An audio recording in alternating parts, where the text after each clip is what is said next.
T_Zeit and just resubscribed for 35 months.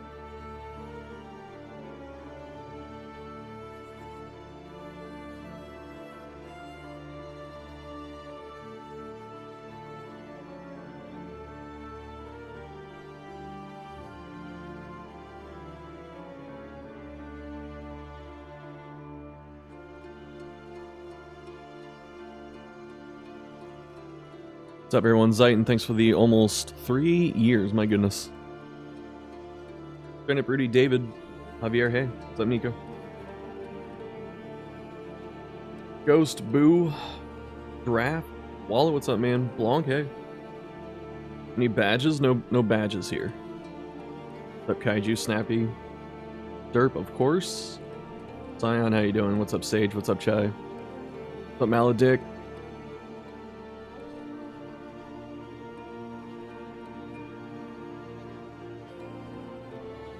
What's up, Rudy? In Twitch. What's up, Endrith? Kalecraft, hello. Ouch, what's going on, man?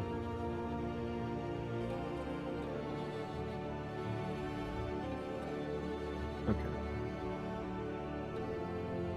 So this is what we're getting right now. Is just Discord chat. I got some food. I really like this question that BB asked right here.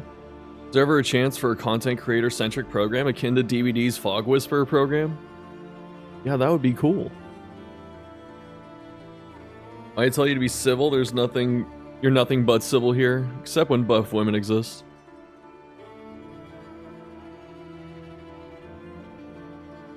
Also thought this was funny. What's the occultist skull name? Dr. Bright. Very funny. Start playing the game. Great fun. Nice. What's up, Yar? Any favorite characters, Leon? Was Jester's favorite food Super React pancakes? What's up, Miss? How you doing, man?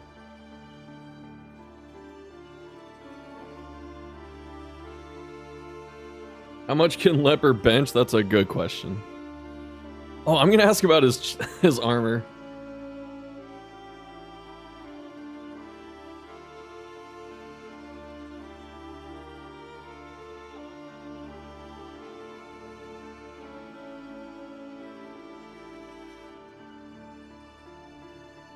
All right.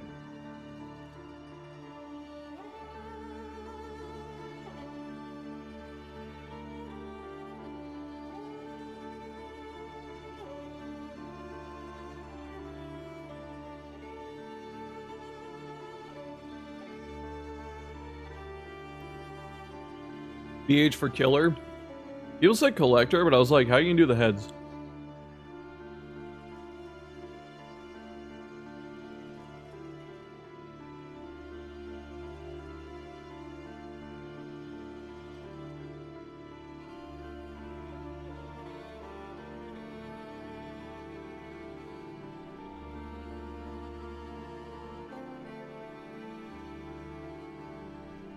Not it.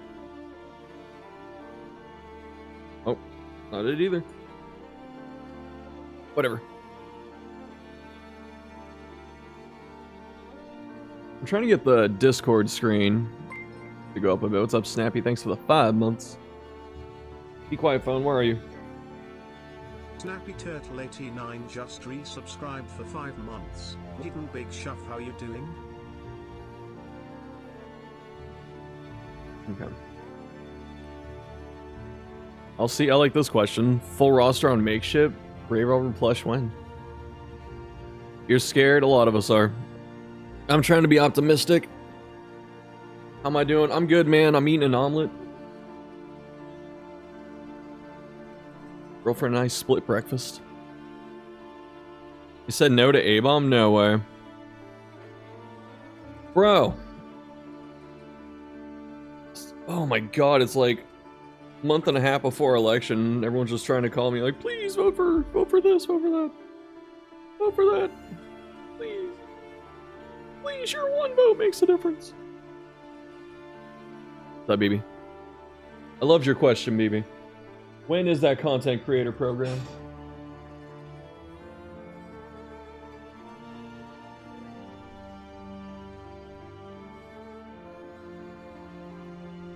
Former Mr. Peanut? Who the hell's that? Cooking dinner? Nice. What are you making?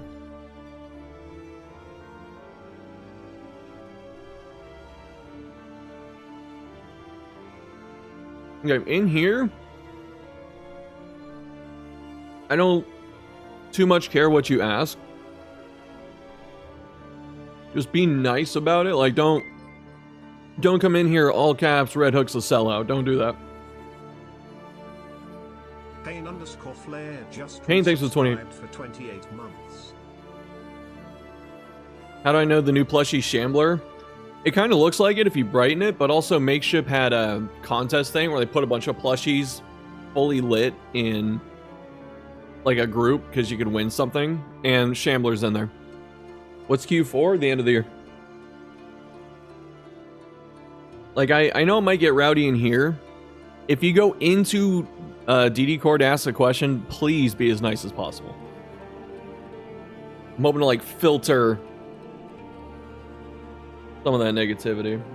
Because it's scary. It's a scary time.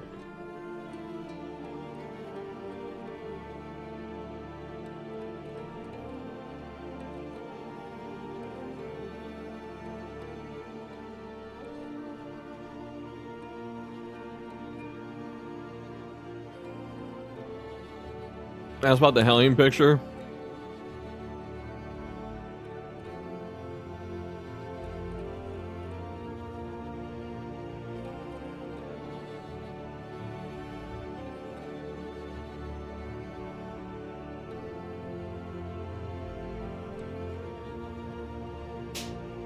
Oh, I'm on slow mode for 6 minutes.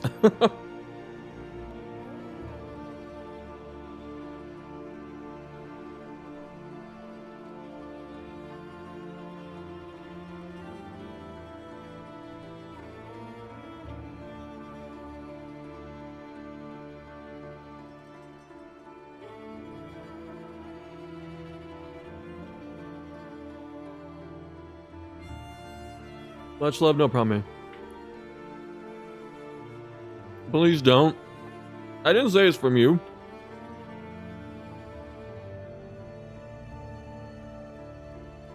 I got pinged in the bin.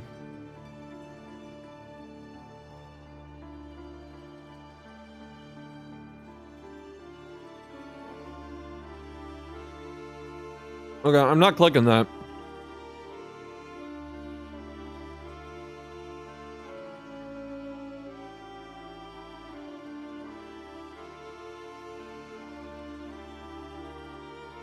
What's up, John? What's up, Salty? Is A-Bomb the only DLC hero? Well, it seems like. What hero idea do I want in the game? Me personally, or should I do Red Hook? I guess me, right?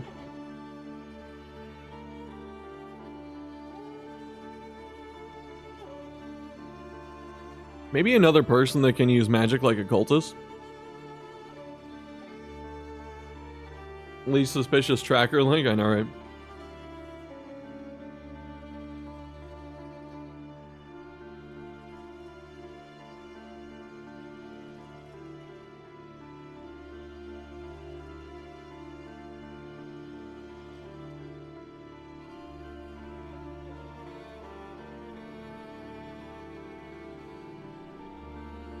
Good.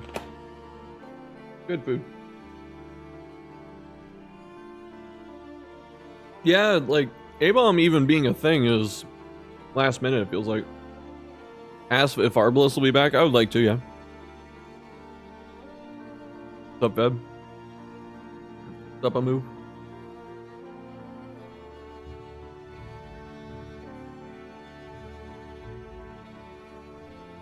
Also, if there's a question you want to ask and you have Discord, you can go in there and ask. But I will try and ask whatever I can. No Q&A stream? What are you talking about? It's on the screen. Does everyone come to our family? I don't think so. Is there things to keep in mind? Behavior approached them. Okay. Dick, thanks for the 30 months. How you doing, man?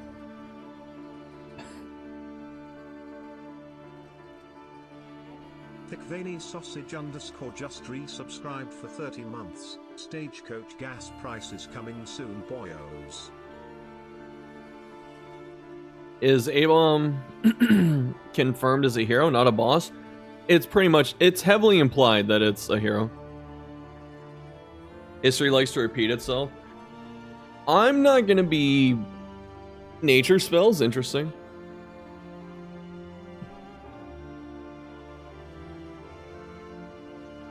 Native American type character called a Brave, that could be fun.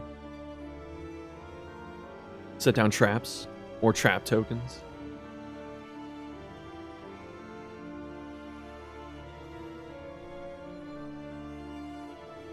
Want a new Grave Robber palette? Do I? Of course. I think Grave Robber should have like 18,000 palettes. That's not too much. Is Red Hook streaming? Wait a minute. They said they were recording it. Are they streaming it?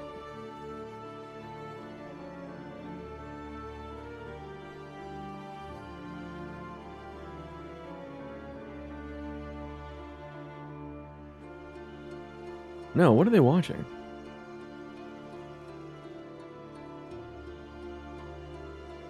Weird.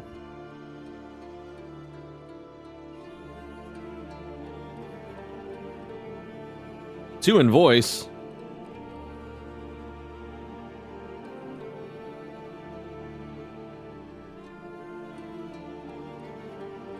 They said it was gonna be in typing. Do we join this voice channel?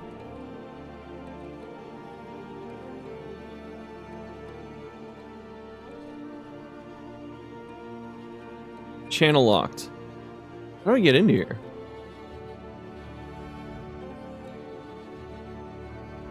A video on?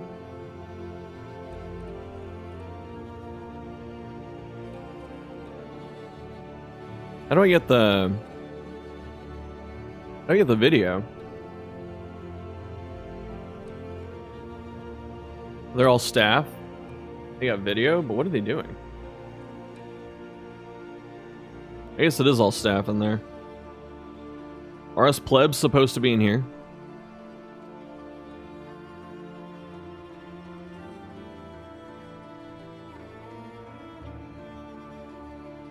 A video turned on Discord? What's up, Ranger? How do I find this then? Am I just dumb? Because I can't get in there.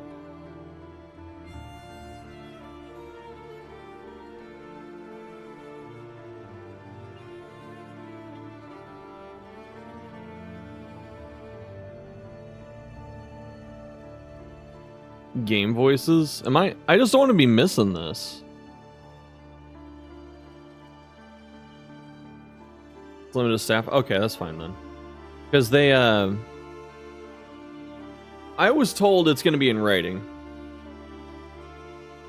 Best overall team comp and builds. I have a builds video I can send you. Hold on. I haven't done team comps for a minute.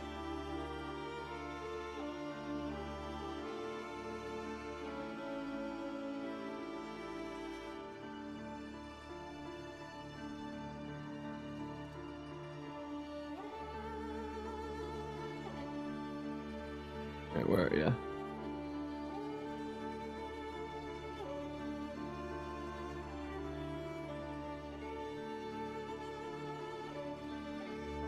You can see private channels. Oh, shit.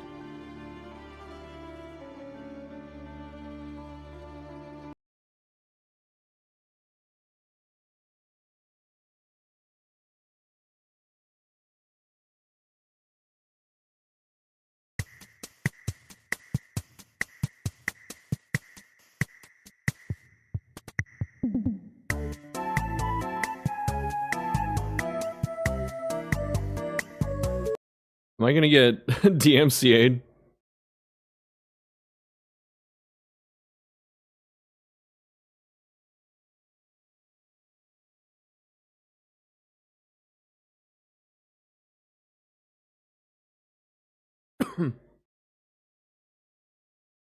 How the F do I listen to this?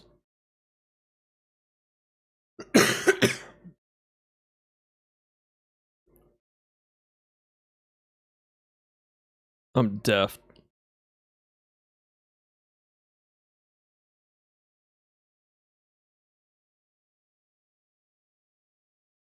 How do I listen?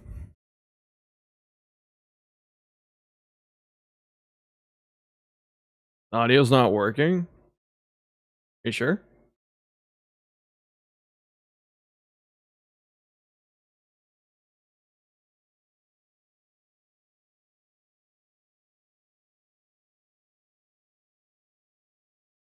Perhaps they'll turn on audio eventually.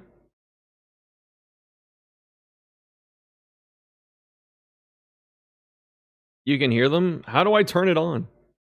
Is streamer mode screwing me? It might be.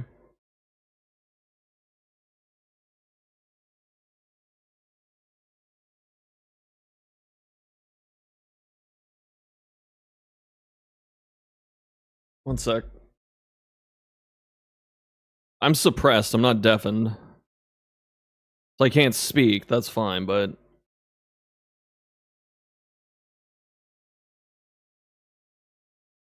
Why? I cannot...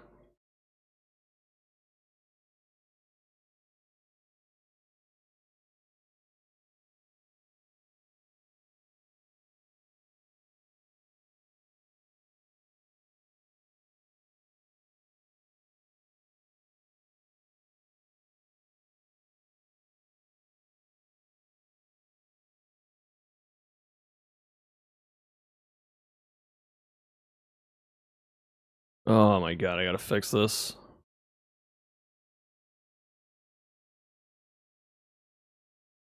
No OBS thing.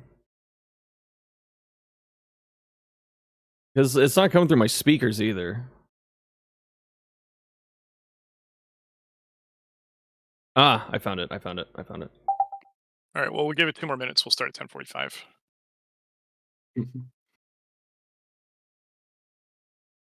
You know, the turning it off and on thing is, it's still surprising how often it does work, whether it's the It's app a or the mess computer. that it actually works, to be honest. Like, that's crazy. I mean, this here printer behind me, it just needs a good on and off pretty much every time I try to print. And it lurks in that shadows of just annoying enough to, or not annoying enough to actually take time every day to fix it permanently. Oh my god. That's fine. Yeah, it's the printer driver situation all over again. Yeah.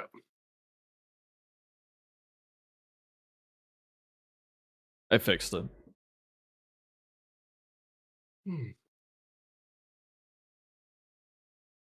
said they're gonna start in 2 minutes. That's good. Well, this is good. We're kind of starting to stabilize out here, so maybe. Those are for you guys. I'll turn it up. Yeah, she just put it on social, so I want to give it another minute. What's up, Sean? Oh, I see. Okay. Then we can. What's up, Pepper? begin. How you doing, man? Yeah. What's up, Aloxis? How you doing? We're gonna work our way down through the list of questions that you guys posted. Obviously, there's going to be probably some overlap in some of the questions, so we might skip some as we go if we feel like it's been covered before. But obviously, we'll do our best to cover all the topics. It doesn't. Everybody likes your tattoos, Tyler. It doesn't fill up the thing though. Oh, hold up. Yeah, and if there's a couple, I mean, it's going to be hard to answer all of them, but we'll do our best. And obviously, there might be a few that we don't even know the answers to yet. So we'll either say so or just, you know, don't be offended if your question gets skipped. We're definitely attempting to hit a bunch.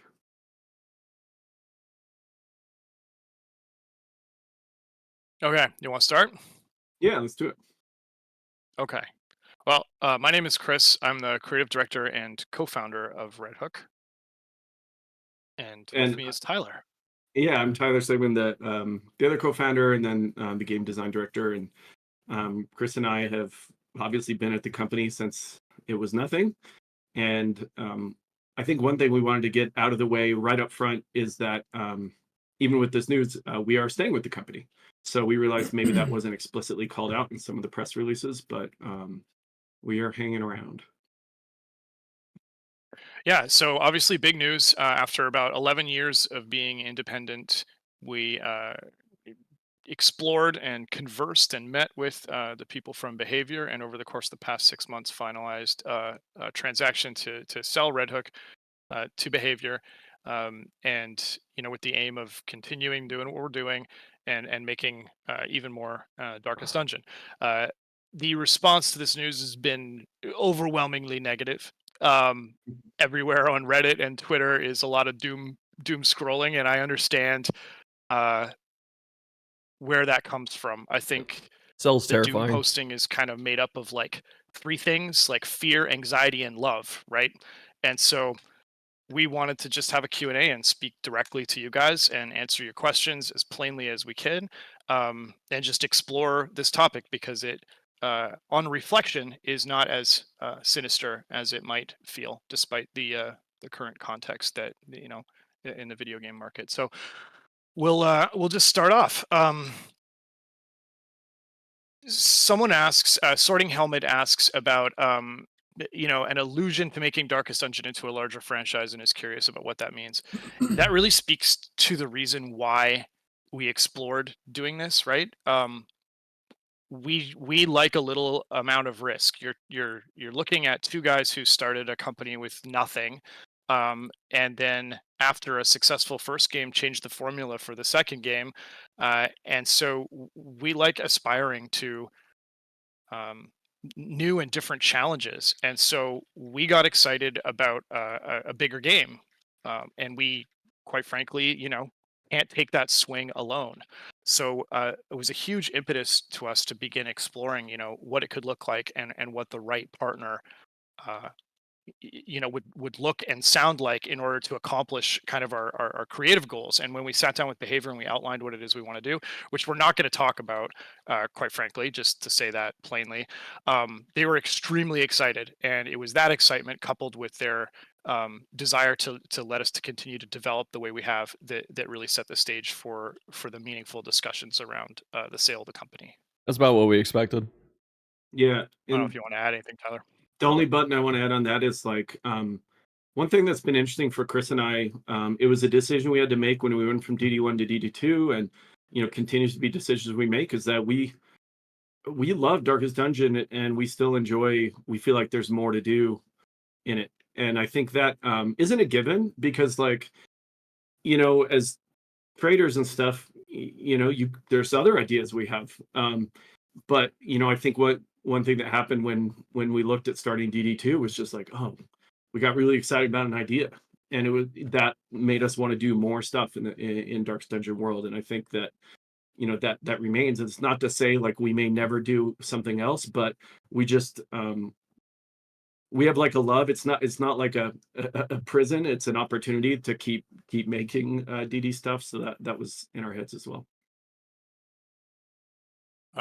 Wounding Helmet wants to know our favorite heroes. I've been asked this a million times. I can't pick. I love them all. They're all great. The Highwayman is the best, but not the best designed. Yeah, answers change over time. I lately I've been going OG again, back to Plague Doctor, just because it was such an unusual class at the time, and I know a lot of other games have since kind of featured Plague Doctors, and we weren't the first.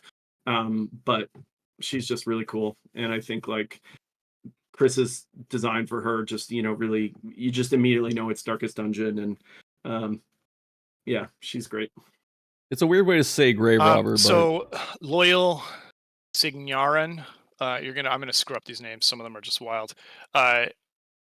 Mentions that the article calls out a runway for future title and stability. Since DD1 was on Kickstarter and DD2 was on Epic, would we compare the acquisition to be the source of a third game for Red Hook?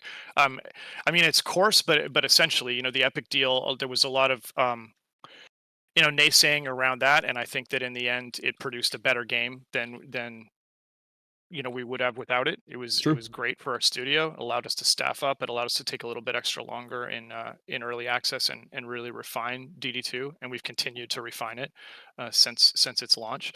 And this deal essentially secures our funding for our next title, which is, like I've said before, we have some bigger plans and some bigger ambitions for Darkest Dungeon. So yeah, and that's great. For our staff, quite frankly, we take being employers very, very seriously. This is not a pleasant. These are the winter months in the game industry, and while revenues were way up during COVID, and that led to a lot of overextending on behalf of a lot of these massive companies. We managed to weather the kind of lean years coming out of that pretty well. Um, but Tyler and I always have to have our eye on what's next. So yes, the team's been working and doing amazing stuff on Kingdoms and Human Bondage DLC, but we have to be kind of 3-4 steps ahead of that and thinking about where we're going to be positioning ourselves, what we're going to be developing, and the scale at which we're going to be developing. So this partnership with Behavior, and I say partnership not to be businessy and euphemistic. They can't do what we do. They don't know how to do what we've done with a small team and the resources we have. And we don't have the resources and operational scale that they do. So it's a very, very good pairing, and I think it spells a great recipe for success for our next game. You said sell though before, not Yeah, partner. a lot of the questions probably and a lot of the fear relates to this kind of stuff. But like you said, it's we're at a kind of an interesting size. Like Red Hook only makes one game at a time currently, at least, and it's kind of like playing all in poker every hand is the reality. So we've been really fortunate. Dark's Dungeon is profitable. Dark's Dungeon 2 has been profitable, but there's still kind of like an existential threat if you're winning hands, but you push all in every single time you play a hand. And anyone who plays any poker knows that, I mean, you're a great favorite if you're 80-20, 75-25, 82-18. You do that a few times, like you could easily wipe out. And I think Chris and I are not afraid of risk. We are poker players. We've taken risks. We took risks with DD1. We took risks with DD2. We'll continue taking risks because we kind of feel like, nothing ventured, nothing gained. But we also have kind of like a responsibility to try to be smart, with that. And we, being at kind of an interesting size of like Dark's Dungeon 2 took, I don't know, over $50 million to make. And that's not like a slam dunk. 15, right? 1.5. 15, yeah, or 1.5. And that's not like a slam dunk to just make that back for sure. And so we found ourselves kind of at an interesting size where we're kind of in between big and small. But for us, it always just comes down to what do we want to make. And so like Chris said, the cool thing here is like partnering with Behavior kind of just secures us a roadmap of like what we want to do, continue doing with DD2, what we want to do with other stuff. And so we're excited. I mean, that, it's hard to tell from press releases and stuff, but Chris and I are actually excited because now we don't have to run around trying to figure out, exactly how we might fund the next thing or whatever. So yeah, it's a good thing. Yeah, a quick follow-up in the chat from Shuffles asking, are we going to get a spin-off in the style of XCOM or Divinity Original Sin? I can't, it's too early to talk about what this next game is. I wish we could, quite frankly, but I like to show up, looking good for the party. So when you see it, we're very sure that you guys are going to be have your minds blown. We're really, really excited about it. But what we're doing now, what we were doing in February before this was even a discussion, and what we're doing now is we're working on Kingdoms and the Catacombs DLC, and it's the same office, the same team, the same two of us. Really bearing down and focusing on that to make sure that is the best it can be, and then we'll spool off and start to prototype and explore in the vein of the next thing. But I can't comment. Okay, so we're gonna have to move forward here. Have we played Dead by Daylight? I haven't played Dead by Daylight. I watched a bunch of it, as part of my kind of due diligence. It's cool game design. I don't get a lot of times to play games, so I didn't like dive into it. That's a lie. He just plays Helldivers, so he doesn't have time for anything else. Okay, that's true. That is more. I said I'd be honest. You're right. Helldiver and gaming. I haven't played since they buffed everything. One of the guys here that I play with rage quit, and then he's back after all the balance changes. So I gotta check. Oh no, that sounds a little bit like Darkest Dungeon players. Yeah. Has the acquisition significantly changed any plans for the future? Fuzzy Pickles 42, or will it be steady as she goes with more names and a bigger budget? I mean, kind of in Yeah, I the can context of what we've just said. yeah, I Go ahead. can take that. I mean, it does in the sense of like, and I guess I'll use a DD2 reference. You enter the region and you see paths ahead, and we feel like one path got scouted and we liked what was in there. And we quite literally had been considering a variety of paths. And like Chris said at the outset, and some of you might not have been here for that, kind of what was really key for us is thinking about, well, what would we do if we partnered with someone like Behavior, and brought it to them and they were stoked. And so, yeah, it changes the plans in the sense that it kind of like solidifies a route. And now we're following that route. And that's great. Some things it doesn't change as much, and this is for the better, I would say, is like the stuff we're doing on DD2 is the stuff we were planning on doing anyway. And in fact, we're kind of in a process right now. Like the acquisition just went through, but these take a little time to sort of integrate in all the ways that you might integrate. And we're in the normal process that Chris and I would be sans acquisition or without acquisition of just going, okay, cool. Like, what do we want 2025 to have in it? You know, obviously we're working on kingdoms and human bondage, but you know, that's the kind of normal stuff we'd be doing anyways, trying to figure out what's next. So yeah, it's really nice to kind of like have a long-term plan fixed now. That is like great for our ability to continue like, I guess, fleshing that out and executing. So that feels really good because sometimes in this business, you kind of have to have a plan A, plan B, and plan C, and then like be willing to duck and dive based on what's happening. Chris and I have always been pretty good at that. You know, the Epic thing is another example. I know it made some people unhappy, but it was something we had to seriously consider and did, and we're glad we did. And so, They're right. you know, this kind of was a similar thing. We said, oh, here's a potential path, but now that it's locked in, it's kind of great for us, for our own mental state as well, because now it's just like, boom, let's run. Boom. British Brat and Diablo FDB in the chat both asked the same question about the level of oversight that Behavior is going to have on future development of Chris is so Darkest Dungeon. nervous. And, all I can say is what has been communicated to us over, you know, many meetings, and that is they want us to continue making Darkest Dungeon content for supporting DD2. They really love our concept for the next game, and they don't want to destabilize us. That's been kind of a tent pole of all of the negotiations, all the discussions. And Tyler and I have been in the industry for quite a while. We have walked away from deal proposals where we thought it kind of started to stink, and it didn't feel like our Yeah, next game is ability to news. continue So to work the way that we have found some success would be preserved. We dumped it. We walked away. It was going to suck. This is not that.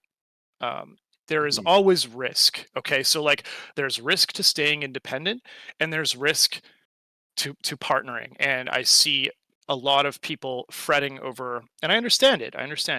Over the risks of partnering. You know, could they shut us down tomorrow? Could they, quote unquote, ruin you know, DD2 or DD1 or force us to do weird collaborations that we don't want to do. Any of those things could theoretically happen. The same way there's a huge amount of risk to remaining independent. As Tyler pointed out, the budget for DD2 and the team size kind of puts us at an awkward, like if you're thinking of a platformer, it's like we landed on the platform, it's cool, we can jump, but it's like it's shaking, we can't stay here. So change is going to come one way or the other, and this was the most right path. And I've said this internally, so people behind me might roll their eyes, but if we're going to unpack the nightmare scenario of you know, 6 weeks from now, we're being tightly controlled and muzzled, and all of our practices are changing, and we're getting our budgets cut, and people are telling us what Darkest Dungeon has to be. If we're going to really invest some mental energy into exploring what that looks like, we should also explore what it would look like on the success end of the spectrum to have a meaningful discussion about what are the realistic risks. And on the successful end of the spectrum, and certainly what we've spoken about, you know, candidly with Behavior, and they've echoed back to us, is the success scenario is we continue to develop and support DD2 as we have been, and we move our team towards our vision for our next game. Meanwhile, we take advantage of their capacity to make more Darkest Dungeon. That's what the success kind of end of the spectrum looks like. There's risks both ways, but we feel like this is the most correct course of action for the company. Yeah, I've got a little Yep. thing to add on that too. That just from kind of looking at some of the comments over the last 24 hours and stuff. I saw some people mention, like, for example, like the Risk of Rain deal. And this is not to throw anyone under the bus at all, because I think those people, the people at Hoopu, are awesome. Now they're at Valve, but they sold the IP in that scenario. The team didn't come along. I think, I can't speak for them, but my guess is they were just like, okay, cool, we did it. We made Risk of Rain 1 and 2. We don't really want to keep making it. We want to make something else. And Gearbox was like, oh, we love this game and we think we can do stuff with it. That I have no insider information on the deal. I'm just saying. But a big difference between that and here is that Chris and I are not leaving. We are staying, and we are remaining in charge of Darkest Dungeon. Very important. They didn't sell the IP. So I think, like, it's important to sometimes, like, make sure that apples aren't being compared to oranges in that regard. But yeah, I mean, all these paths have risk, and I think, like, the game industry is a very risk heavy industry. It's kind of like restaurants or something, like, I mean, I don't know any more about restaurants other than the factoids I hear about, 1 out of 10 succeeds or whatever. I mean, games are kind of similar. And it's a real privilege to have been around for 11 years with Red Hook. I mean, it's gone by in a flash, in a way, and in other ways, it's kind of like our whole life. It's a really, really big, meaningful part of Chris and I's life. I mean, we kind of pinch ourselves on a regular basis that we were able to make this game that we wanted to make, and then it succeeded. I mean, this is just, we've been on enough projects to know that is, like, rare. And so I think, here again, it wasn't just us trying to elbow our way in and say, hey, Behavior, we kind of want to stay and keep working on it. It was quite the opposite. They're like, we're only interested if you guys are staying. We want you guys to do your thing. We love it. It fits in our portfolio. And in so fact, I think that's really different. We are wildly tethered to staying. Yeah. That's so good I think news. That's just the different from a lot of things, from a lot of acquisitions that we see that kind of go poorly. The other thing is, one thing we liked is their strategy, the House for Horror. And we feel like we fit in that. We feel like we fit in that more so than just a company that's like, let me see your financials.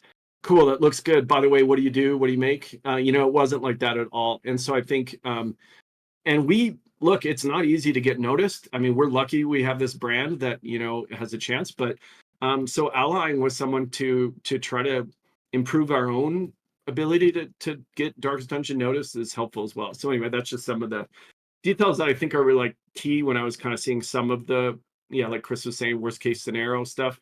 But yeah, there's always a risk when you sell your baby. We have bosses now, but Red Hook itself is though continuing to operate much the way it was. Yeah, that's well said. And it touches on some of these other questions here. I'm going to have to skate through because we are actually, like, still on the first page of questions. But You're right, Elf. a common concern from Tranquil, the acquisition parent company meddling in the development process. Again, anything can happen. It's a high risk industry, as Tyler put it very well. Everyone we have spoken to ever in every meeting at Behavior is staunchly committed to what we've dubbed the island model, where we continue to operate as an entity supported by, enhanced by Behavior's capability and scale, but not directed by.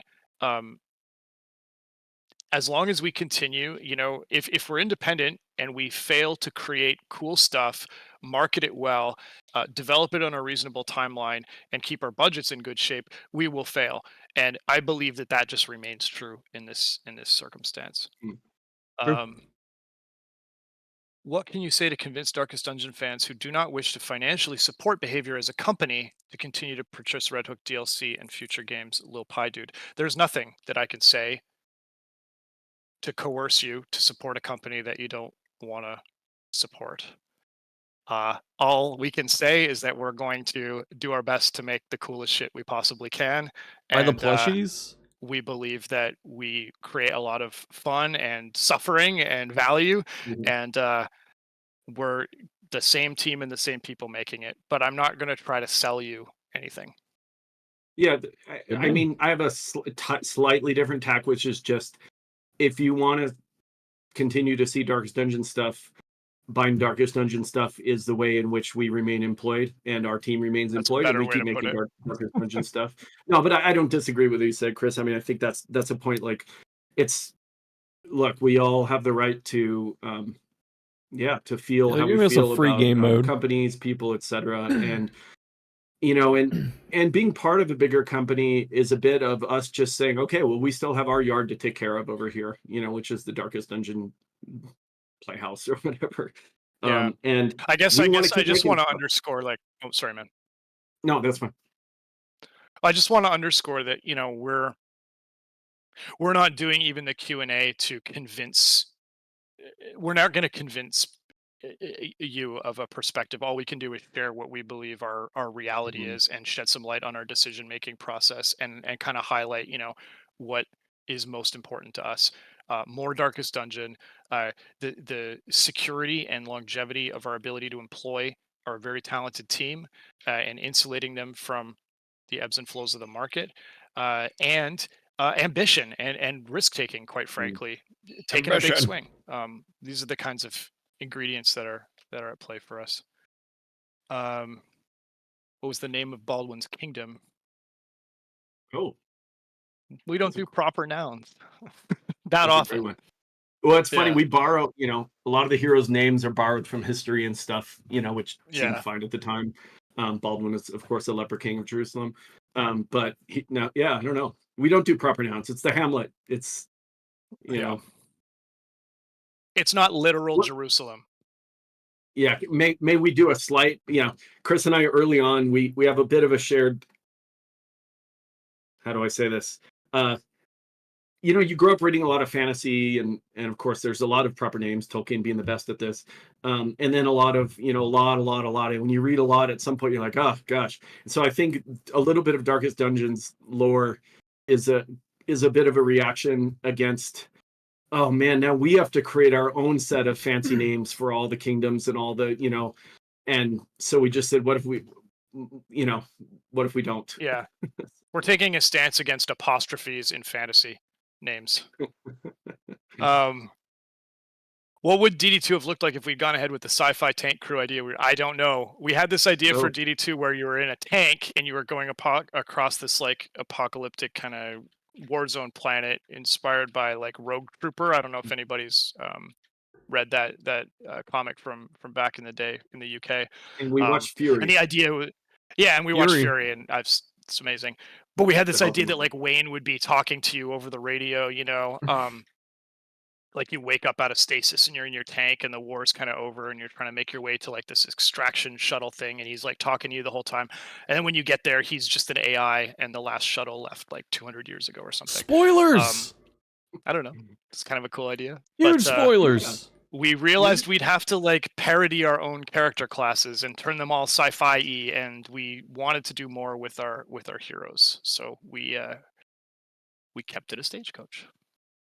Yeah, that was really what swept us back, right? Is realizing, we had done the comics and all that kind of stuff, and it was like, wow, this would be really cool to explore the heroes' backstories in a mechanical way, as you see with the hero shrines, which, gosh, they were a lot of work, and I hope people like them, but I know that they've been a source of but we were, I mean, from the beginning, we were championing ourselves over that. Like, what a great idea. But I think that was just something we really wanted to do, and I think that swung us back from doing other stuff. Was we're like, you know what? It's kind of like settling into your favorite chair in your library and getting a nice glass of brandy or something, and getting to spend more time with the characters. That, at least for me, that was a big thing that swung us back to making DD2, because there was definitely a phase there between Color Madness or whatever where we're just like, okay, no more Darkest Dungeon for a while, like for years, please. And we ended up coming back around.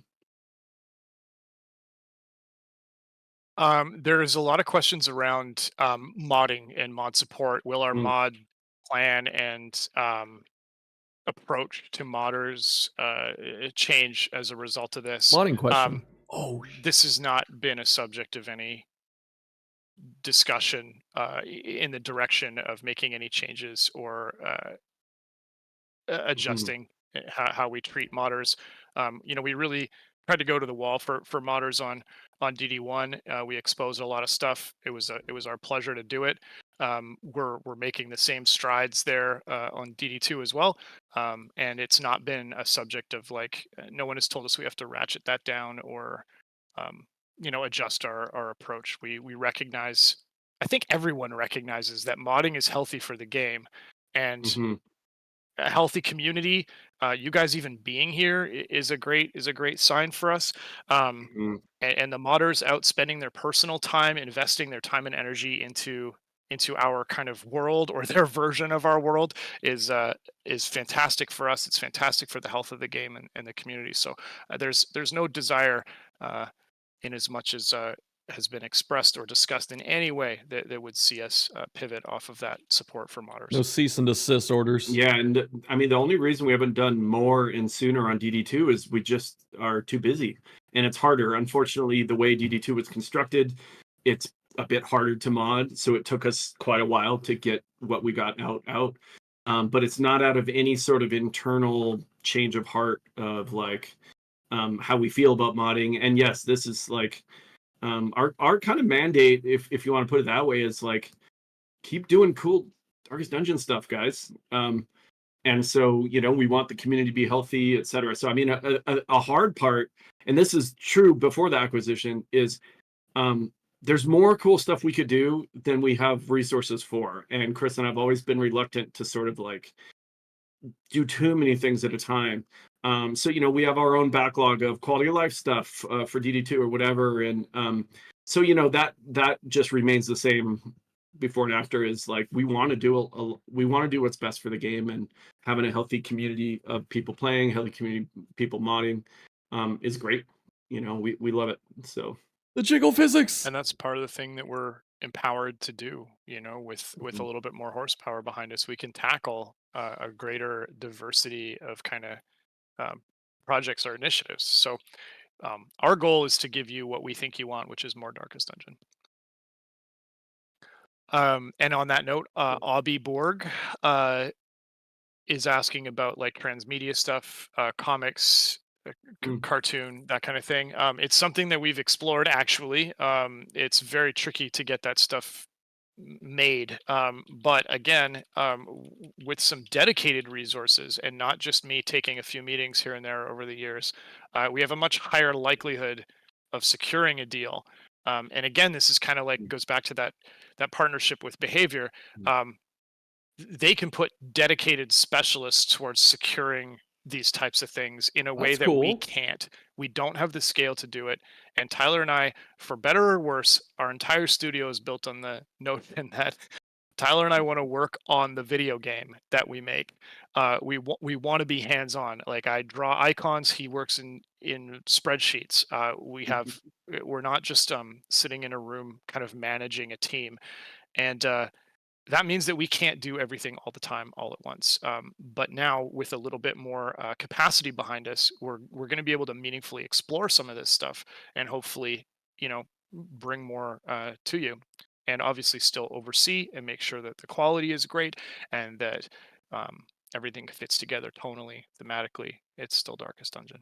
The woke game curators won't be happy about this. Okay.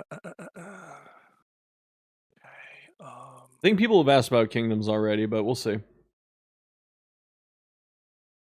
Okay, so British Brat asks, I think a lot of people have concerns that Red Hook is in the red financially and thus needed the deal in order to keep the doors open.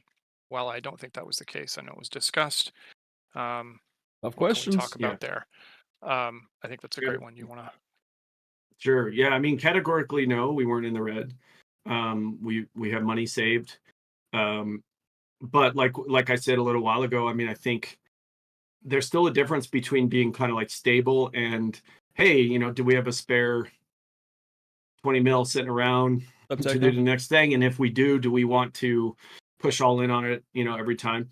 But no, the beauty is like we were, I mean, we are very fortunate. Like many of our friends' studios have been shutting down over those last couple of years. It's a tough time in the industry right now. Yep. It's not something we take for granted. I mean, we took some of the Epic money and stashed it away. We took, some, fortunately DD1 still sells and all that kind of stuff. And so, comparatively, we're in a great spot. But that's why this was like really an opportunity, like a partnership of opportunity rather than of desperation. So yeah, categorically, no, we weren't desperate, but and that gave Chris and I the necessary like leverage to be able to be like, hey, if we don't like how this is sorting out, like we'll just walk away. And we could have at any point. And so I think uh, being in a stable position gave us the strength to try to pick a good partnership. It's like I've been, in the past single, and there's times where you're feeling lonely. You're like, oh, I guess I'll just go on whatever date. That was not our case. Please don't do this. Please No, don't. it's all right. As an analogy, it's just like, we got to choose what we felt was the right path forward.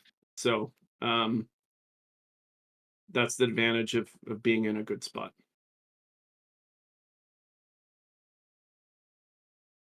Let me know. We did extra lore, extra comics, blah blah blah. We would love to. That sounds awesome. Can we expect new colors for each hero in the future? Some of these are very specific to the game, and I'm not glossing over them because they're not exciting. But I want to spend as much time as we can hitting the real meaty stuff and exploring the stuff around the current news. If there's demand, like we're happy to do more Q&As and really focus on like what can we expect in kingdoms or whatever. But I want to make sure that while we have some of this audience of kind of core community members, that we really hit the meaty stuff. And one of the comments here that has a fair amount is mentioning the unfulfilled the Mythic board game. We don't know exactly what is up over at Mythic. We know that our team also hasn't received some of their supplies or their updates to the game, and so we're kind of just waiting to see how it plays out. We're a little bit in the same boat as you guys. Shame. They have no control of it. Being a licensor, you have limited power. We are not board game manufacturers. We don't have windows into the exact processes. We have a limited amount of things that we could do, and our focus has always been on just hoping that they can carry through and deliver. I mean, I personally have 3 or 4 copies of the board game in my closet here, but I'm waiting for wave 2 like everyone else. Tyler. And yeah, that's a tough thing. It's a tough business, and we don't have total visibility. So, and one of the limited things we can do is like pull our license, but that seems like extremely unproductive. It zeroes out the chance of it ever happening if we did that, right? Yeah. So I mean, we could kill it, or we could cross our fingers, and we're kind of, I agree. in the latter camp. Related, I guess, is sorting helmet. I guess it's a Harry Potter thing. Wants to know if we'd ever do cross promotions or having behavior stuff in Darkest Dungeon, whatever. Our mantra has always been, and I'll continue to fight for this, is that nothing goes into Darkest Dungeon. If you want to put the Plague Doctor or the Crusader in something, cool. I know that the DBD content pipeline is jam-packed for like years to come, so I don't think it's likely that next week we're going to get Plague Doctor Survivor in DBD, but nothing's coming into Darkest Dungeon that doesn't belong in Darkest Dungeon. That's what makes Darkest Dungeon work. You can't be this melodramatic, this overwrought, this committed to being absolutely gothically emo and grotesque and cosmic horror. You can't do all of those things if you're breaking the fourth wall and winking at the audience. So the security of the borders around the Darkest Dungeon IP are necessary for it to remain plausible as its own fiction, if that makes sense. So no, we don't want to bring. I like doing little nods, here and there, like Black Phillip or things like that. But there will never be, a Gundam in Darkest Dungeon, even though I love Gundams. Relevant answer.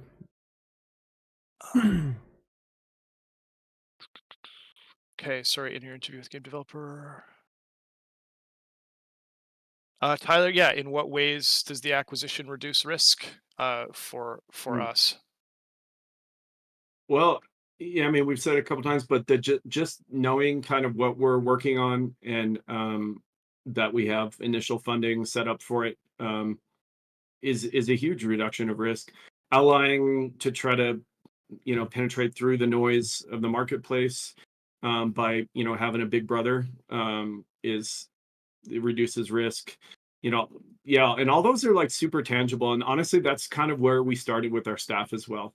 Our staff did not know this was coming until last week, and so we had to sit down and tell them that that their dads have new dads because we're the dads around the office. But Uncles. it it really is tangible, like, and for those in development, like, it can't be kind of overstated right now how it's tough out there, and a lot of good people are without jobs and things, or at risk of being without jobs. And so Chris and I felt definitely a heavy responsibility to try to pick a path through the biome, through the region, that made sure Those boiled everyone's jobs on our EGS. team were secure, and we feel this path was the best one to do that. Again, like, there's it's hard to it's not like it's riskless, but there was a lot of other paths that kind of had what we believe is more risk. So yeah, I mean, it's not this, but for us, like, being able to combine that risk mitigation with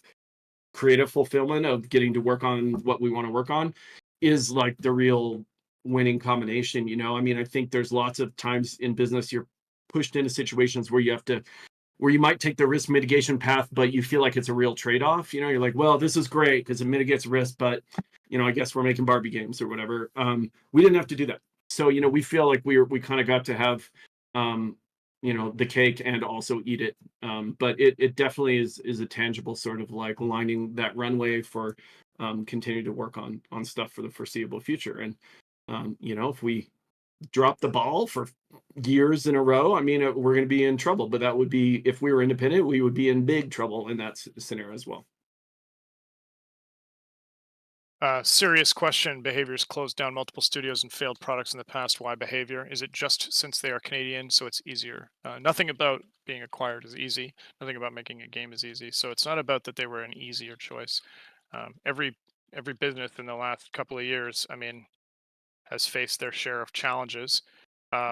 Making a game is a high risk enterprise. We've talked about that earlier. So shipping it is fantastic, and not every game is going to end up with perfect 10 scores. We've been there. Behavior's been there. These are kind of just the naked realities of working in the games industry. We don't have transparency into everything that has gone on at Behavior since their inception or in the past like 3 to 5 years. And certainly it was really unfortunate to get the news about the Seattle studio at the same time as we're announcing our partnership. It definitely took the wind out of the sails, and I think cast a long shadow. More importantly, though, from what we've learned, Behaviors offered severance to that group and offered relocation packages to that group. True. So although canceling a project and closing a studio is never great, they're doing it in the right way. We're not in the same situation as that group. Uh, we run a profitable business. We have our own development practices that have borne fruit and are demonstrable in the industry. Demonstrable. So we're fundamentally not a splinter of Behavior, but like I said earlier, more of an island. And our task is to continue to perform as we have been, to keep our community strong, and keep making the things that we like and that we think that you guys will like, and keeping the Darkest Dungeon and engine uh, moving as we have been, as opposed to being a splinter studio tasked with an internal project. It's just a different paradigm altogether. But I don't want to shy away from that question, because does it suck that a bunch of fellow game developers we're forced into an unpleasant situation, it 100% does. And I wish there had been more time between those announcements, or at least some kind of a an affirmative resolution on the midwinter side, so that we weren't kind of jammed up so close together. Because it doesn't feel good for me to be excited about our future, knowing that there are people who are, adversely affected. But Mhm. I don't think that it's about carelessness or maliciousness or anything negative like that. It's just the unfortunate kind of reality of the market in the recent times. And like Tyler mentioned, many of our peers have struggled. Some of our dearest developer friends have gone through really, really hard times trying to keep their businesses afloat, facing the reality of layoffs, closing studios. So this is not. Many of you may not know, but like a game publisher makes 10 games because they hope that one is a hit and a couple pay for themselves, and that pays for the 6 or 8 that lose money. Um, and so they insulate themselves by taking multiple bets. I mentioned All In Poker before. Well, All In Poker, isn't as bad if you can rebuy, because that okay, this is a good percentage play. So if I bust here, I'll just go reload. And I think that's not meant to sound callous. That's what they have to do. They have to take a portfolio approach, because look, nobody knows how to make a hit reliably every time. I mean, some people manage to do it, but it should never be taken for granted. And I think that so in the context of behavior, there are 1,200 people. I don't actually remember offhand right now what the size of Midwinter is, but Red Hook is 29 people. It's not exactly apples to apples again. And the other analogy I would use, and this is, I'm not speaking for behavior. We don't have any inside information. We didn't learn until basically the day before it was announced, because I mean we were the acquisition was not complete yet, so we shouldn't have known anyway, and we didn't.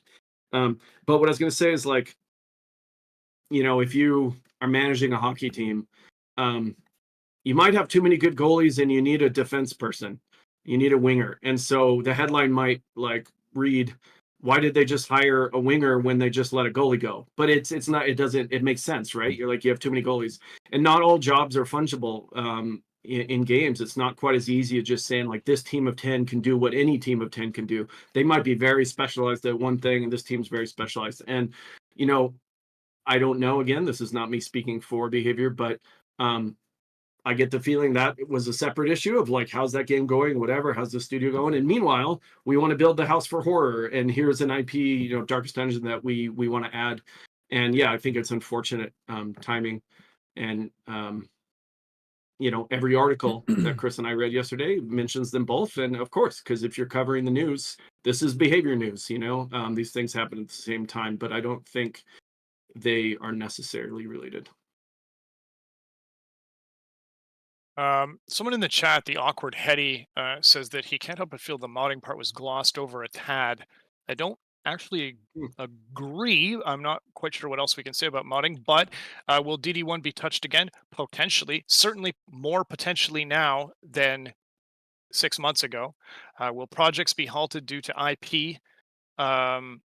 Infringement. BR, Black Reliquary, or the Backport projects? Those are mods, and we don't have any. I think I was pretty clear about our continued commitment to modding remaining, the way it is. So we may go back and look at DD1 if we feel like there's a good opportunity or something exciting we want to do, and we have no plans to suddenly cease and desist some of these more ambitious mod projects. We've supported Black Reliquary actually. To a borderline inconvenient degree. Like, it's a lot of emails. We've done a lot of stuff. We've worked with them pretty regularly, despite it not being our core focus. We've tried to set them up for success. So They normally I don't think work with the mods proof like is that kind of in the either. pudding there. There's a bunch of questions about more Wayne lines, more music. Our updates always feature more Wayne lines and more music, so definitely look forward to that.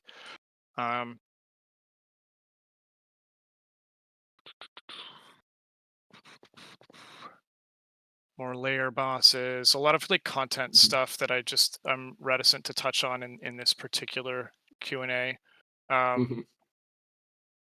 Yeah, I mean, what we could say just generally is, in the same way that this led to Kingdoms, we try to look at what would be really cool to add to the game, what's good bang for the buck. And sometimes it's not the super obvious things. Like would we like to add a new region? Absolutely. We just didn't feel at the moment per se that adding like a full that adding a full region was the thing the game desperately needed the most right now. I know I'm not saying everyone agrees with that viewpoint. I'm just saying Chris and I wanted to do some other stuff, and that ultimately has led to, for example, Kingdoms.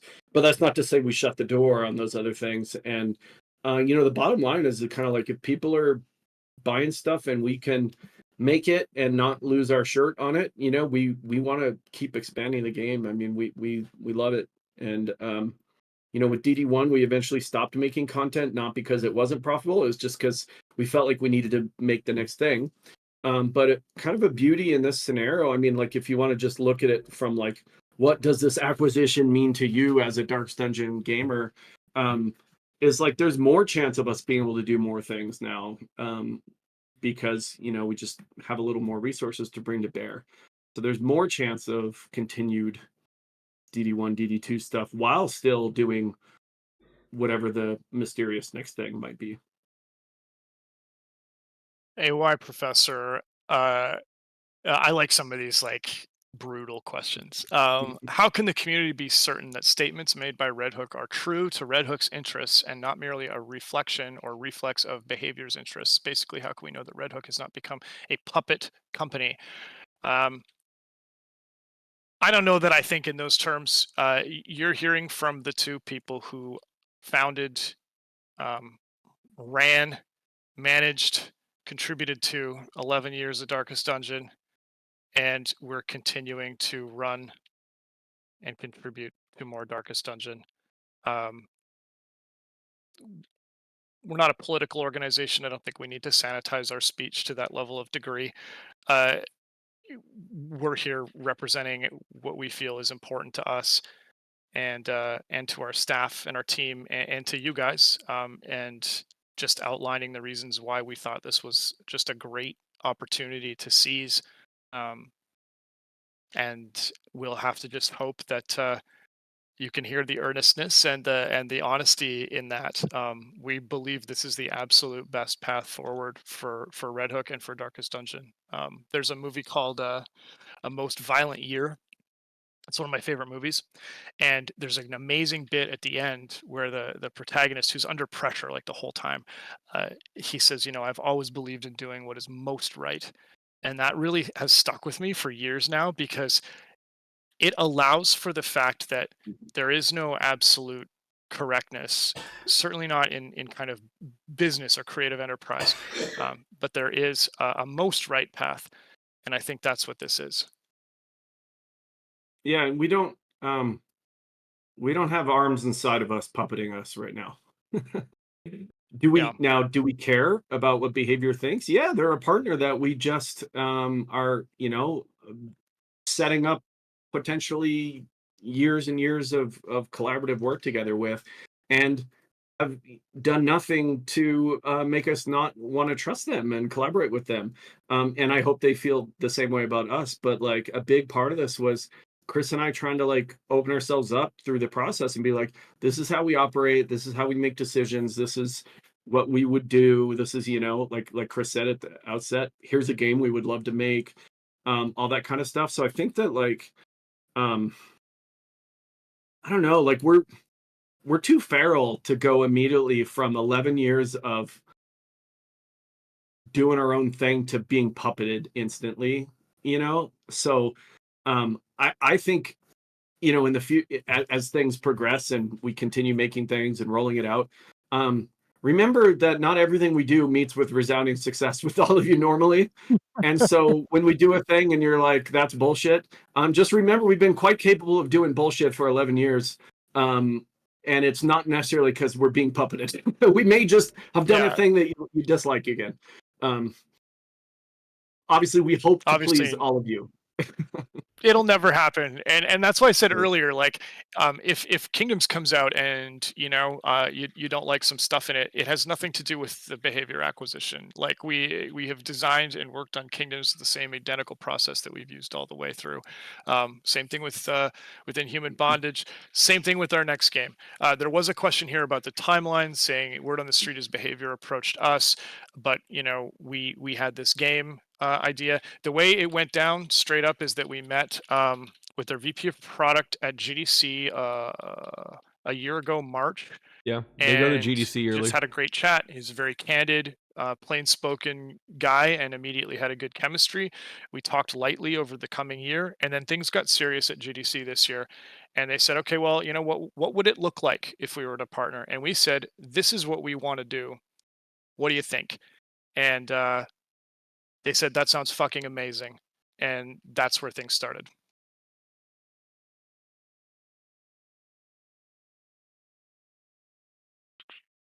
Sorry, I'm scrolling as I go.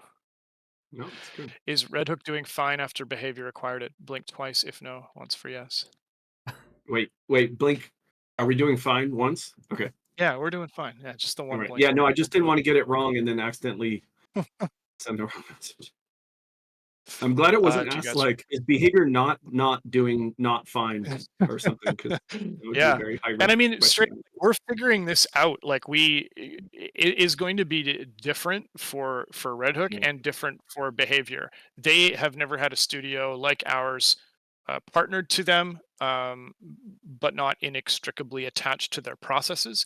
And we have never had a bigger umbrella organization. So, are things going to be identical? Absolutely not. That would be naive. But that doesn't mean things are going to be worse. I think that actually things are going to be better in the ways that we've outlined. Um, more more Darkest Dungeon, a bigger swing, some bigger risks, more diversity of catalog. All of these things are kind of more within our grasp as we kind of move forward. Yeah, and a little bit of potentially improved day-to-day focus for Chris and I, to be honest. I What, should have said that. none of you could possibly see in the background is how much time that we have to spend in certain business development or other businessy things. And while yes, there will be businessy things to do with behavior, we're trying to set things up in such a way that actually just bottom line allows Chris and I to spend more of our day looking directly at the game than we currently do.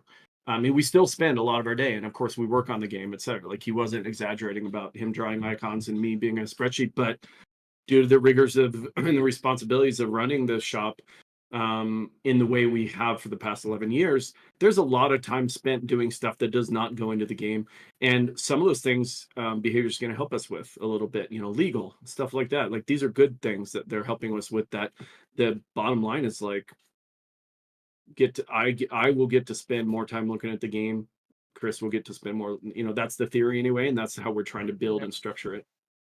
They even talked like when we met them and they're like gave this kind of presentation on how they thought it could work. They're like and we will have to take over legal and finance. And we're like, please, like, by all means, that sounds amazing for us. We want to Yeah. make video games, not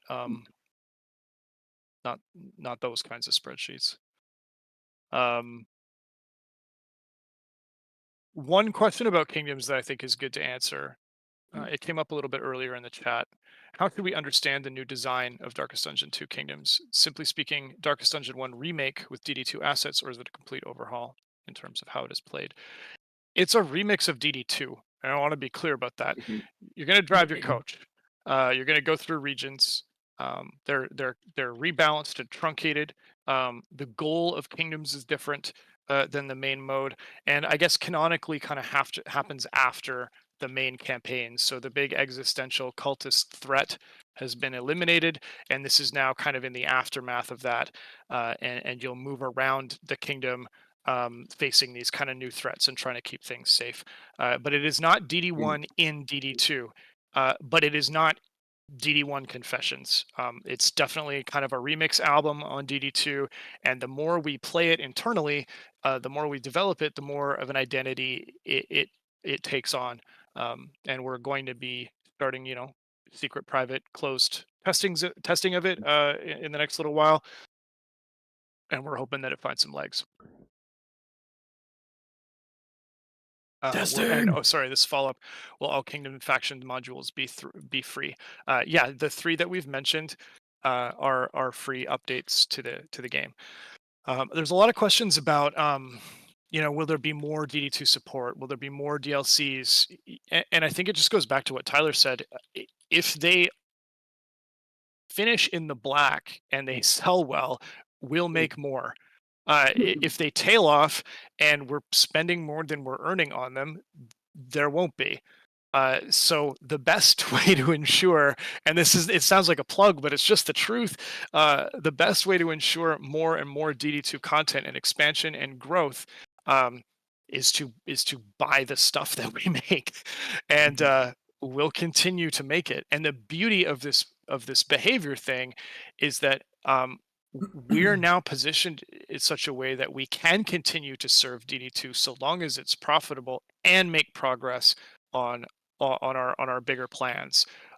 Those things are not mutually exclusive. Whereas in our current setup with our current, you know, war chest and team size, we would not be able to do that. Wonder Yeah, if I can and get more that sponsors. profitability word, I don't want to scare people. That would be true if we had remained independent. Yeah. We would have to look at these things and say, oh, well, that one didn't attach or that didn't sell so well. Maybe it's not so smart to spend 9 months on this package or whatever it is.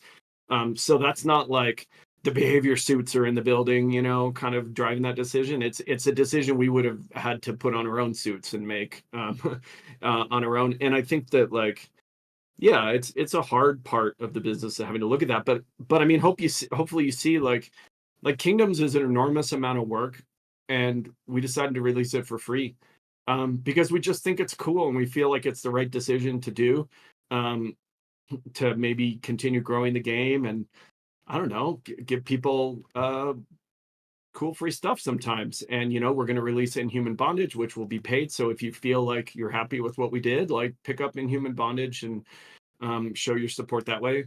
But we experiment with these things too, and our the health of the game and overall success of the game is not driven by just like what can we make and what's the highest price we could possibly charge for it. I mean, we're constantly trying to look at that stuff. Pricing is like a real black art, like yes, we charged more for DD2 than DD1. It was a bigger game. It took longer. It took more people. It took more money to make. So we thought maybe that was appropriate. But I don't know.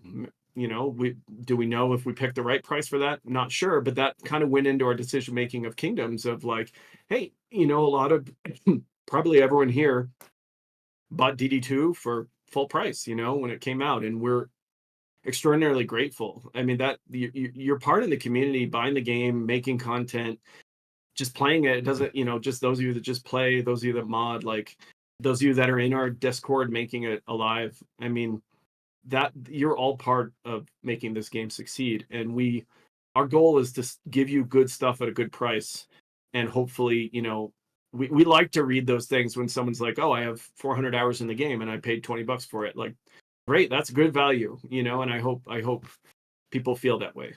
We're not reaching into your pockets every hour that you play to try to grab coins. So Which is something that has come up, on the Reddit more predominantly, but I think it was mentioned here in the Discord question stack. Are suddenly now we're going to have microtransactions because Dead by Daylight has microtransactions. Like, we're not going to overhaul the Darkest Dungeon 2 business model a year plus after its release to somehow turn it into something that it isn't. That's never how we've operated in the past. And looking ahead to our next title, we're agnostic of business model in that case. We're going to develop the game we think is great and then build what we feel is an ethical and fair business model around it.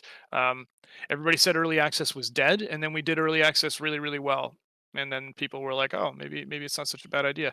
Everybody said the battle pass type model was terrible, and Helldivers came out and did it frankly very, very ethically. And there's been very, very little complaints about how they approached it. So there's always a solution if you keep, your principles and your values in mind. And that's what we've always done, and that's what we're going to continue to do.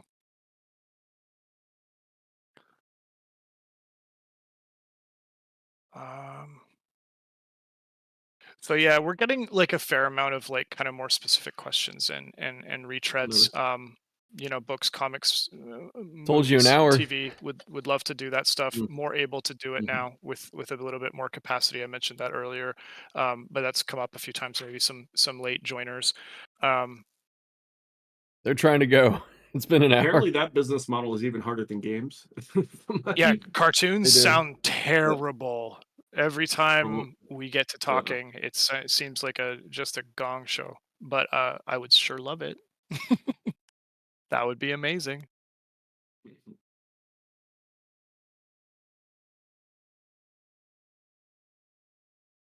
Yeah, I think we've covered all the big beats. I've seen a lot of support here for doing more Q&As and stuff in the future, and that's totally fine. We'd love to. Part of the reason that we've had to be dark a little bit over the dark from a leadership standpoint, like our team has put out uh 3 console SKUs, a massive modding update, regular character path reworks, and tons of quality of life in this calendar year. Meanwhile, the people you haven't heard from on the team have been working steadily and nonstop Mm. producing the content that you will ultimately consume by virtue of Kingdoms and Inhuman Bondage.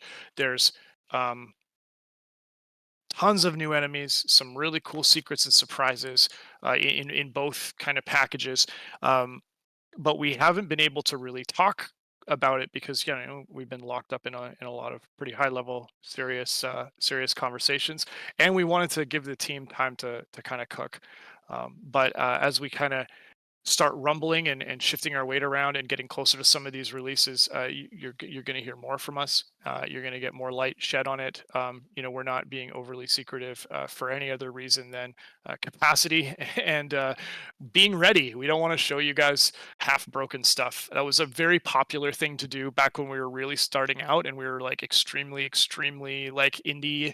A lot of people love to show off the work in progress, and I get the appeal of that, but it's just never been something we do. We kind of like to show up dressed to impress, and we're getting our suit on over here.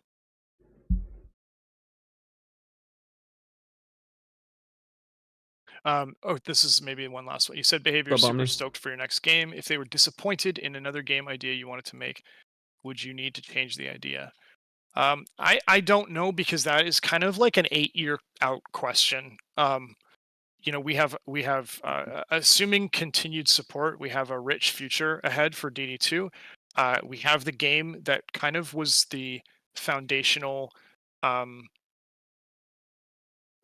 the foundation of this acquisition, the game that we're really, really excited to make, that they're excited to make. And so by the time we come face to face with a game idea that they may not like, we have to have years of successful and profitable development behind us. So although it's a fair question, it's not a relevant one just yet, because we're kind of all consumed with the things we already know that everybody's really excited about. Behavior's excited about Kingdoms. They're excited about our next thing. So are we, and that's good enough for me. Like, my table is full with that.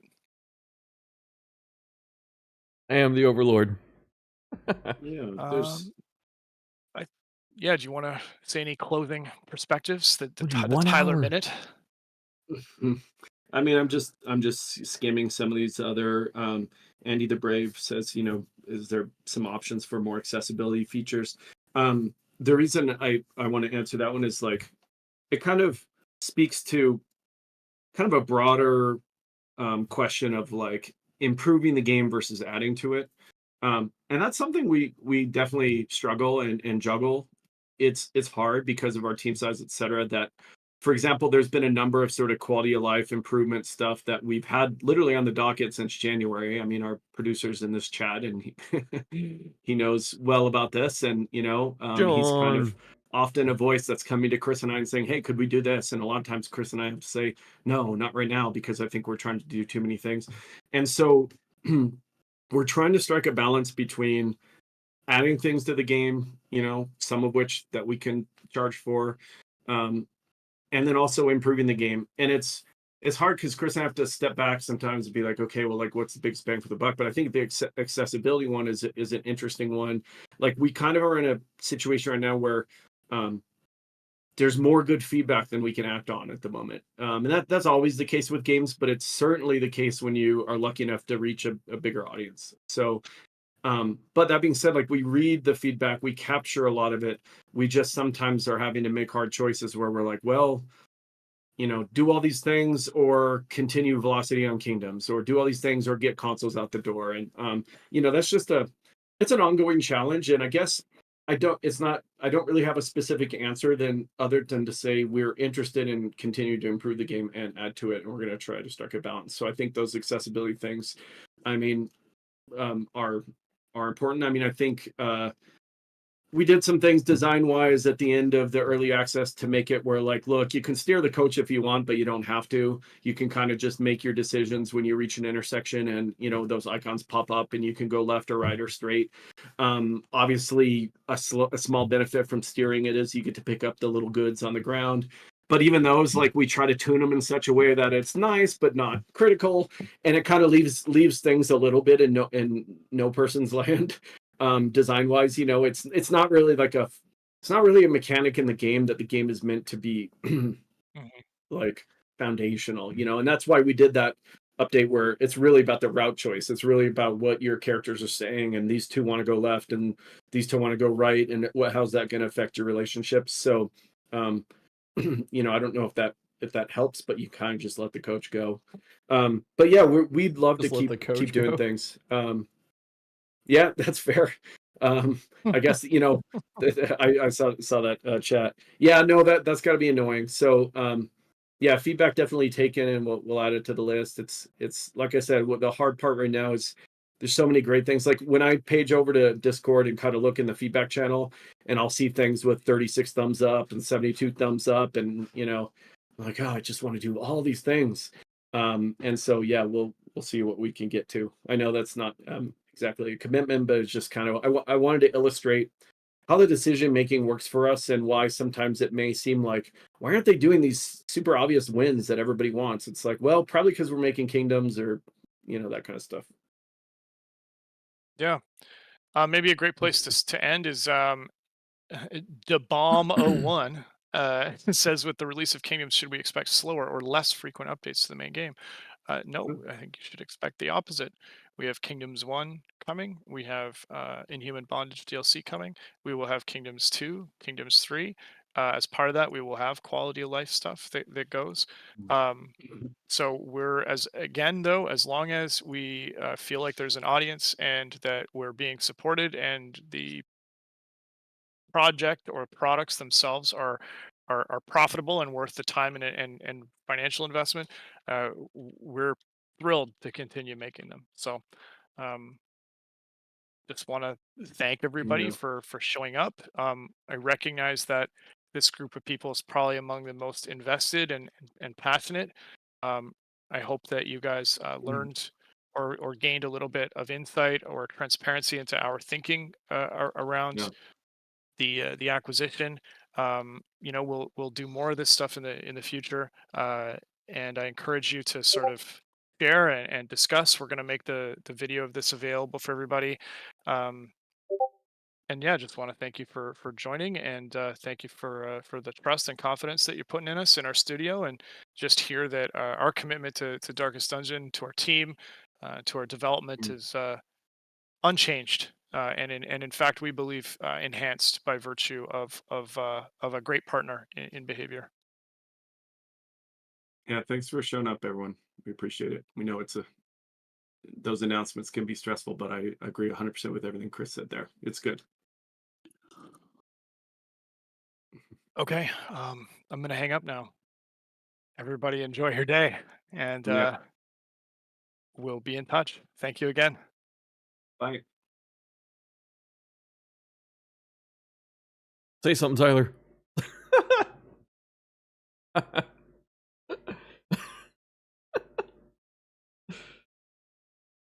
Join stage. No one is speaking. Can I speak? Alright, hold on.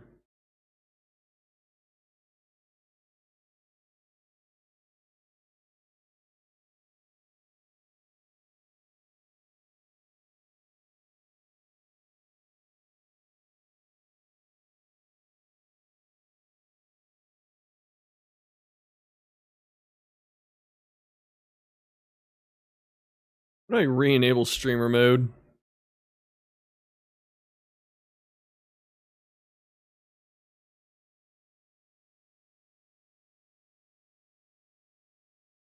Why is this so quiet? What the frick is happening to my sounds now? Oh, okay, I found it.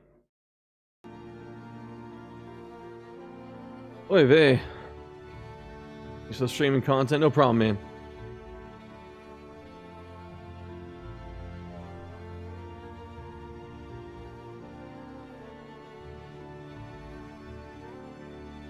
Got more viewers on YouTube than Twitch right now. Holy shit. Russian.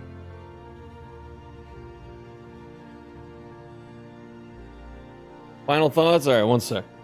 Where can you watch the Q&A? I'll post it in a couple hours.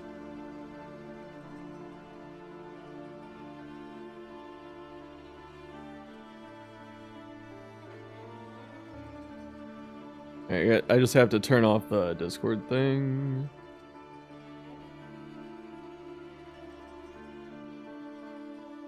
Alright.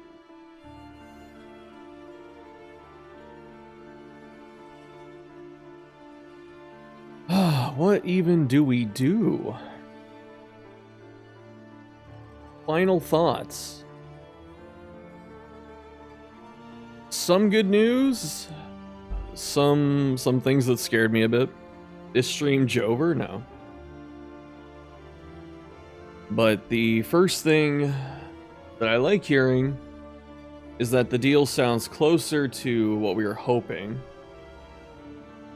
Which is like the Epic deal, where they put a stack of money on the table and then they back out of the room slowly.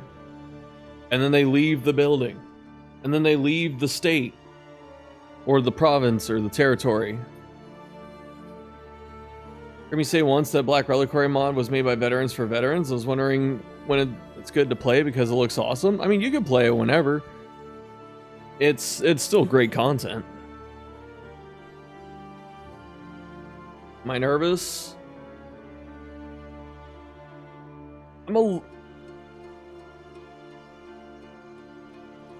In some ways, yeah, the island model is good. There are a lot of good things. But there are things I was kind of hoping they... Just don't search up Cloud Meta. They say what their next IP is? No, they told us nothing. I know, Sammy, I gave you like a thumbs up or something. I tried to help it. Yeah, yeah, no, it's not bad news. It's just... Behavior is very hands-off from what it says, but behavior still has the ability to shut him down, which I didn't like.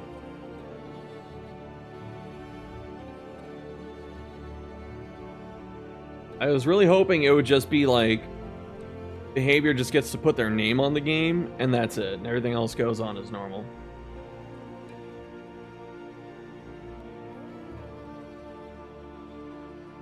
Oh, people totally overreacted. No, I agree, Sammy. There's risk with whichever path they took. The poster behind me say, what, this one? The Suffer No Sin, it's Vestal. Got a window open right now, but only 3 people have this. Me, British Brat, and Bear Taffy. A signed poster. There's a lot of positives. It sounds like behavior is going to bankroll the next game. That's sick. Because before they said they don't even want to talk about a new game. They weren't ready to. Only one person has the Kyojin poster. I'm jealous. I do want that. Also, I wanted the other one, the Duelist and Crusader one that fan art person won. That looked great. Most likely scenarios, nothing changes. Yes.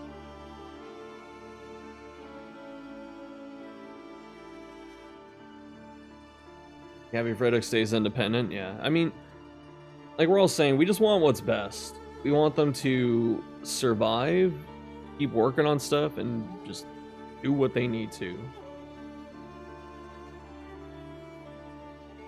Because it's not like the Gearbox situation with Hoppu. Gearbox bought the IP, and then Hoppu went to Valve, and then Gearbox put out that DLC. Those are the events that happened that led to Seekers not being great. Red Hook has not sold the IP. Behavior does not own the IP. Red Hook has not left and gone somewhere else. And something really good to hear was, with the extra resources that they have, Chris and Tyler can actually be present on the game more. They don't have to, you know, do all the management logistics that they were. Gotta give a quick overview. They talked about the Behavior purchase, and they answered some tough questions. Nowadays, to combine financial forces, yeah, it's bad. Not just sold the IP that I've went with it. What? It sounds like they own the IP. But also I thought that, no, I guess it makes sense. They did buy the studio. Like, hearing that Behavior could shut them down is a bit scary, but like people are saying that's just unavoidable. They answered some questions about like Kingdoms. They're still working on it. Behavior has no ability to influence what they're doing. They reiterated multiple times that Behavior got them and then said, "You guys are great. We don't want to mess that up."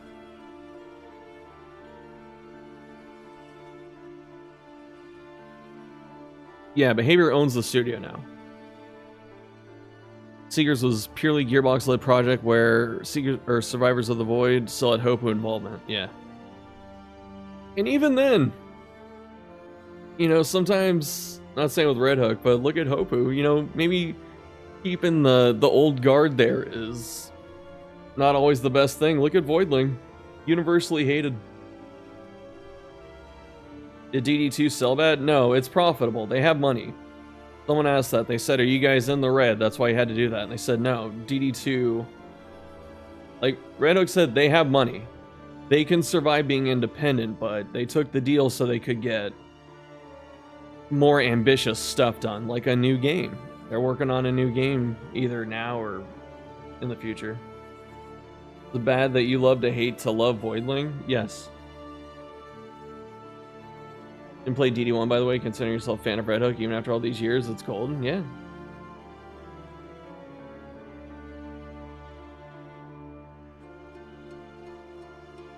Feeling like they wouldn't close the studio if they were on their own feet.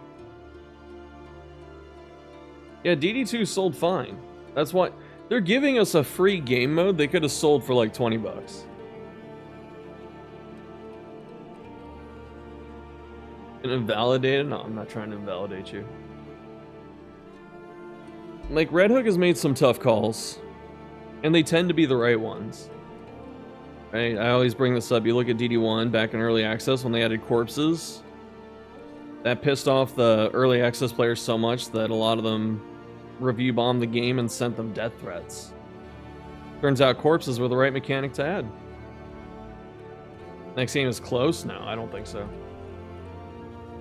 And then they took the Epic deal. Everyone got mad. And they said, "Oh, sellouts, this and that." They didn't use the Unreal Engine. And Epic did what we all hoped, which is they left the money on the table and left the room.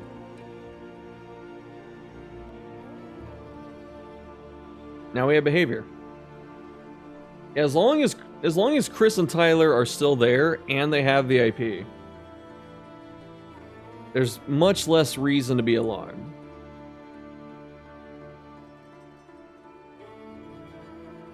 Yeah, like, Red Hook has captured something that they can handle, like that they can do and they're very good at.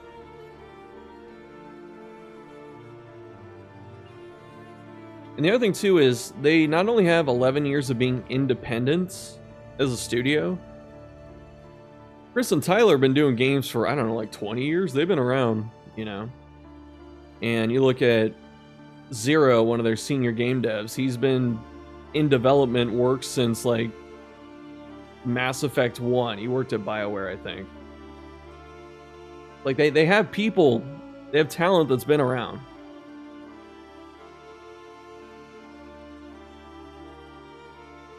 Being on Epic meant no immediate Steam release. Yeah, that sucked. I won't deny that. That sucked.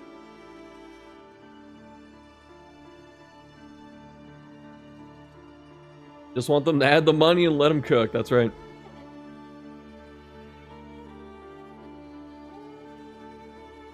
Yeah, see, that's always a good point to bring up. They could have sold Kingdoms to us, and they didn't.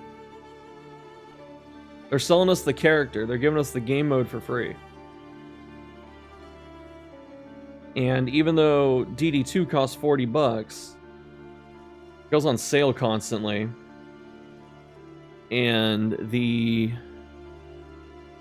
DLC they've made so far, Binding Blade, $5 a character for 3D models, 4 paths, skills, shrines, trinkets, all that, mini boss. Like, that's good. That's good value. Or things that kind of scared me. I was saying that Behavior has more financial control than I liked hearing. Any news on an upcoming sale for DD1? It literally goes on sale like every other month, like every 4 or 5 weeks or something, so just wait for it. And it sends them death threats for stupid reasons is pathetic? Yeah, of course. I mean, sending death threats in general is pathetic. They confirmed all DD1 characters will come to 2? No. They said before that they love all their original characters, but they also like making new stuff.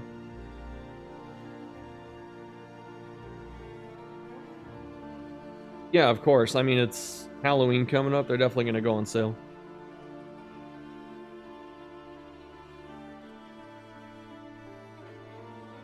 Yeah, that's the other thing, too. People thinking that, like, Red Hook's cooked and everything's done. DD1 hit its all-time player peak, like, 6 months ago or something.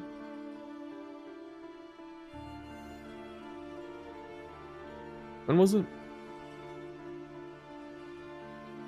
5 months ago, all-time peak. That's like a 9-year-old game. Yeah, you can use SteamDB to track the sales, I think.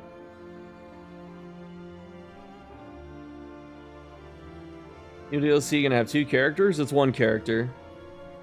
You get Kingdoms for free, and then you get a new character for however much. Take my words back? What?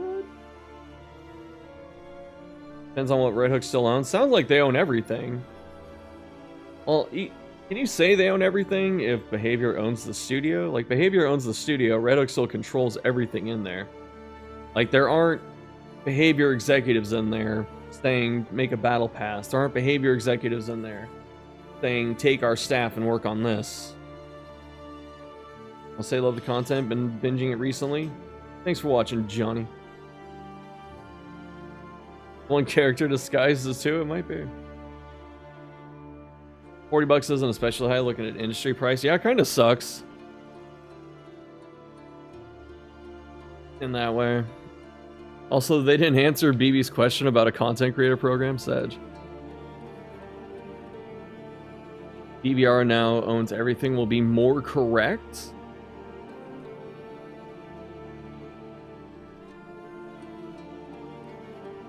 I don't know, I keep looking to Hopoo. Like, Gearbox owned Hopoo. How much creative control did they get?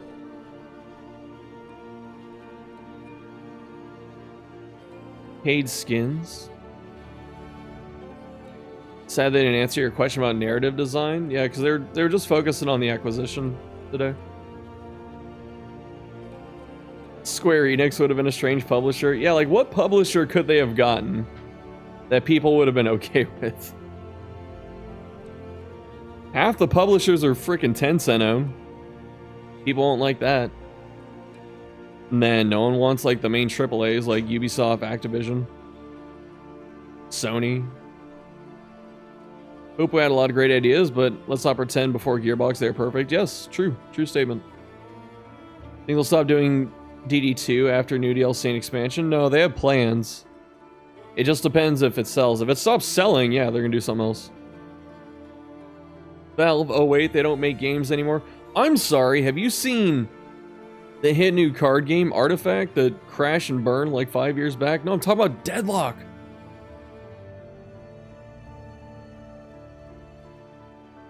Like Xbox would have been horrible, Microsoft.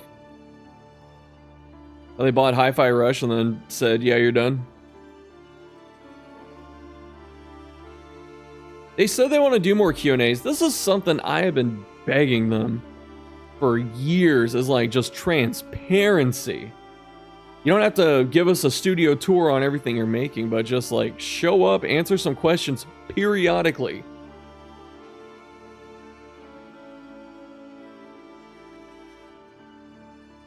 I think my plans are for the new title. They didn't say anything, but they want to keep growing the Darkest Dungeon franchise, so I'm assuming it's a DD3 or a spin-off. Larian should buy Red Hook. Larian's technically indie. I guess Ghost Ship, the DRG people, are we okay with them? Playing Half-Life Alyx, how do you like it? Yeah, no console partners. Devolver? Okay. I can get behind Devolver.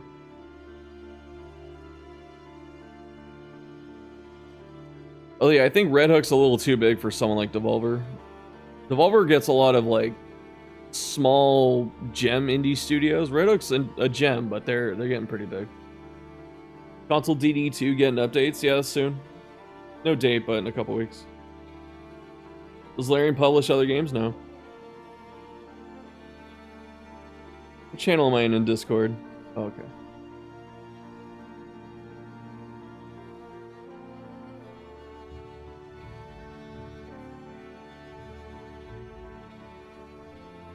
I'm still reading the Q&A thread because Chris is still answering questions. Someone asked, will they do another Q&A? He said yes. Are you working on a DD chapter for DVD? Chris said no.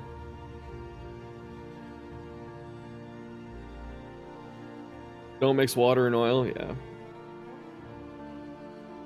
Like, Red Hook is a studio that is very good at their process, so you don't want to influence that process.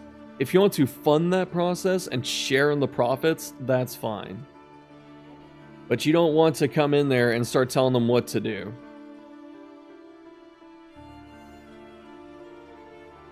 I asked about spin-offs. I was like, are you guys going to make an XCOM or Divinity style game? And they said, we can't answer right now.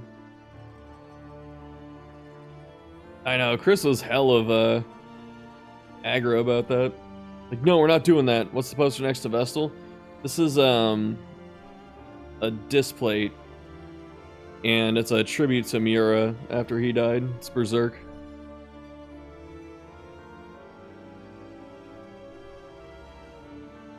Console getting mod support? No.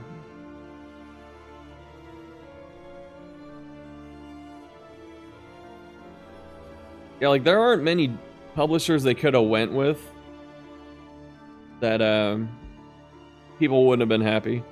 Displate plug on stream? No joke.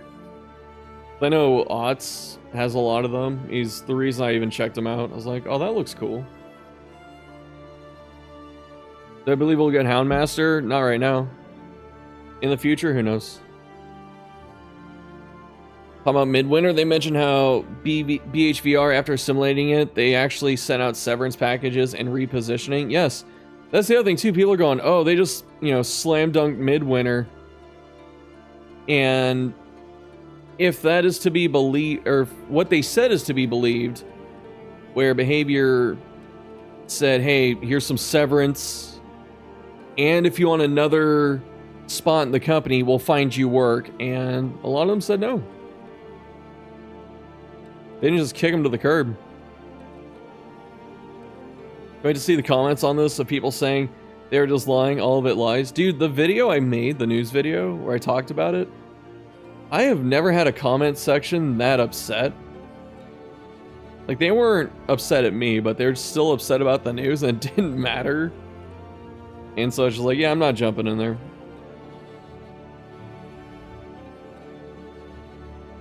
Yeah, some of it, Chris and Tyler don't usually go scripted, but that some of the answers felt like they were prepared to answer that, you know? A lot of Doom posting. Does that video have 300 comments? No way. Did I blame them for saying no? No. People can do what they want with their lives. It is 300 comments! What the fuck? Video's 337 comments. Nani. Can find the will to comment? Yeah, I wouldn't either. Enjoy the DD references in chat. Won't be that upset until Alchemist gets shafted. Good.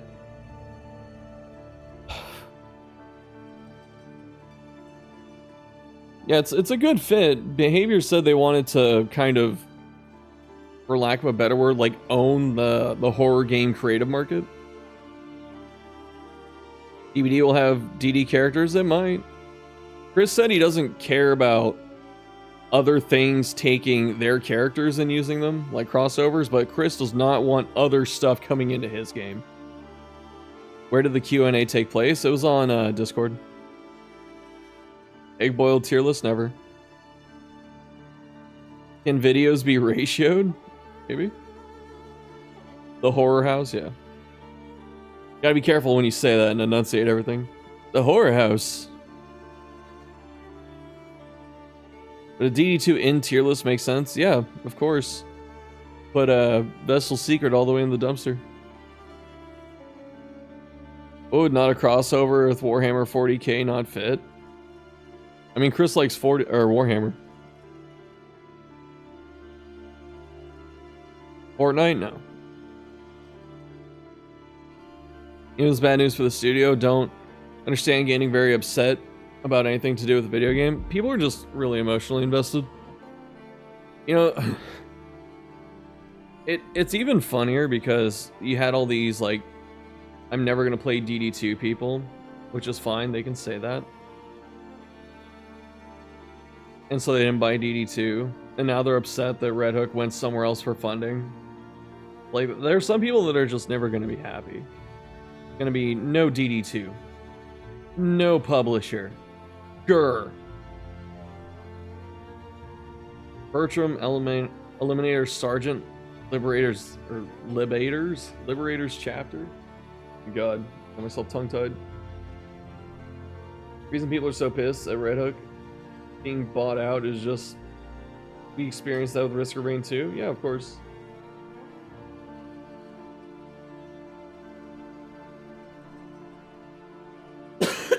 Astrobots.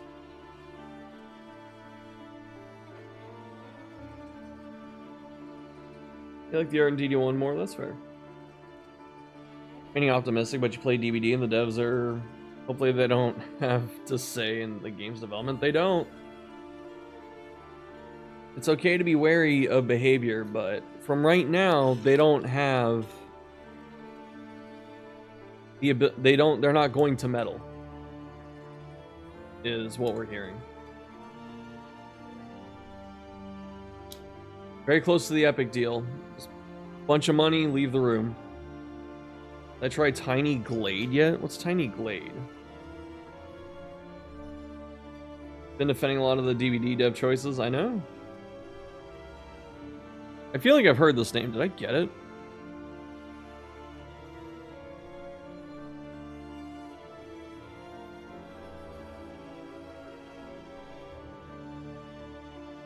Oh no, I haven't seen this.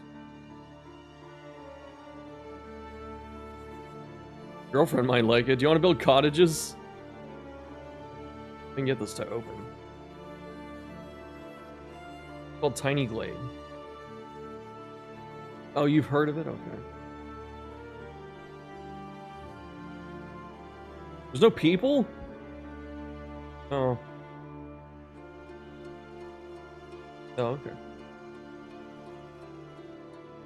Playing right now, it's awesome. Things are seemingly okay unless they make more changes, yeah. People aren't real. You're right, Che, you're not real.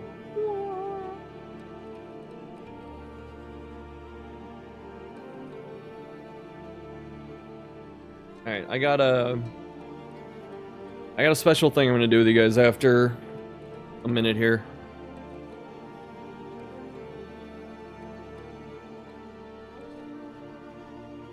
I'm back in a couple minutes. I'm gonna make some coffee and then we're gonna film something fun, hopefully.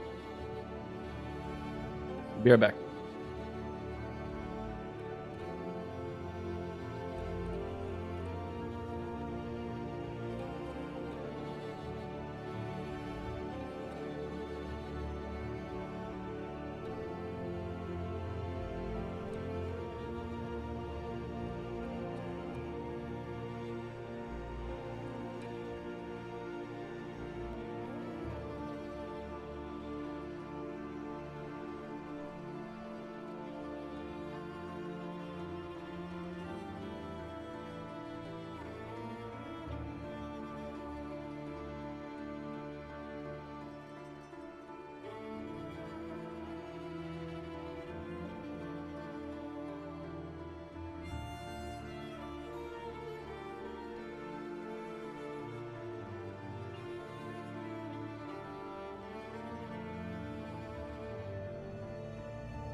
Hello?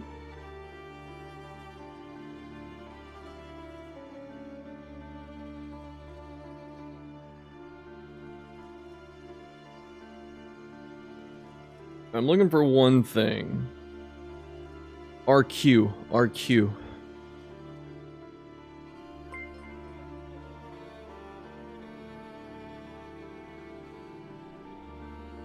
N4 N5 P1 D3 unmade Loki spin. What was that? Hold up. Yo, Man Spider, thanks for the tier 1. I appreciate that.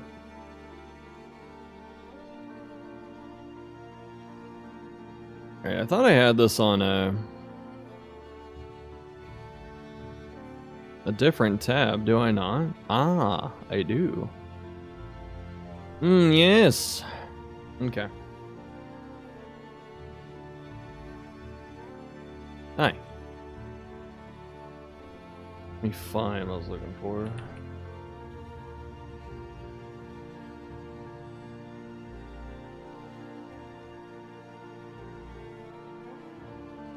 The cat's bugging out. Hold on, Loki.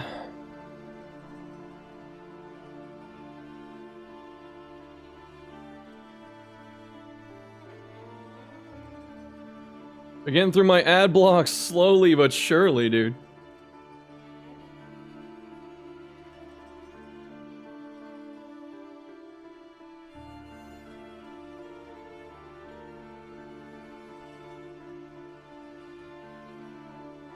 Alright. What is this email? Join our creator panel?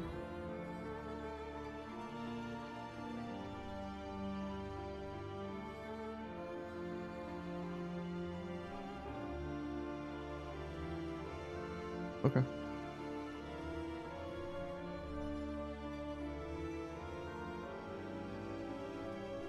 Alright, cut the music when I can find it. I got too many windows open. Here. Right. Okay. All right. Now it's time for something fun. Not that that wasn't fun, but this is less anxiety inducing. What's up, Doe? Okay, not this. Hit the wrong thing. Hold on.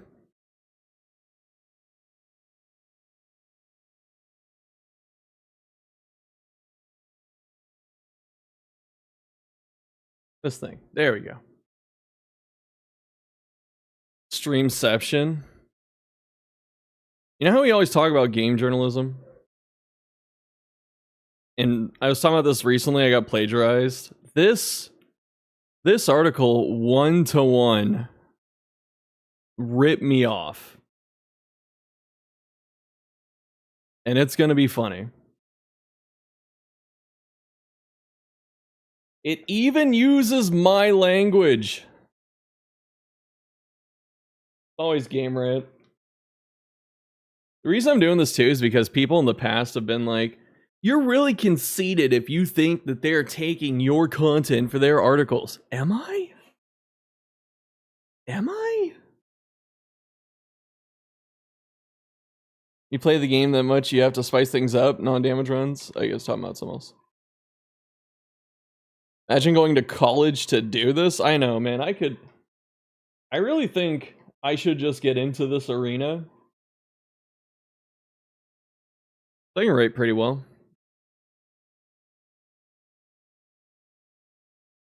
Is it a leech? It is. ED cord run the Game Rant Vestal? The no cooldown Vestal?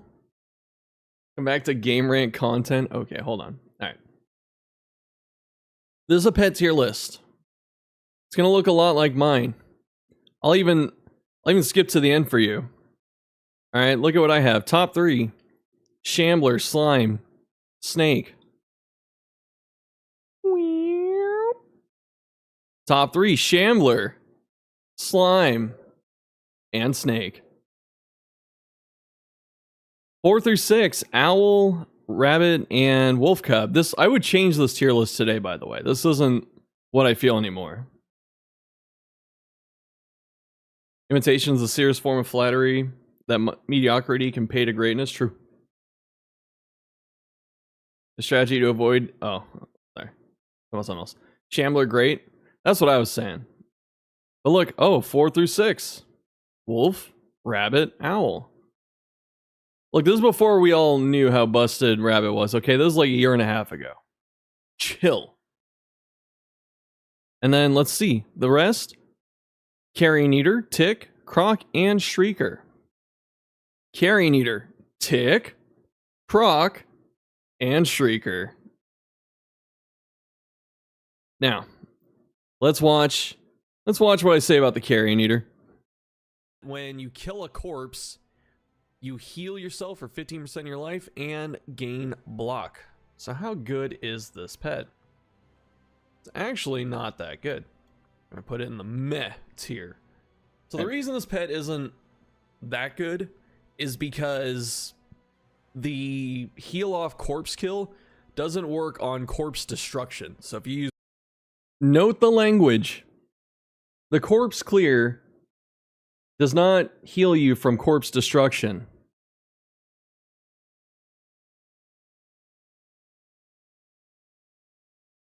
However, the heal from the corpse doesn't work on corpse destruction. Players have to hit the corpse directly to kill it. Magnesium rain, it doesn't proc. You have to hit the corpse directly and kill it. What? What you mean? Although the ability to save players' resource in the long run, if they already have corpse on the battlefield, they're probably winning anyway. And so this only gets really good with the general trophy when you can reliably one-shot a corpse or the heal, which is...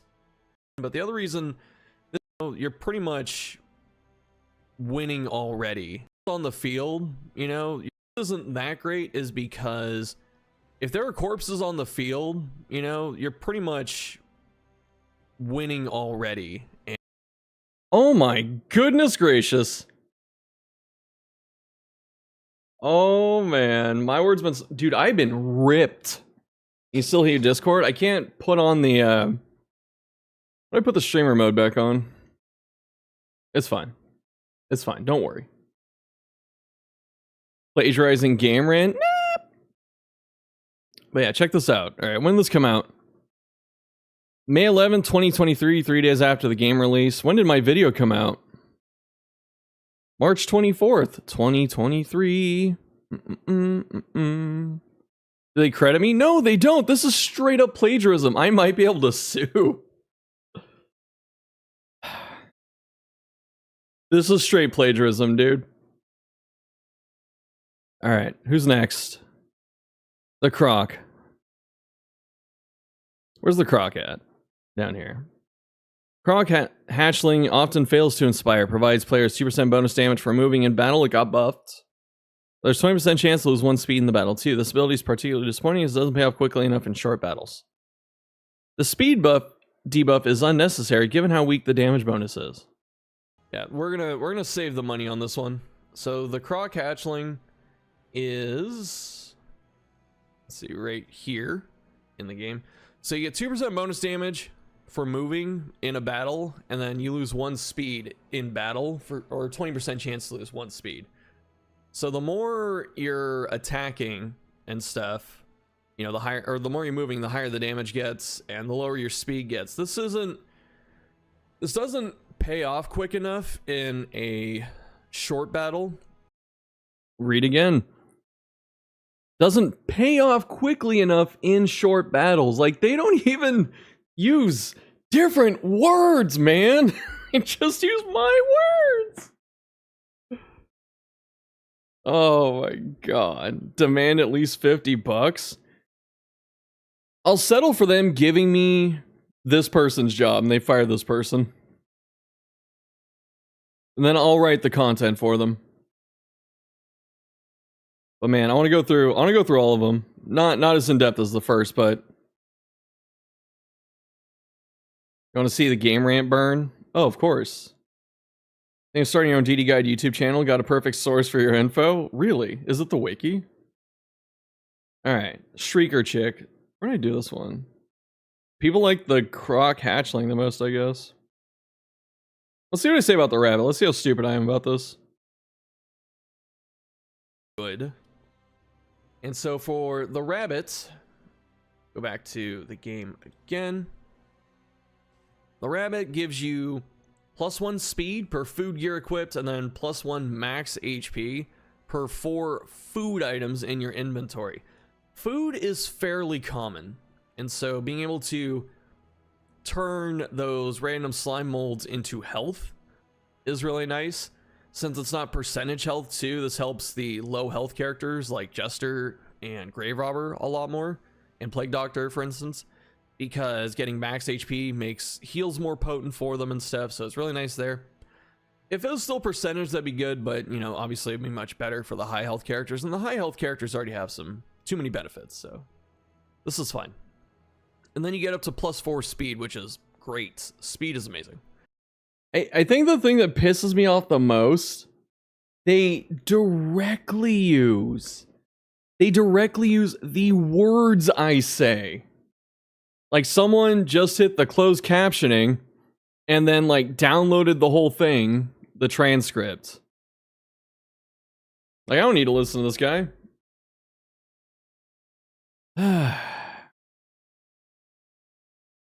Teacher won't approve. I'm actually pissed, honestly. All right, let's see Shambler. Shambler. So the baby Shambler, I'm going to say, is a great pet. Probably no surprise. We'll see. Oops. There's definitely one they tease the most in terms of pets. It was the one everyone wanted. And so what Shambler Spawn does is it counts as a Dark Impulse for the entire team. So to use Cultist Trinkets, you don't have to put on a Dark Impulse. You can put on 2 Cultist Trinkets for each hero if you found enough and you wanted to do that. And the reason this is really cool is because this gives you a lot of flexibility in builds where you don't have to put on a Dark Impulse, which honestly isn't that good. Like, let's be real. They're okay. They're all okay. They're nice to have, especially like the Blight Resist for Exemplar and the Burn Resist and stuff for like Bonnie. But otherwise, you know, they already have drawbacks, and they're not all that great. But there are some really good Cultist Trinkets like Silent Treatment. Snap Judgment can be good for some instances. Temptation's really good if you can protect that character. Wounding Words is good. Misstep is great on, you know, dot heroes and stuff. Supports. It's funny they don't copy the specific things, like what trinkets I'm talking about, because they don't freaking know. They don't know what the hell these do. Source Dungeon Wiki, doubt, unless I wrote it. They said superb, I said really good, so it's totally their own. Ah, yes. I can see how I'm mistaken now. Sue their asses? Can I? Like, any legal friends in chat? Do I have any legal ground here? What's up, Prevail? How you doing? Thanks for the 9 months. What's our stream baby's name? Who will prevail just resubscribed for 9 months, man. Man. Alright, let's look at the Shrieker. So the Shrieker chick, as cute as it is, let's see what it does. As cute as it is, as adorable as it is. 2% crit per scouting gear, and then you loot 2 extra baubles. Did I say it, arguably? You're not prying too much. Am I going to confront them? If I have any ability to, I will. Had 2 lost semesters in school? Fair. Tell me. What did I say here? So you get 2% crit per scouting gear. So the Shrieker chick, as cute as it is, let's see what it does.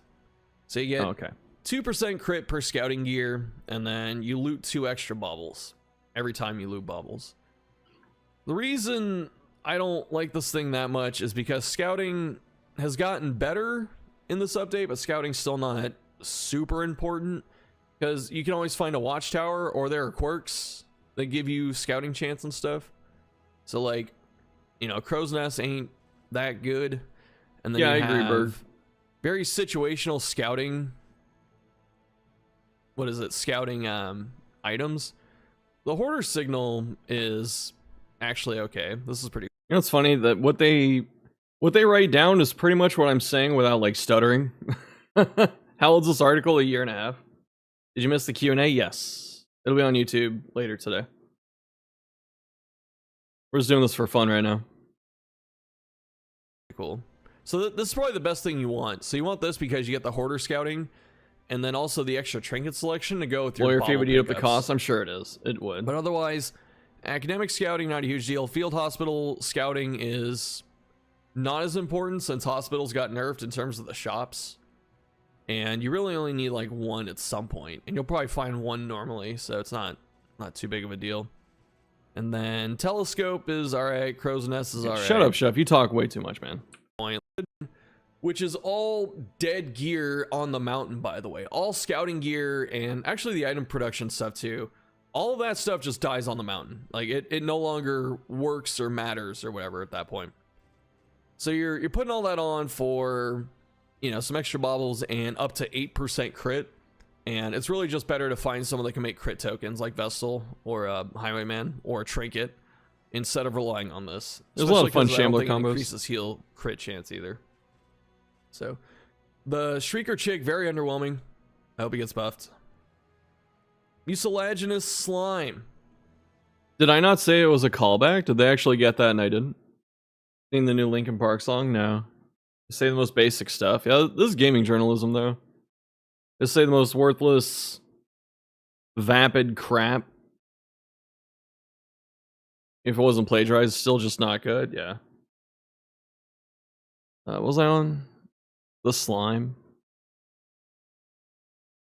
Is a great pet. Let's talk about why. So for the slime, you get 5% debuff res per road gear equipped, and then you have increased chance of looting road debris. And honestly, the more I think about it too, the only wagon gear that even exists, I'm going off on a little tangent here, I'm sorry, but is the restorative stuff or the medical gear and the luxury gear. The tangents don't help us. It is stuff like your new stuff they introduced. You get the leaf suspension, you get, which is good. And I thought there was one for armor. Is there not? Yeah. Okay. Steel plating. So yeah, there's. I don't know what SEO leech is. Gaming journalism is kind of bad because they don't have the time to invest. Yeah, the times I've looked into these jobs, no joke, it's like basically write 10 articles a week.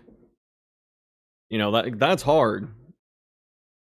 Like, there's no way, unless you're doing it for one game, it's very, very difficult to play multiple games and then make stuff off it. Anything super important from the Q&A you missed? Behavior's not involved directly. They're just funding. And Red Hook might have an extra, or does have a new game in the works. Oh, search engine optimization. Okay, that makes sense. I've heard of that. Yeah, I gotcha. Well, some of YouTube is. You're trying to game the algorithm for that. Some journalism's alright. Investigative journalism and predatory business practices, exposure of scandals. That's about 1%. Yeah. Those new events taking place. Don't know if you should be excited because the possibility of collabs with DVD. Well, DVD's not getting put into Darkest Dungeon. They specifically said that's not happening. Alright. I mean, do I need to keep going? Do we need to look at more?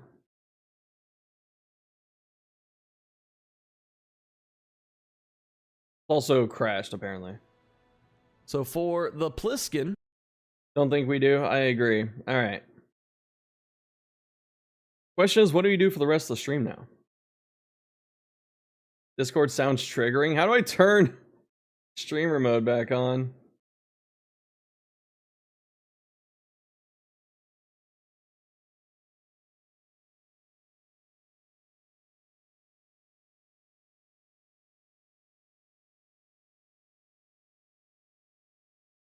DD or ATS? I was thinking ATS, or maybe Mechanicus. They're wearing the same shirt as the video. I do like that shirt. Disco Elysium? No. Privacy and safety.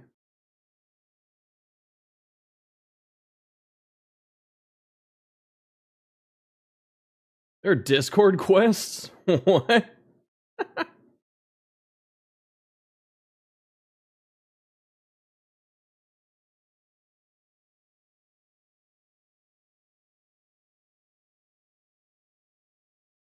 Alright, user settings.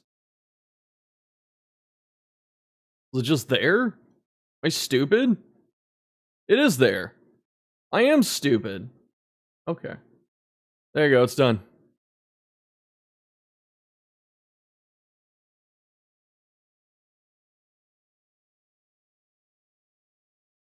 Dude, DD2 hero backstory tier list.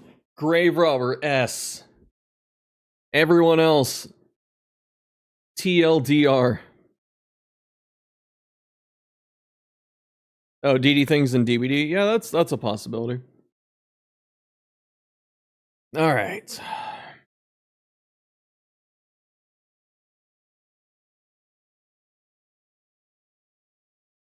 It's ass tier? The only thing ass tier is your comment. Alright, I guess we'll swap gears.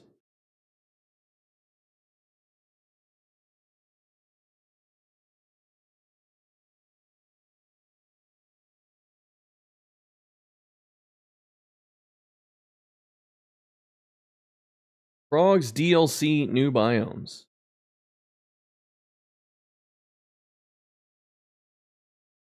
I had to restart my other run. Because it just crashed and burned.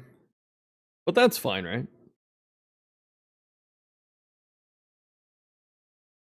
Just down a little bit. So I gotta move me camera. Veg time. It's a very relaxing game, it's true.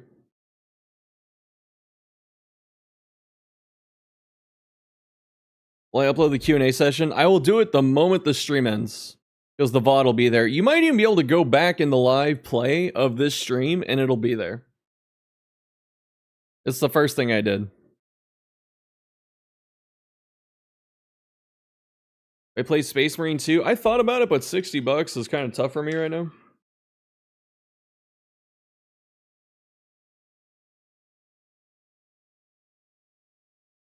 Yeah, on YouTube you can just rewind it. Like cable DVR. I remember that movie from like 10 years ago with Hugh Jackman called Real Steel. Forgot how amazing it was. I know they liked it, because when they were talking about Deadpool and Wolverine when they made it, I guess a lot of those people were together already. And they liked it. Widespread of creators like you who are able to dedicate thousands of hours to a game is why gaming journalism has a hard time doing it. I am the problem. Wait for Frostpunk 2? I don't know, people are mad about that. For pretty much the same reason like Darkest Dungeon. Like, it did too many things differently.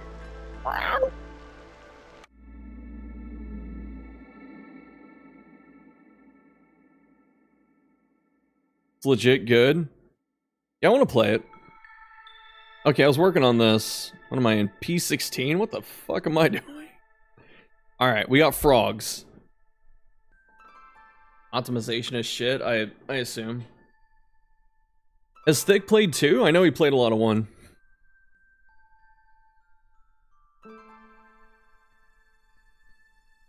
Alright.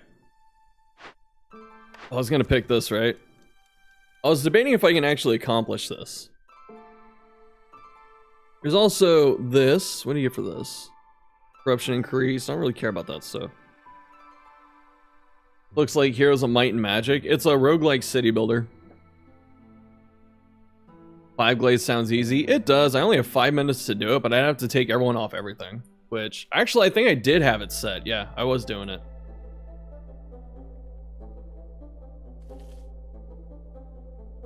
Okay. We're gonna take it.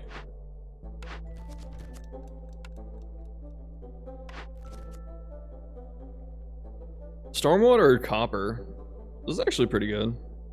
This is also, like, both these are easy. Maybe the Copper production, I wouldn't mind getting quicker tools. Frostpunk 2's Game of the Year material, really. The building I'm gonna get. For what? Would be the point of a sequel if everything was the same? I know, right? Oh, from Mission? There. Oh, it's the Brickyard. Now it's Frogified. Alright, so we're putting everyone on chopping right now. What do we have? Geyser Pump gets 10 resolve. Oh, that's so garbage. I guess as long as you don't do the frickin' the automaton, it's good. That's actually pretty good, yeah.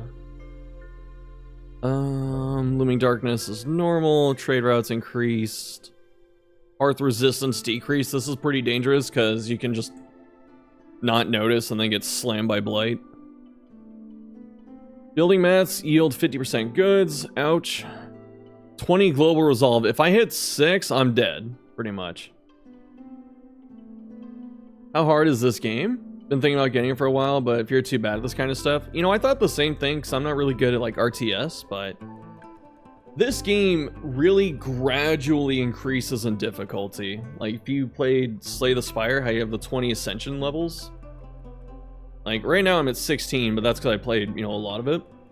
But you have like, you know, easiest, and then it goes up a little bit, and then you get to prestige, and that's the ascension equivalent. Yeah, it's the hostility amount. But the game really eases you into it. Like, from the people I've talked to that have played it, it's been a similar story, so. It's a great game, and if you want to put the time in, it'll be fun. I'm not saying you won't lose at points, I lose all the time. But, you get better each time, and that's really fun. Alright. I think I outlined everything I was gonna... Delete the space prison command. You can. We gotta play that game again. Dude, do I have the thing in the middle? Did you get this one? There it is. Alright, her glades. Done. Where are the other ones I marked? I really want to do a level on the new biome. Thanks for replying, no problem. The new biome is hella fun. Let's see, that's 1. I got 2, 3, 4, and then 5, I guess. I'm going to open this, right? I need to open 1 dangerous. Oh, it's probably this. Get the scribe. Yeah, okay, I like that. Alright, y'all are done.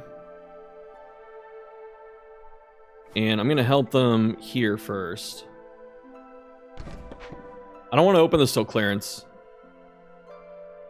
Every time you hear the music, you want to start a new game yourself. It's so good, man. Just gotta get my houses up. Okay. Like, we have no time to waste. So what I'm doing here is I'm moving my woodcutters to different spots, and the gold trees are the ones they can cut. I'm telling them to cut down, and so when I make it into one of these foggy spots, I'm telling them to stop. I don't want them to get the other stuff. They're all on break? I didn't pay for breaks. Addicted to playing Stronghold Crusader again? I've heard good things. Oh man, it's taking a decade for that.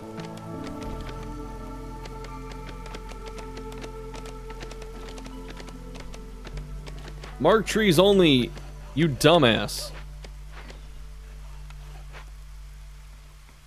Got 3 minutes for 3 glades. I should be able to do it. It's gonna be tight though. I'm gonna get like 30 seconds left.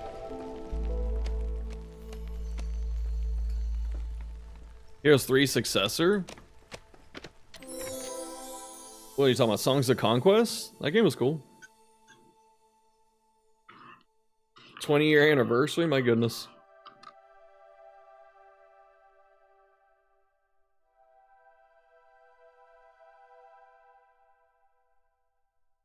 Oh, shit. Please be kind, Stag Chan. Go here. Olden era, look it up. Do your own research. There's a demo on Steam, yes. Let's see where this goes. Yes! Okay, we're good. That's where I wanted it. Perfect timing. We're in Drizzle, or not Drizzle, Clearance, which is the second season. So it goes Drizzle season, Clearance, and then Storm. And so we're in Clearance right now, which is the medium season, so to speak. It says he checked a little bit, and it's not really what he wanted. Oh, the micromanagement in one, where one dude staying 1 hour longer on a coal pipe could save your ass, hates the districts as opposed to buildings. Okay. That's fair.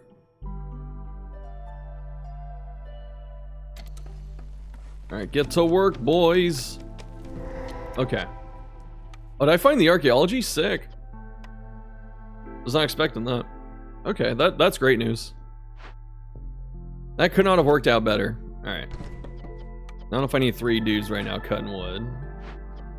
Don't have any harpies. I don't know what my third group is. I need someone fishing. Yeah. Fishing's OP.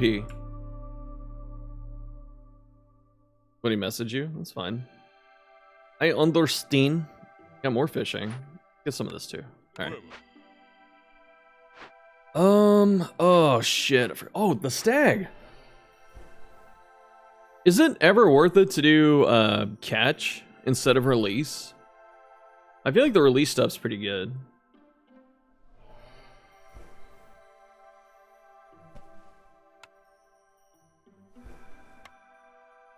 Like the district system better, like how the scale is just bigger, the voting system, game's beautiful.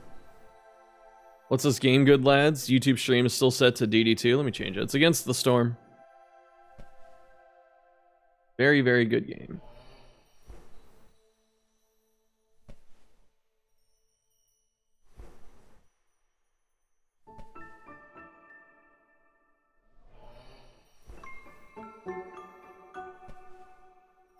Too lazy to change the thumbnail. Actually, maybe I should. Hold on. I have the old thumbnail on deck. I'll just swap it.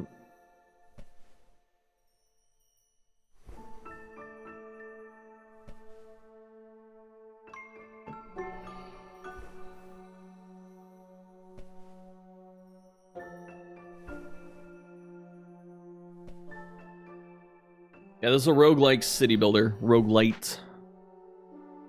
We have this. What do you get for not doing this? Ooh, longer storm, shorter drizzle. That's painful.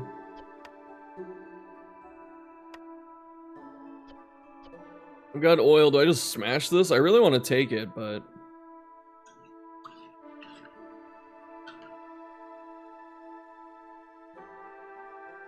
This is the new node for Harvester Camp.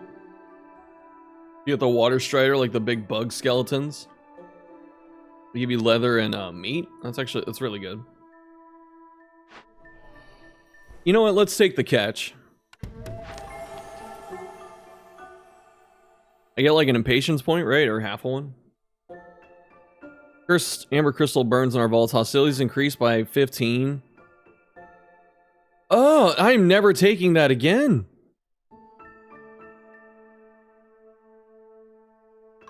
That's horrible.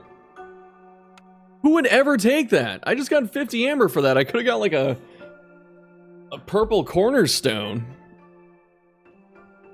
And stuff. Is that a throw? It kind of is, dude. Oh my god, that was trash. And they have exoskeletons. My nerd friend, it is called a molt. So yes, you are correct. I can turn in my thing too.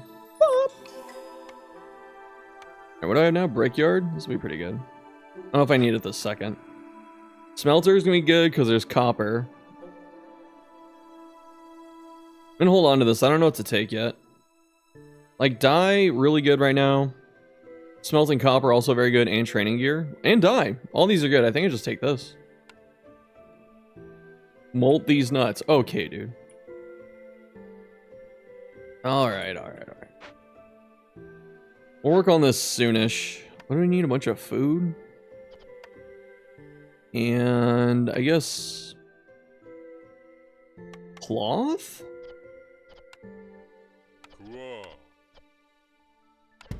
I need to get... Where are my people at right now?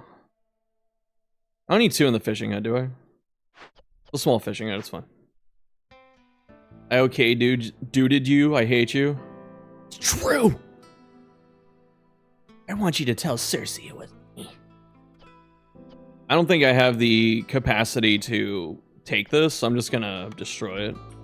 Destroy it!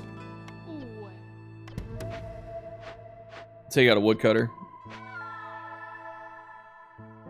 I'll take off the marked trees. Marked trees. Get this. Alright. Start cutting out a path. Toxic streamer. Alright, start building me houses. I'm taking the time to learn this game, but you love watching people know what they're doing. Thank you. I do know what I'm doing. Oh, this game's so fun. Because everything you learn builds on itself. Like, you learn different wind conditions. Because at first, like, you just have to fill up this blue bar. But you can do it in a bunch of ways. You can do it by just opening boxes. A win condition is make tools and open crates while you do your orders. Another one is to make a bunch of food so everyone's happy and then it fills up the blue bar. Keep doing the glade events. You'll get, points eventually. Trade's another one. You can get a couple different perks that let you win off trading in a building and stuff like that. And you can just make a trade empire and sell a bunch of stuff and win. Like, it's so cool. You go against the storm. Yeah, the storm's in a minute. Humans! I will take humans. Very happy to see humans. Always a safe choice. Like, humans aren't overpowered in any respect, but they're always reliable.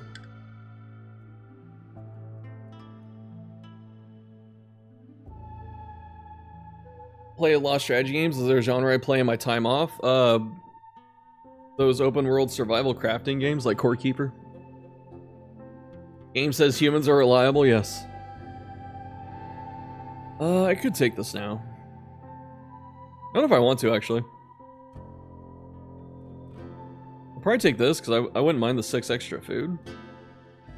And also, I don't have to really focus on building more houses. I don't have to build a human house right now. The thing that sucks, frogs need their own houses. So, this is gonna be tough. God, I hate the crude workstation. I gotta build that brickyard.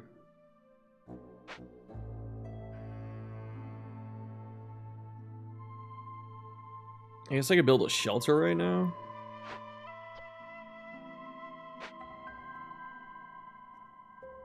A lot of herbs, like that. There goes all me cloth.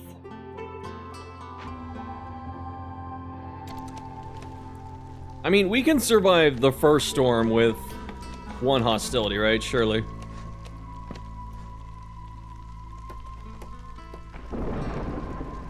Oh my god, beavers went +6. I can just favor the frogs if it goes bad. I heard of Darkwood. I streamed Darkwood, I think, a year ago. The controls gave me a lot of trouble. But I think it's a great game. I would like to watch someone play through it. I don't know if I want to play through it myself. My girlfriend actually got farther than me with it, which is funny. So right here, you can basically give one of your species a bonus by just giving them favorable treatment. And in these times where like one group is fine and the other isn't, it's a good way to save someone. Because if they get too pissed off, they start leaving and that gets you to lose the game. 2 rain engines installed. Do I pipe this?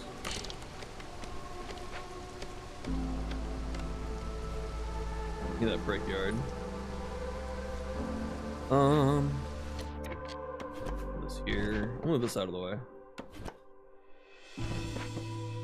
And then I will brickyard.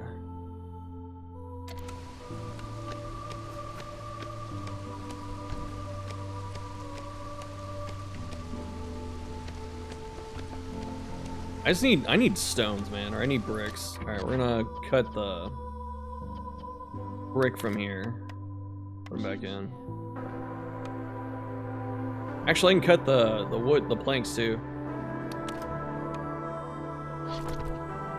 So really, it's just cloth this dude gets to make now, which is fine. I put a toad here, or frog rather, because they like it. We'll work on dew later, like crystal dew. This map has clay, right? Am I tripping? Can't do pottery yet. We really need actually, maybe I can, right? I'm getting stone from stuff. Can we do like 20? And then what, like 30? Okay, I like that. I don't have the stones. The favorite mechanic still in the game? Yes. Feel like too much of a crutch. High difficulty, it's almost necessary. Like obviously if you do things right, you don't need it, but it's never bad. Not even just to save people. Sometimes you'll have them like right at the edge of the blue resolve. You know, they'll be like 31 out of 32, and then you just hit it so they go into blue and you start getting points. It's a valid way to win, I would say. This settlement's kind of struggling because we don't have houses built yet. Once we get houses, we'll be alright.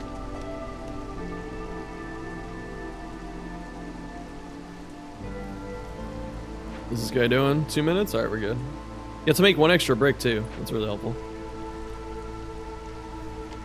Slowly getting copper out of the trees, which is an interesting thing here. What's up, Caps? How you doing, man? Alright, new orders. What are we supposed to do? I don't really have any farming going on, even though I do have humans coming. I do have some fields out there. Let's take it. 5 glades again? That's a lot of good stuff, though. The only thing I dislike is that if I open 5 glades, after opening 5 glades, this becomes a very, very not good perk to have, so I kind of don't want to do it. You repurpose clay. Empathy decisions, not guaranteed to get those. I can't make these. I guess I'm going to try this, the empathy. Alright, year 2 cornerstones, the orange one's huge. Rebellious spirit, very good. Over diligent, also very good, makes extra barrels. I don't know, do I want extra barrels? I have beavers, so I can pump out planks.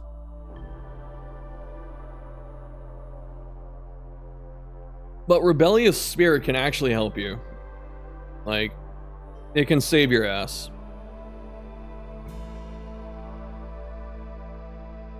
Well, let's play for the long game. No, wait, can I get clay? Screw it, I'm taking these. No, I could re-roll. Let's roll. Members of the Frog Clan flock to your settlement, gain 1 frog villager for every 2 house upgrades. Newcomers arrive 15% quicker and bring 10% more goods for every 1 level of standing you have with other settlements. Okay, I'm not trading yet. Cooking seems good.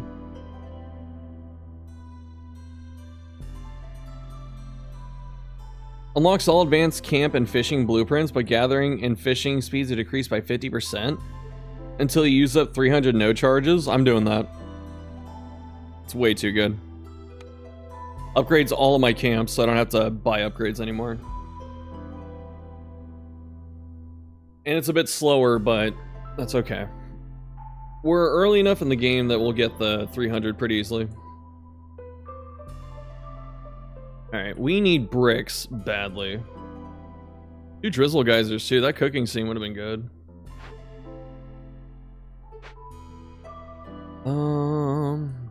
I'll take the favor off.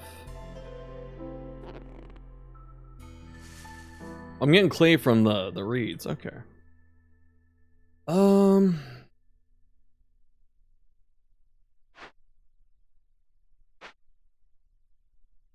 I guess we'll just... Okay. I have 3 drizzle geysers. Holy shit. Maybe I should have took it.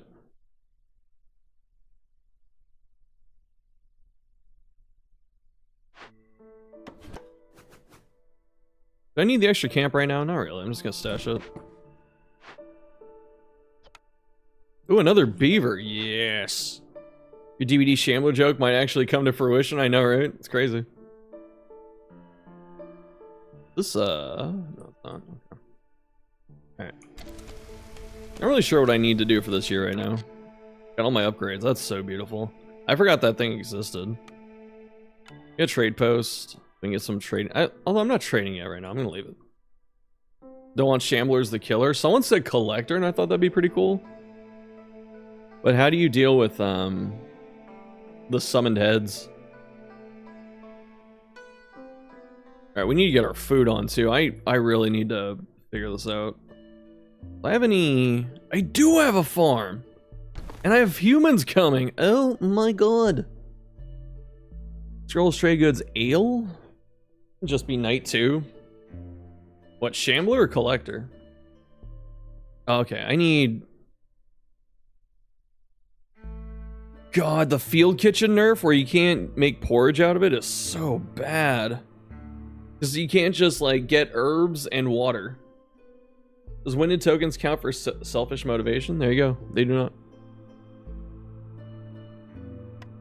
Alright, I'm gonna put this here, but, like...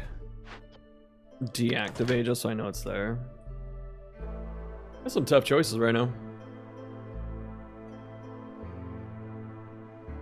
Mainly food. I hate... The one thing I hate about this map is you are definitely prone to starvation. I think I just have to move on and start gathering this right here. Just leave the reeds. Because this at least has meat. I'm actually going to take this guy off too. We're just going to have two... Basically, since the beavers are so good at wood cutting, we essentially have like 4 woodcutters right now. We can work on this. What's up, Alex? Can't add Hellion to DVD in any capacity because she'd be too strong in whatever role. True. Alright. How many tools do I have? 0. Got 20 stone. I could break this for resources, which is really good. Is there another cache? Could also break this. Oh, 15 cobalt and some pipes. That's really good. Okay, and then we have roots. Okay, maybe I should make that. Was that forager? Okay, yeah, this is a good thing to get. And have my woodcutter start getting into that. Probably now, actually. Okay. Yes, I want an easier path through this, you know? Alright, I need people right now. And the frogs are bringing me people pretty quick, so they're really good fire keepers. Cozy stream, that's right. That is correct.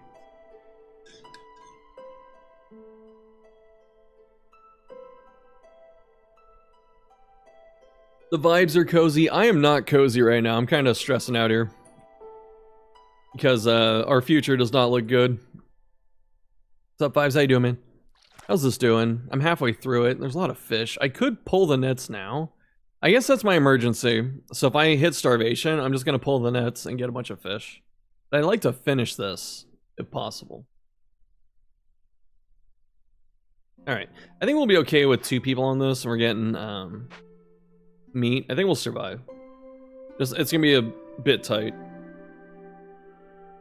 You're not looking good, dude. Same. Too real. How much is left on this? I don't want to destroy it. Alright.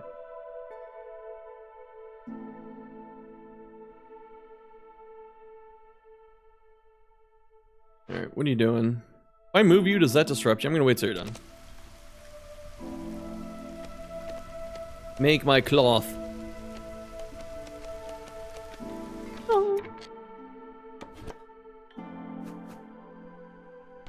Okay, and I want to set up this blight post. I'm going to need this next year. And then what, 10?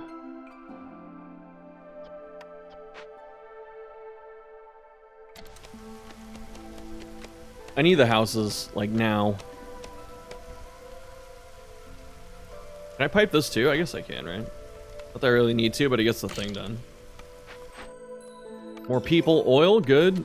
Got our human. Okay, I'm down with that. Got a human house. Take that over. Oh, I can also do the farming now that I have a human. Carpenter, planks and tools, temple, religion, education hits the whole team. Insane. More people, thank you, frogs. Extra cloth will be good because I can start working on that thing up here. Now we got hella people.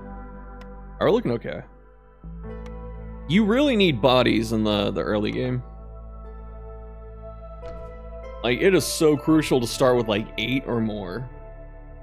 Saw that Frostpunk is free with the big PS Plus. Might try it. Nice. Let me know how it is. The big PS Plus. Frog house. Right. I need stone, man. Where the F is stone on this map? It's on the trees.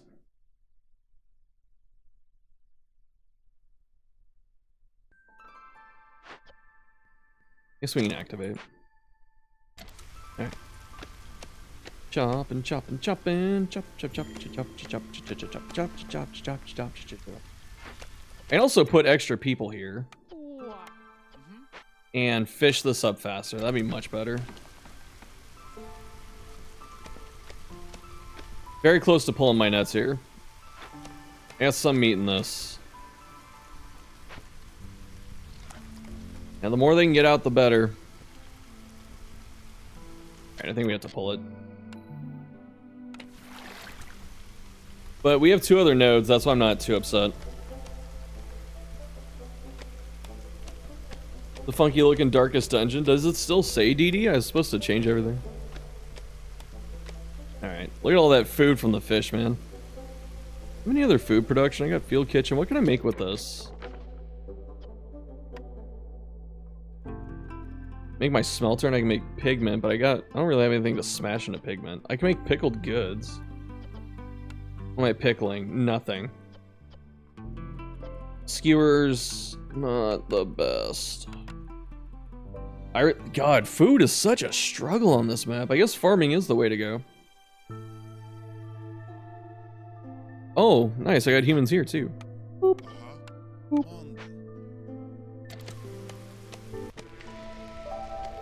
I'm gonna turn in some copper ore here in a sec and get this done. Fishing hut idle, okay. This one's closer. Sorta. Alright. Build my houses now.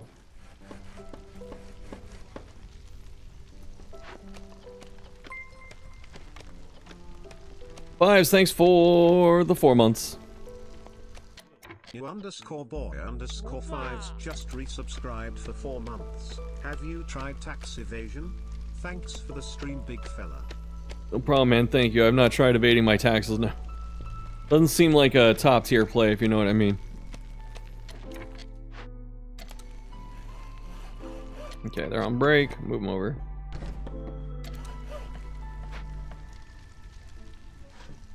Oh, I need the houses, you assholes!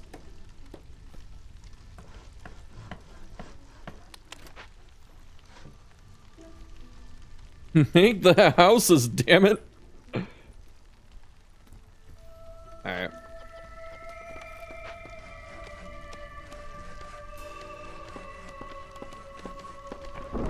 This is gonna probably go bad. I might be able to survive 1 more year without it. I'm not gonna turn this in because it'll lower my hostility. And sub 31 months doesn't feel like it. I know, man, it's crazy. Not to pay tax if you don't make money. Not entirely true. Pretty much my streaming profit margin is mostly tax. I'd be like, yeah, I made this much after all my expenses this year, and they're like, give it here.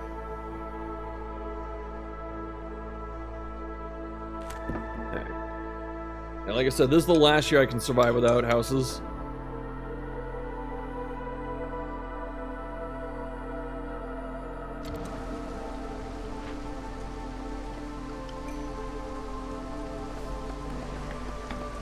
I can make water skins.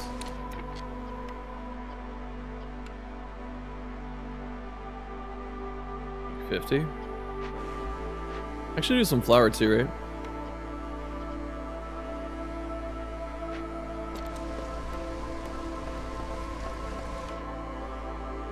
Two beavers, I'm probably taking this.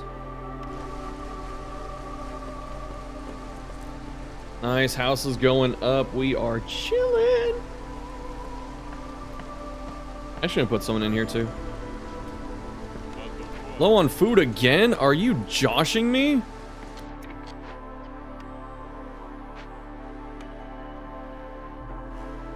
Where are my humans at? Leave the fishing hut. Where's my other human at? Oh, foraging. Scheisse.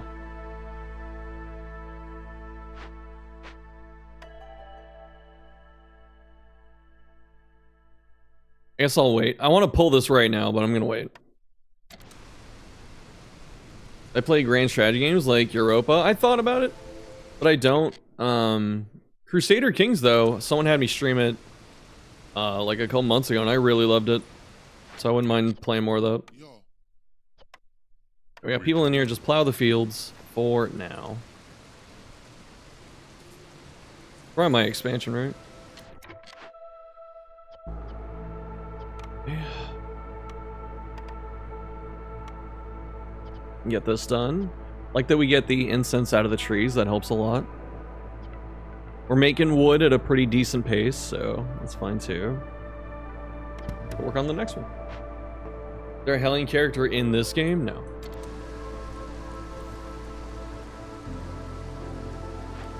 Two people in here, they're fertilizing or whatever this is. Or they're sowing or plowing the field, yeah.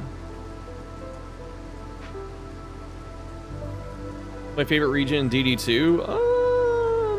The Tangle or the Shroud. Both fun.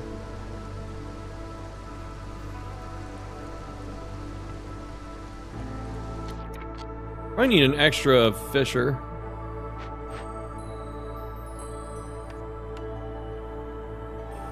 There it is. Alright.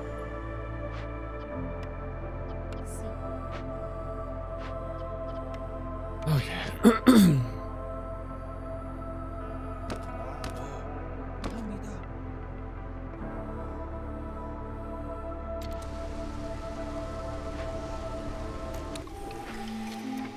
Alright.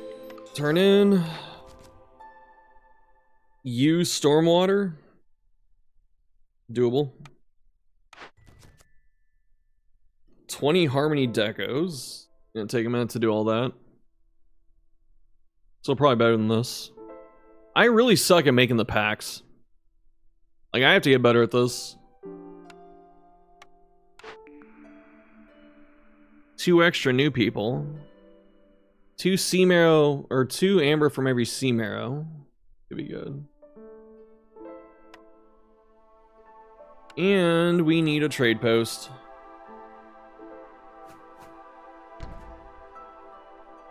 And probably a heart down here.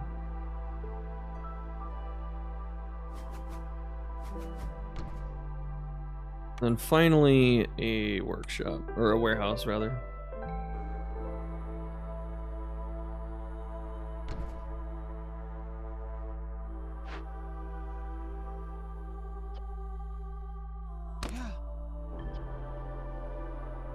Okay, have them do that. And then where's the other one?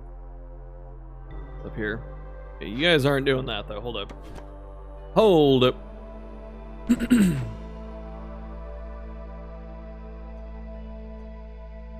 Hurricane's killing your head. Be safe, man.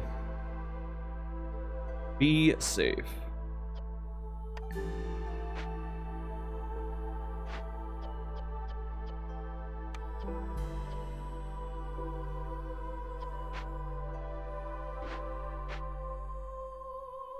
Okay. Need another beaver house.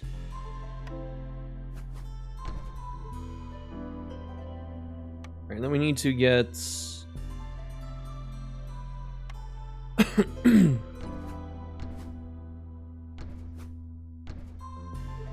decos.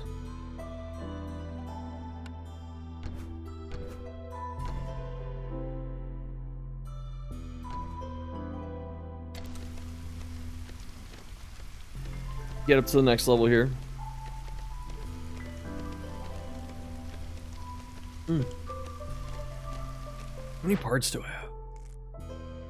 8? I need some water.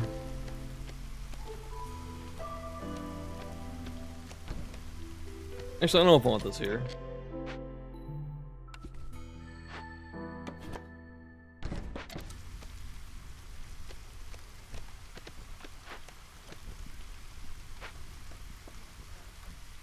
Yeah, food is right on the edge right now.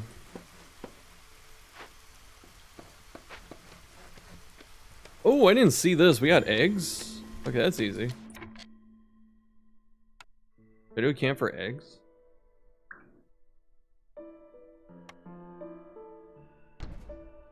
Actually, no, I'll wait. I'll wait.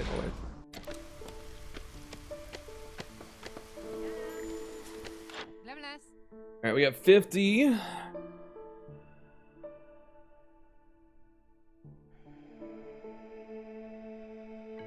I don't want to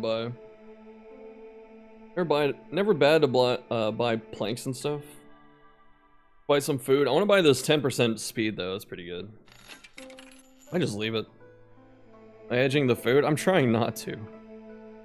If she had parts, I'd buy them, but she doesn't.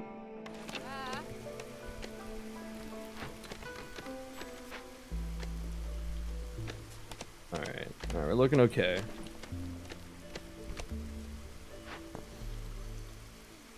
We need more planks, sire. You up to 10? Almost. Yeah, I'm bottlenecked on parts right now. It's really holding me back from doing all the stuff I want to. This farm's turning out pretty well.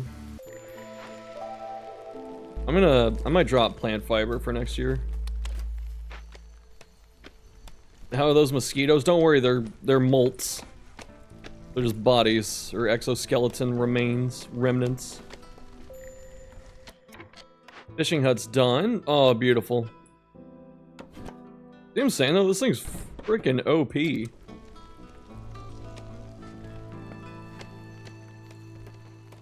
For dangerous.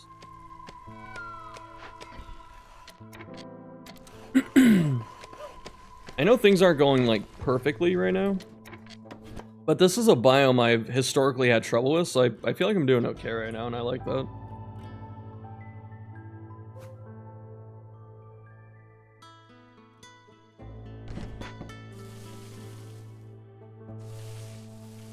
Get all this out of the way.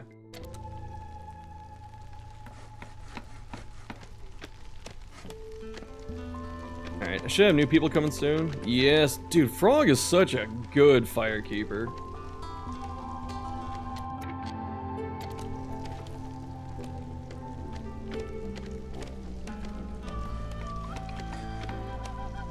Alright.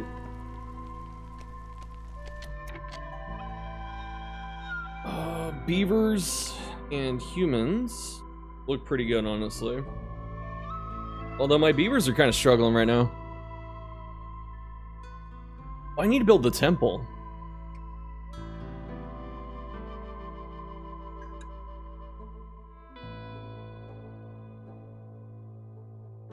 It's just, this group's easier to integrate. Are frogs secretly pay to win? You know, I don't think so, actually. They're just really good. But they're definitely the hardest to use so far. Because their requirements are pretty steep. They're not as broken as foxes were when they came out, and foxes got nerfed, so everything's actually pretty balanced right now. Probably say beavers are the worst group, but the fact they get like double wood from chopping trees is fucking nuts, and that's such a huge boost. Not railgunner, no. Alright. I don't have any space for houses there.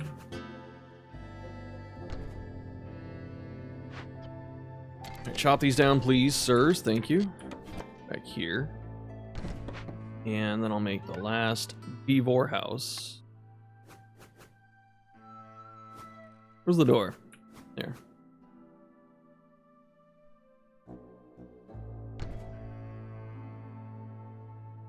Is it weird to say Railgunner is more pay to win than Void Fiend? Probably. I mean, a little bit. I don't know. I think Void Fiend's kind of stupid as good.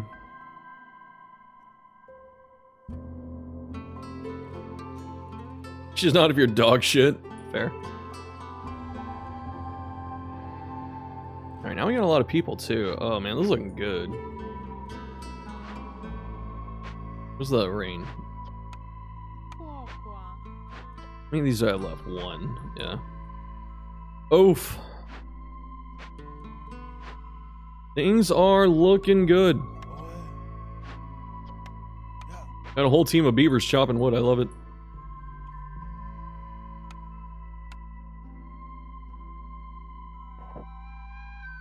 Perfect. Second person on that. I just need one builder. Okay. Actually, I need a second person in here for right now.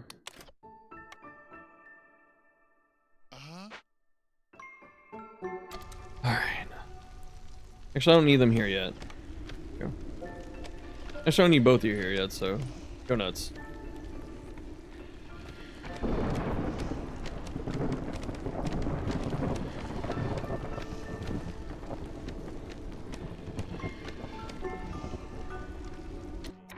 Any plans for next game night?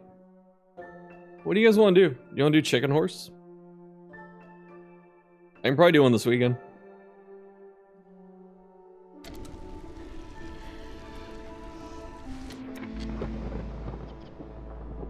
So very nice. You can left click to get rid of everyone, or middle mouse to drop one, or right click to add someone. It prioritizes beavers.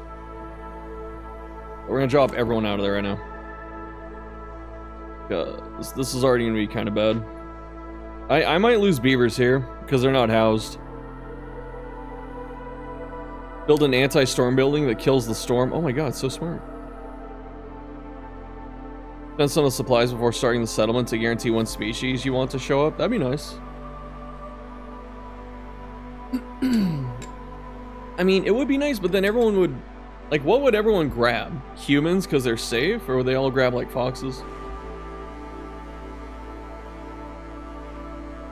Do you have that footage, Ranger? Or do I have it?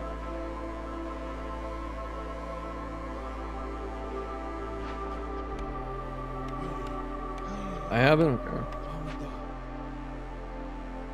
Alright. It's gonna be bad, because there's no housing. So, we're just gonna have to hope and cope.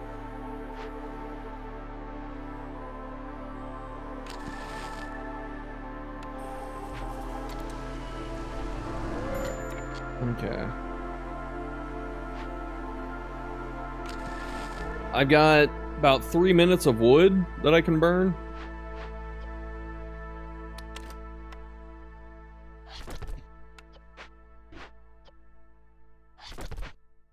A little bit more now.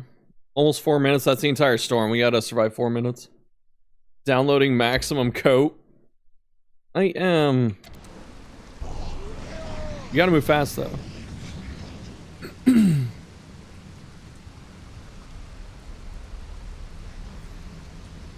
I find it weird that they plow during the storm.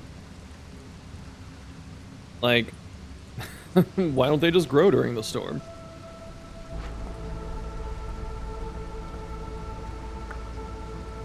This is a legit mod for SOTS. Nice. Alright, halfway through the wood. Almost halfway through the storm, so we're not out of the woods by any means. I can't build any of my houses either because I'm not bringing in wood right now. I'm not bringing it in. Oh, they get all these things done? Okay. Actually, I might be able to stash people where there's pipes. No, I don't have any water coming in. Okay.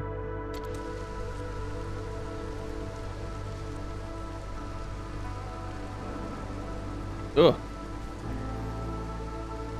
Got choppy. Game. There it goes. All right. I don't want to push this up. I'm gonna wait. I think it's enough to survive, though. Yeah, it is. All right, nice. Perfect. Woo, good resource allocation. Training gear and this. We get a forum and extra scrolls. This is pretty good. Just gotta find this shit. So either buy it or what. Faster traders. More tools. Pretty nice. Sell 60 goods of amber. I can do this.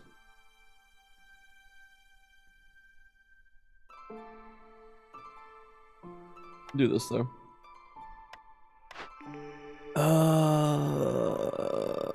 Insects for cutting down stuff. Gain 5 eggs whenever a blight rot cyst appears. You know, I haven't tried that. Should I try that? I guess I could roll one time because I got one reroll left.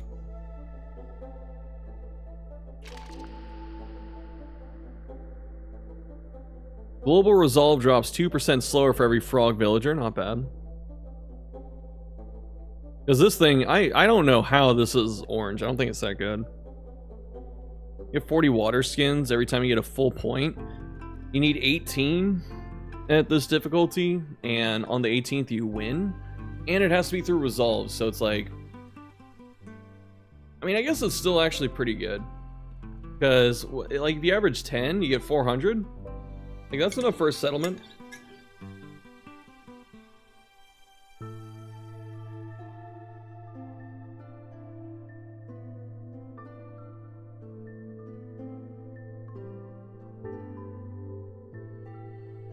%22 slower.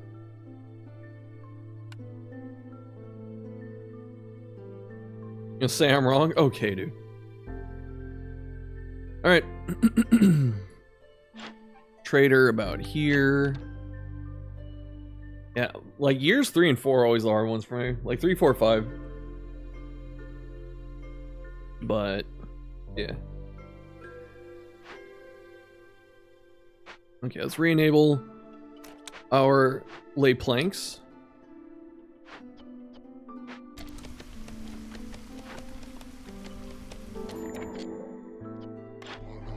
You guys usually got some good stuff.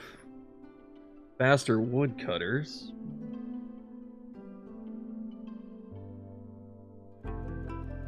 Oh, I need to build the archaeology building.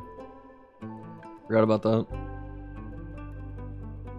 I'd like to buy the hostility drop.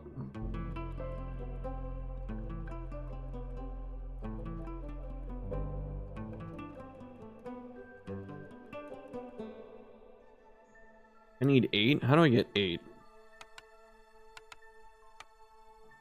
I don't think I have enough on me to sell. I have to sell like all of this. Is that worth minus 50? It actually kind of is.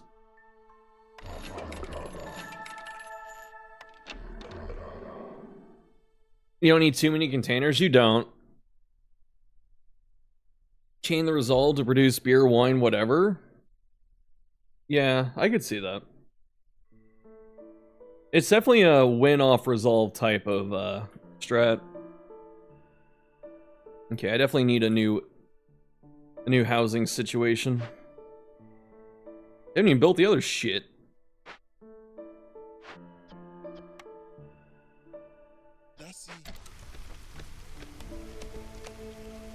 Get it, beavors! Chop, chop, chop, chop, chop, chop, chop, chop, chop, chop, chop, chop, chop, chop, chop, chop.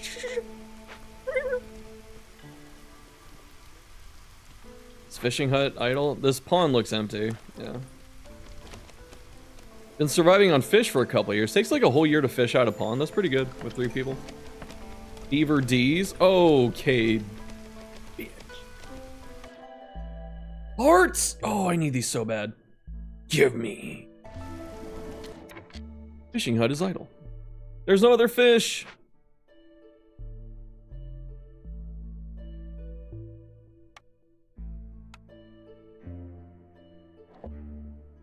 Actually, we have the luxury of not really having anything to do with our copper. We can also make copper roads.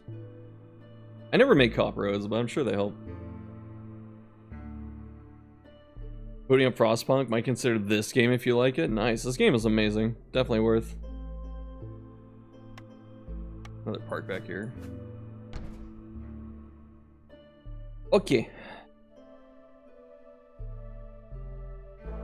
I think one of my main problems when I play this is I expand too fast. And then I spend a couple years catching up.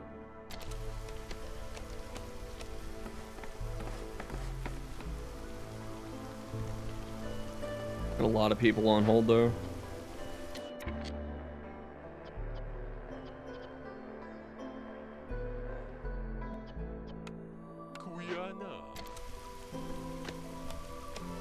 Alright, we don't need the bricks to be top priority now.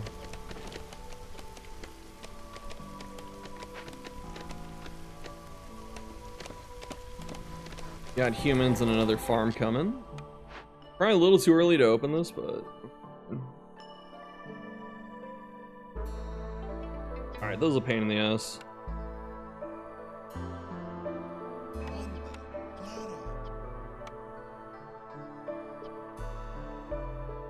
We're gonna get a lot of hostility very quickly, and it's gonna take forever to open this. Actually, you know what? I'm not gonna start this yet. I'm gonna start it next year. I'm gonna take the 1 impatience and the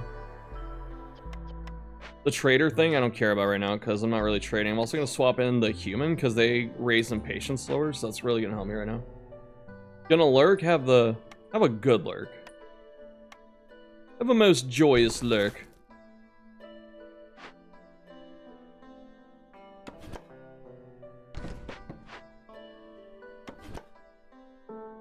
Okay. Is there any space in here? Yes, there is. I want to cut this out. We have tools, 24. How many rocks? I have a ton of rocks, though. Ooh.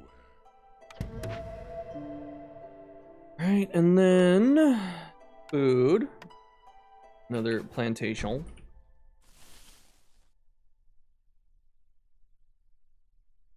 You rang. You want lurch?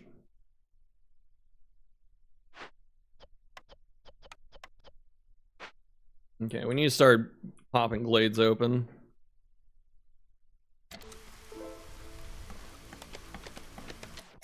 Hold up. How many?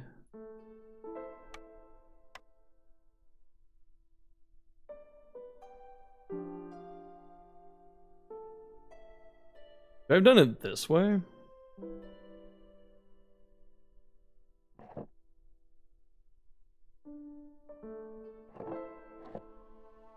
Then just delete these.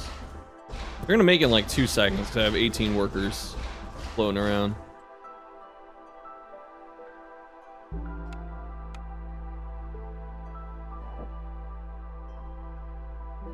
Okay.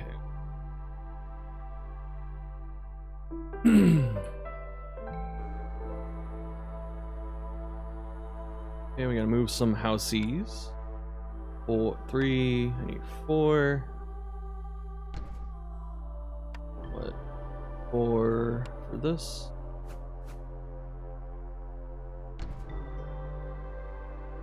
And what, another frog? 6? No, we're good. I just gotta move some stuff over now. Okay. I have a bunch of frog in there. Chop, chop, chop, chop, chop, chop, chop, chop, chop, chop.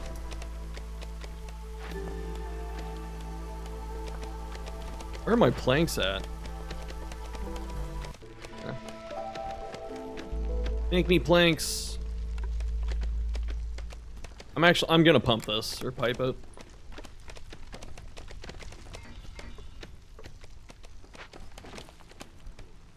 When you pipe this stuff, the first one, extra production speed. The second one, bonus chance of extra stuff, 25%. And then you can crank it up even higher, but I'm going to stick with 2 right now. I don't even need them to put it out that fast. I just need a little bit extra.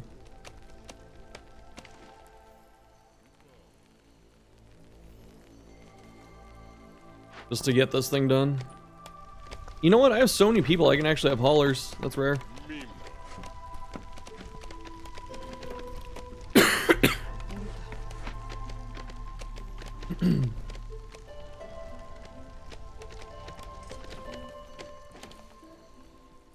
Alright, is this done? Just about. You know, I guess we'll put more people on here too. Help out.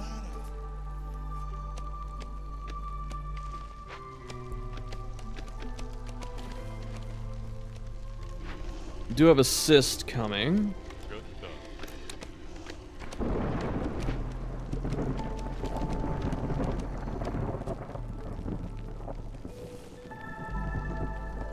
These years go too fast.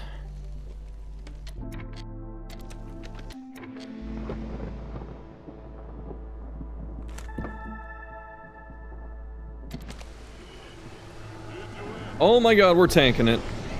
Gorgeous.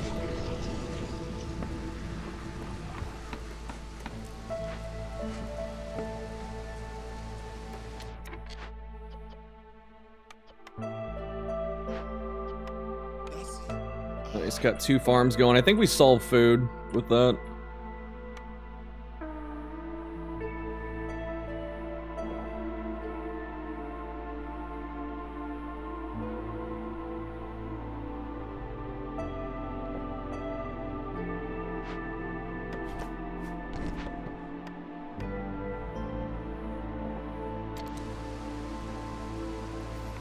Literally you.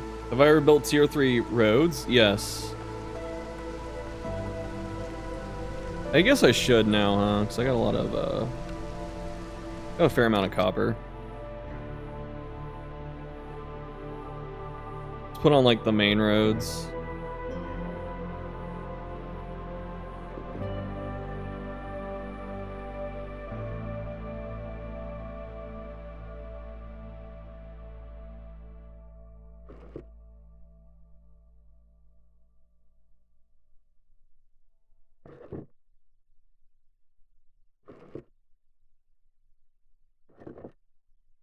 Alright, I'm gonna blow up all my roads. Just wait for copper.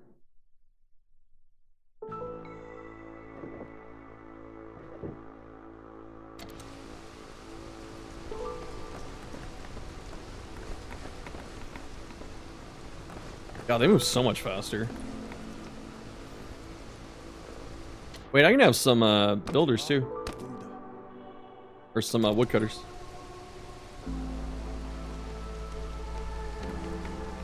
Alright, so we've stabilized.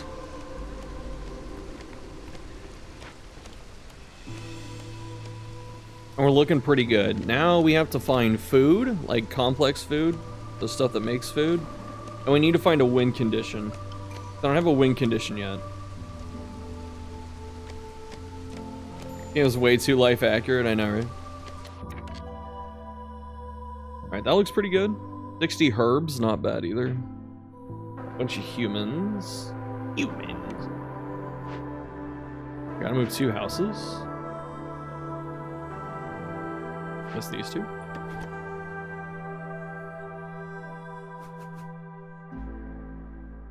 What the hell's in the way? This stupid road! Holiday road.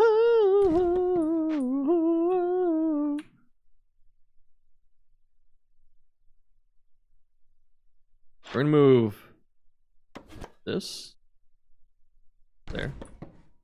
The reason being, this is called eminent domain. There you go. You in the Baldur's Gate 3 level 1 character, only no rest, 100% speedrun. It has to be honor mode, right? Soon.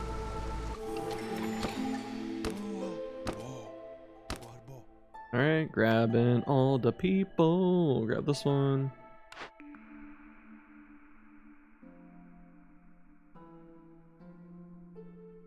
Gain 12 amber for every 50 ale made.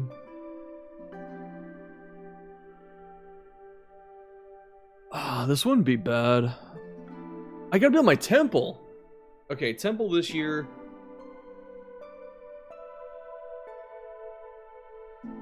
And like I don't really have the chops to get the blueprint stuff right now. I guess this. Final thing. Cut through and find a forbidden glade in 7 minutes. Okay, that's not too difficult, honestly. They're forbidden nearby. Can I take a forbidden right now? I think I can. It's kind of far. Ah, here we go. Ooh, and stone. Wow.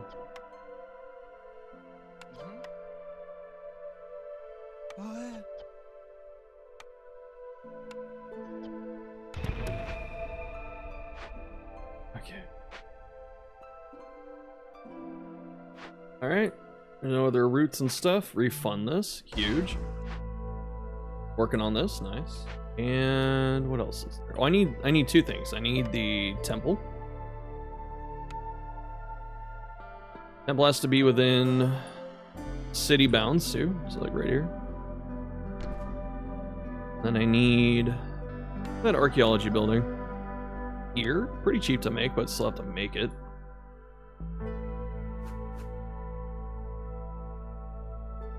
Put it right there, I guess.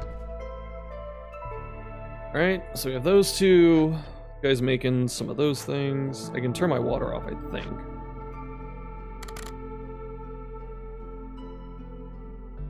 Okay, I'll be right back. I have to use the bathroom. Yeah, BRB. Romance Carlac speedrun. Oh my goodness.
What the people want, it's true.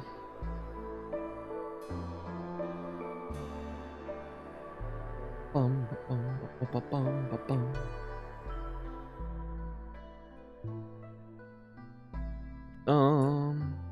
didn't fill this road.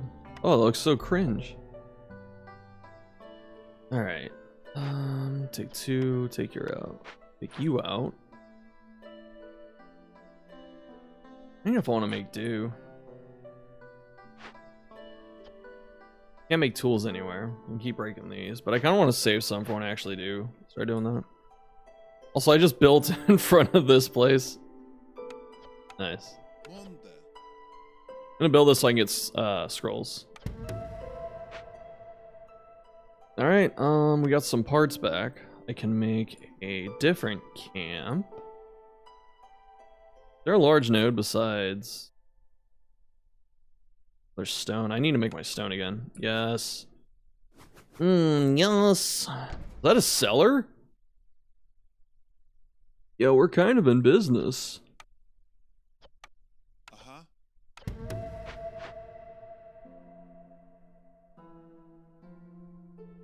Oh, don't tell me I'm out of planks, dude. Okay.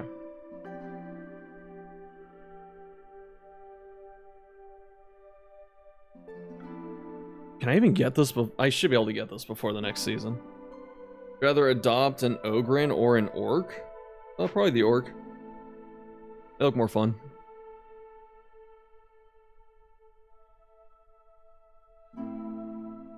Okay.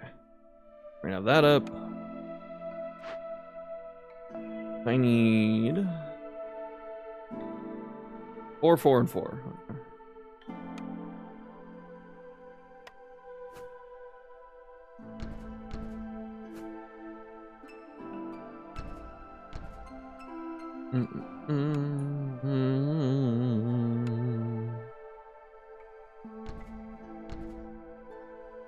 And then what?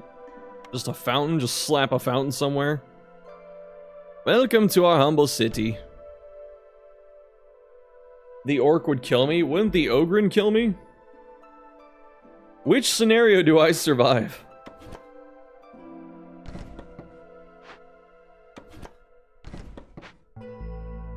They're chill?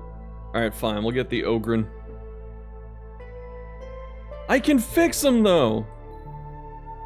My order is ephemeral. Oh, the,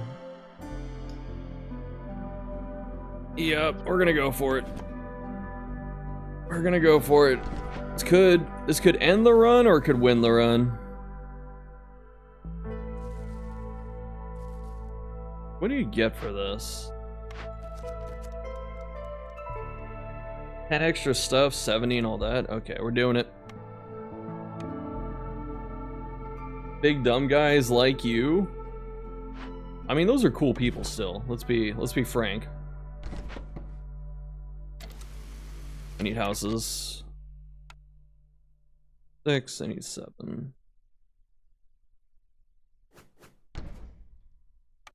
What, 4, 4, I need 5, 6. What the F? Don't normally want to build next to the warehouse, but there's not a lot of production here.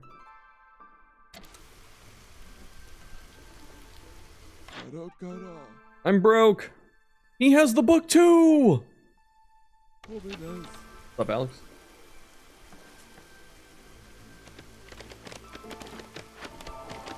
Oh my god, we're out of planks. God damn it.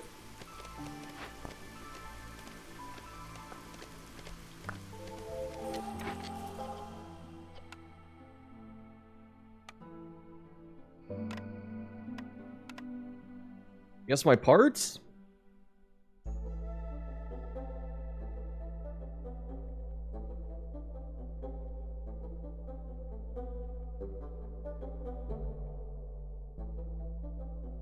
Counts as 9 decos.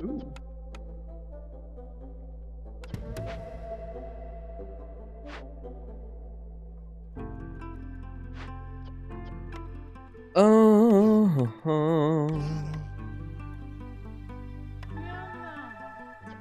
What's this here? Expected game minus 25. Every 200 seconds spent sacrificing.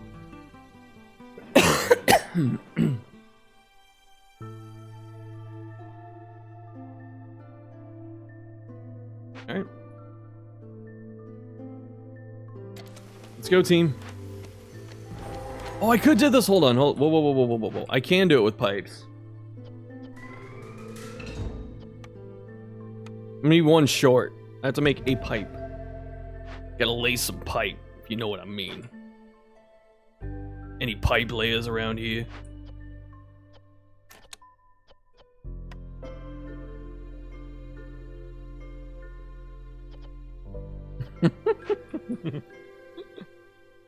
Oh, here we are. Oh, bitch! Shit!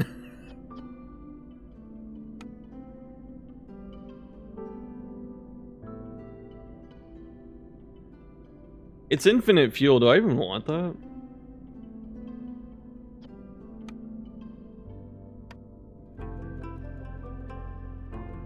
How's the Q&A? It was pretty cool.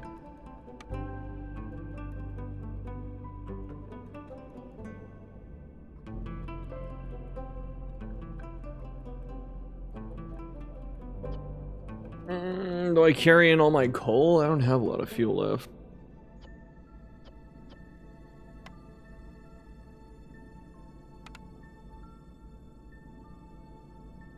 Like oh my god, I should have thought about this. Like every time I hit this fucker in the middle of drizzle, I just can't deal with it and I lose the game. Oh, and that's on me.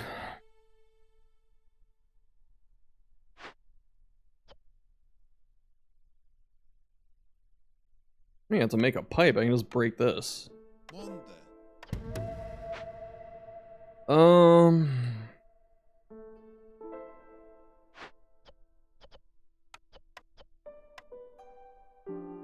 And save that. Like if I had sea marrow to burn on this, it'd be much better, but I don't.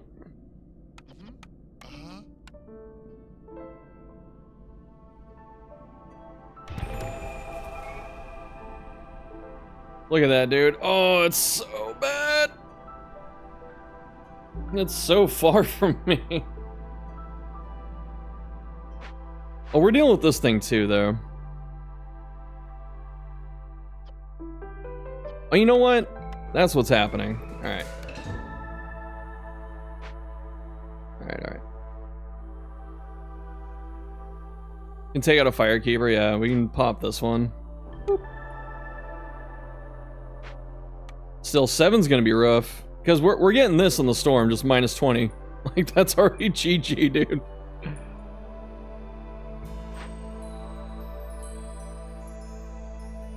I'm gonna turn this in at the last minute.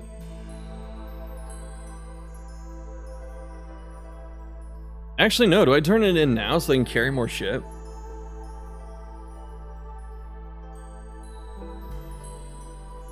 Because my thinking was, I let the hostility grow. Or the impatience grow. And then I get the resolve bonus, and then I hit this later.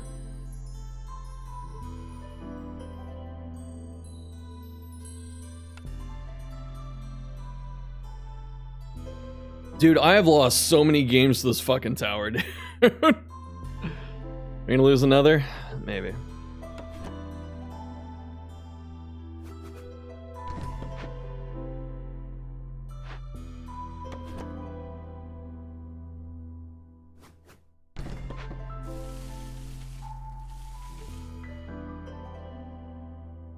Oh, you know what? Do you have anything I could buy right now that would help me? Like, if they had sea marrow, I'd just buy a ton of sea marrow right now.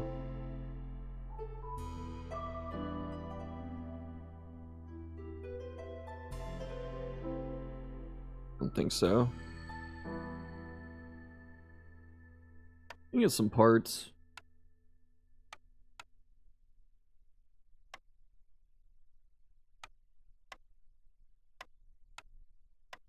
Not enough to make another warehouse. And maybe a camp. So having 7 is good here. Wait, no, I need 8. This isn't baby mode.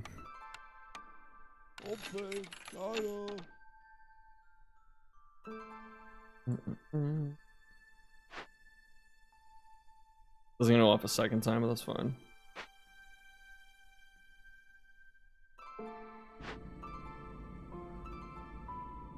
I think I do take it just so they make it in one trip. That might actually help me. Lumber mill. Provisioner, pretty good. I really just need the provision packs though. Oh, whatever.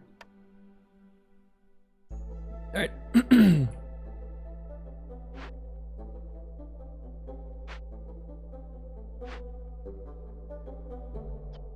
Can I have someone break this? Katie got crit preluded, then died to blight damage. You're angry. I've been there, man. That sucks. I am sorry for your loss. That is what we like to say in the industry is hot trash.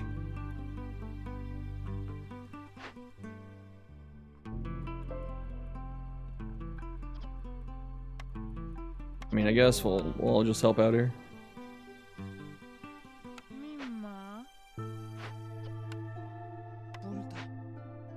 Where's that stone camp? This, yeah. Let me take you out. Put a human. And then I've only got one person building, so. Also call it derp.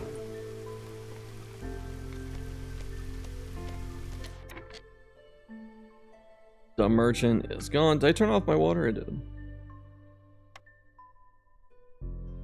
Oh, oy vey, dude. It was always gonna get worse before it got better.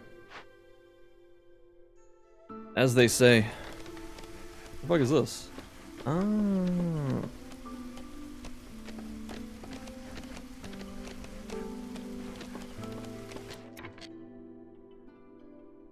%?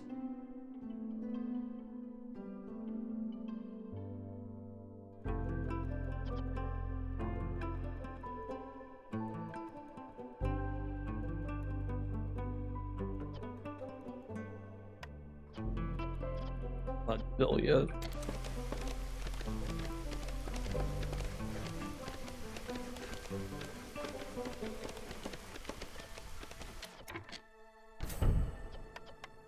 Was this every hostility level grants +1 tool production? That's pretty cool. Minus 10% or 10 hostility for every tablet. Very good.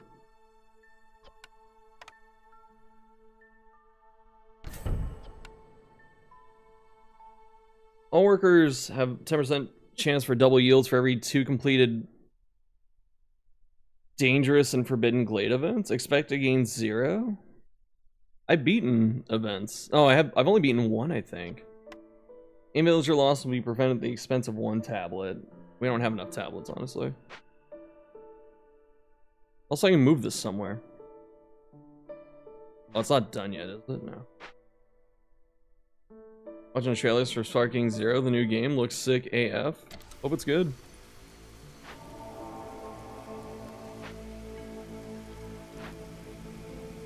Oh my god, dude, that was so clutch! The fucking... The turn-in to get the extra carrying capacity literally saved me a minute, I think. So they're working on this right now. And I will be able to get it done like the moment the storm starts. So I'm very, very, very safe. Hopefully.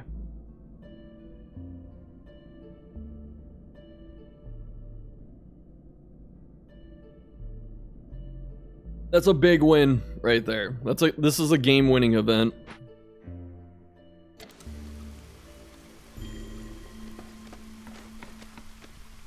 How many assists do I have? 1?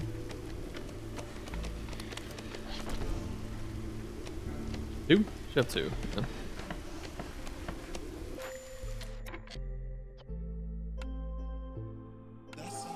We'll leave someone here. Hold on, put the fire in. All right. Carry it in. Carry it in. Boom. How long does this last? Like a minute? Okay.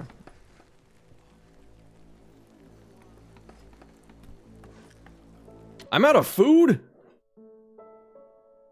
Oh! What can I do with the field kitchen? I can't make paste! I don't have any fish! I can make biscuits.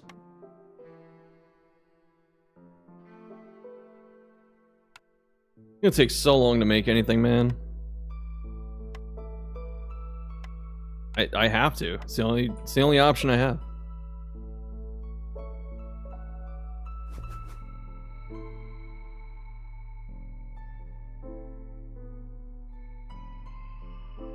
Okay, I have nothing to pickle. I got nothing. Oh, I'm out of food. That's why I'm just fucking dying. Lol.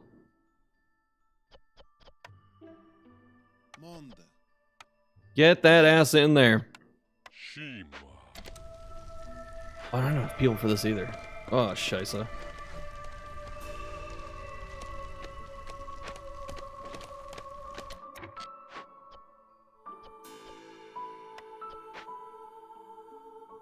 Where's the other guy? The other camp. God, we're so close to a win. I just need to not die. Trapper camp? The humble egg will save us. Alright, we gotta reassess where people are right now.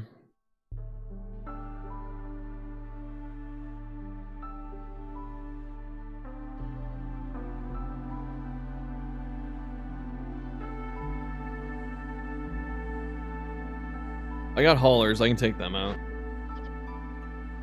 Maybe I leave them.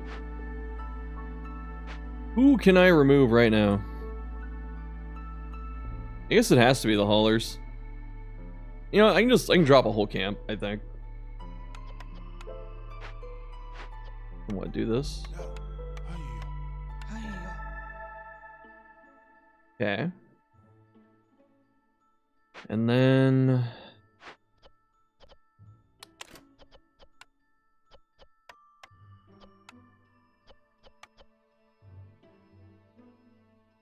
$50. Got leather. Got some pigment. 40. All right. Let's hope.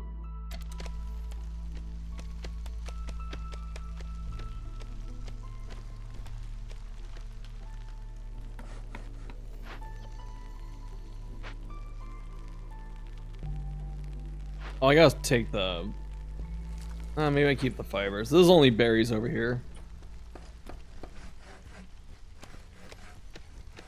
Get them houses built. Put you in later, I guess. Trade routes? Poggy.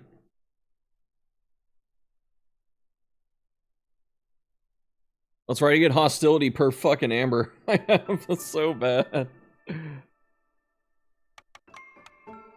It looks pretty good. How many more do I have? 5.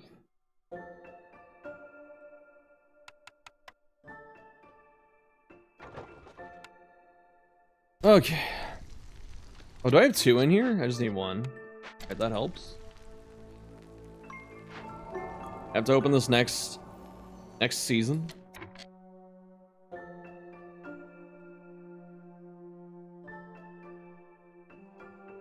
Oh man, they're not even done with this. Very slow for me.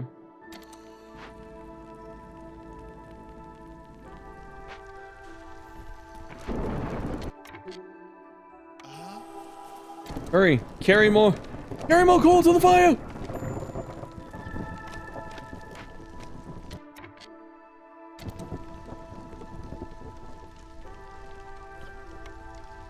I just gotta survive a minute. Literally watch. Boom, it's over. Oh, yes. Yes. All right, we're chilling. The game's ended. That's it. Like that is the dub. This fucking thing moved. Get out of my face.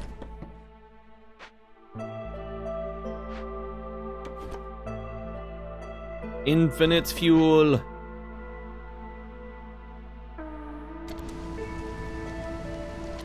Oh, we got more... No, we got lower resistance. That's it. Wait, get back in here. Now. Alright. Oh, that was tough. That was tough and that was fucking scary, dude.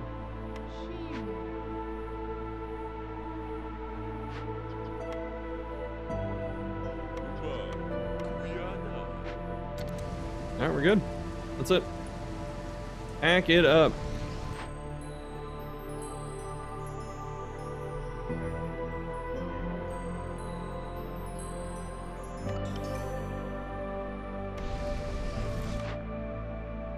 Brewery. Okay, this is very good for what I need this moment. Okay. Take this out of here. We'll make a brewery.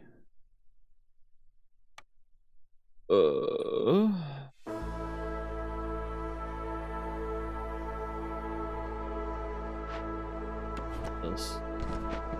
And then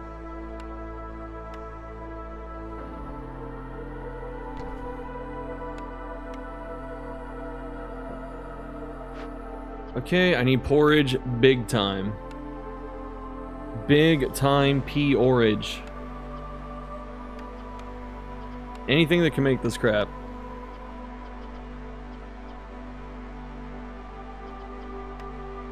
You need another human. Field kitchen.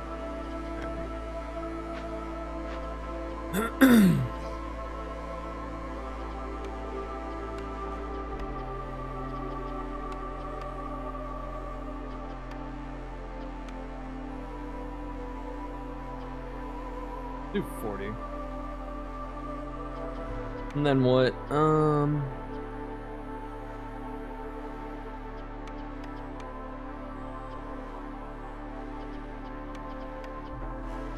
Or the food first right now? Actually, no, this. Yeah, food. Alright. Oh.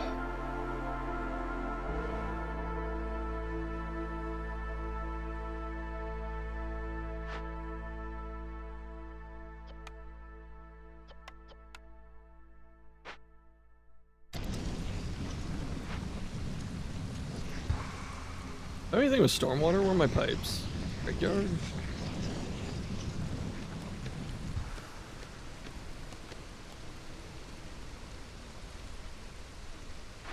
What kind of water is this?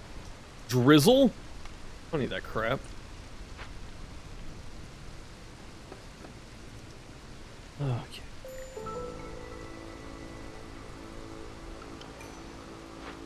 That's right, we get this too. Need berries. They're good for something.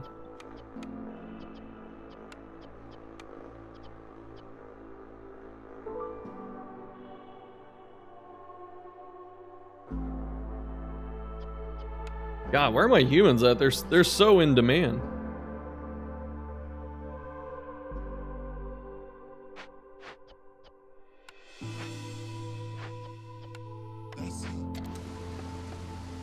Hold strong, frog friends.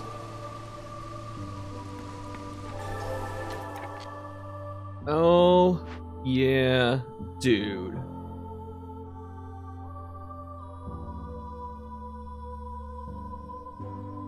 Sealed spider. Gain 1 tablet for every 2 discovered glades. Ooh, shit.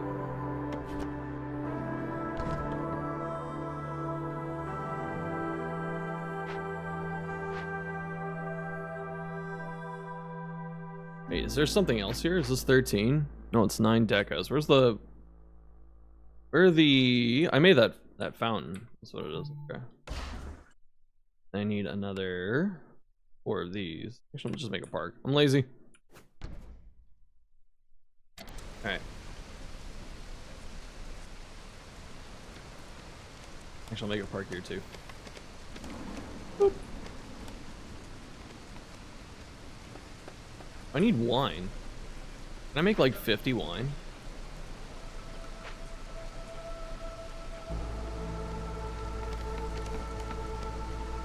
Resolve level.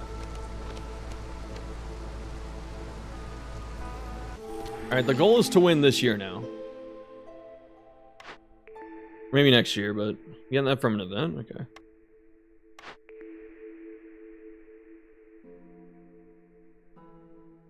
Resources burn faster.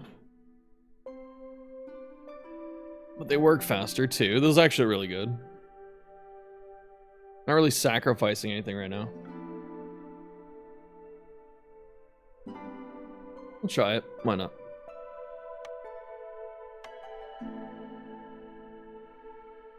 $14, not quite enough. We'll take it though. Alright. Oh, I'm so fucking rich right now. What the hell? Oh, I gotta finish that thing. No, I can't. No, I can't buy anything, dude. Nah.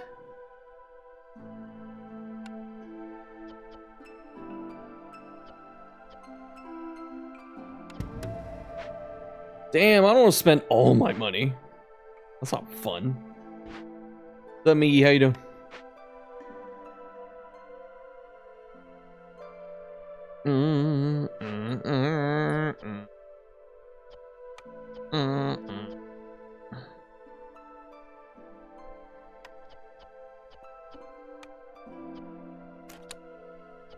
Like 15. Food! Be good for that drizzle pump. Okay. Alright, we're down to 20 here. Perfect. Alright, alright. Housing. 6, that's fine. I need a 5th Beevor house.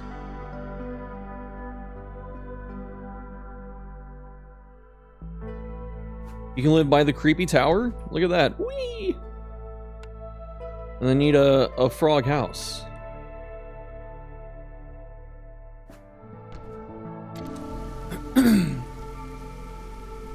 Actually, do you have training gear? I can't buy anything because the prices are insane right now. Wait, what? It's just these.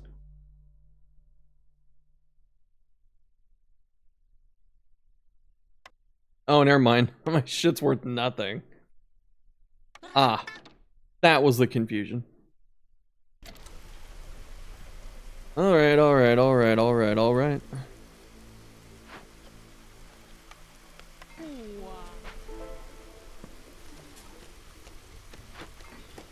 Oh.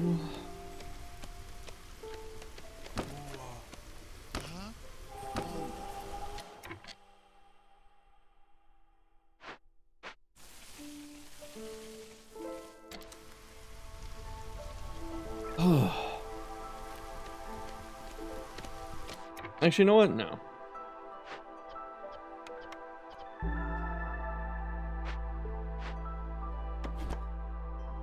It's kind of help now.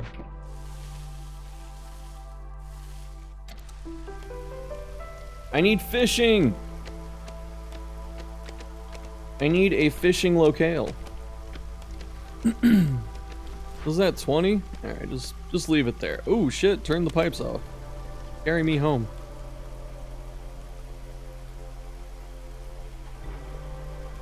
All right. I'd find a way to win with Resolve right now.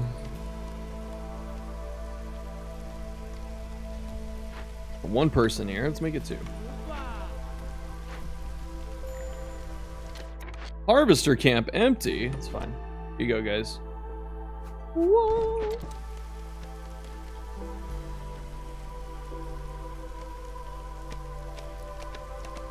Really wish I got cooking steam. They have like 3 drizzle geysers. I could have pumped the shit out of that. Oh no, the high corruption.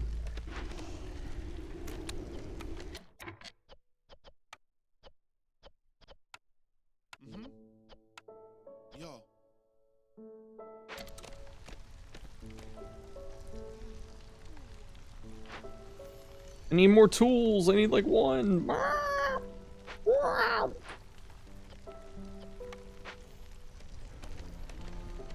Oh, my impatience is going up though and not down.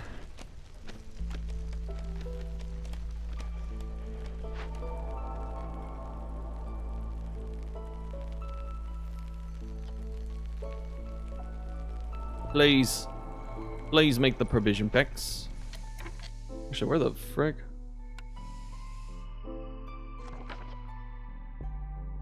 The cellar? Okay.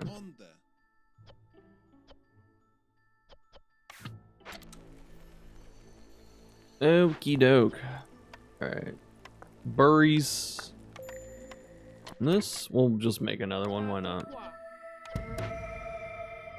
Why the F not?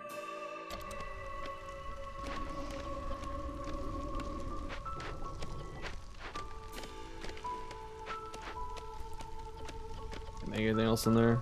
Alright. I mean, that thing was keeping me fed though. Hold up.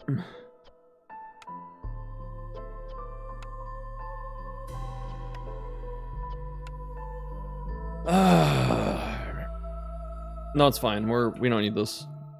We're making food. We're making like pickled goods over there. That's enough to keep us up. He hoped. I'm gonna start working on this until the fuck no. Yamate!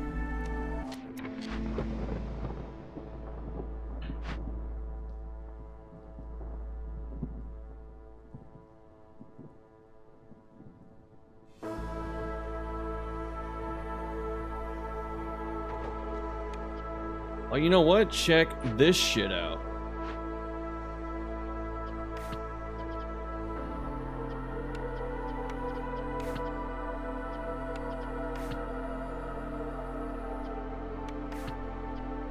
Yeah, just burn all that.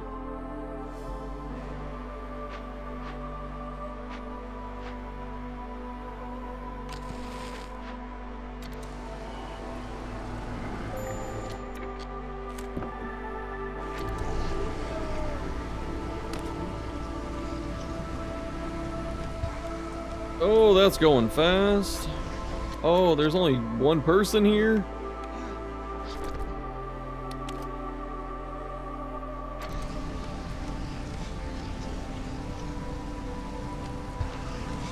Burn! Burn them! Burn them all!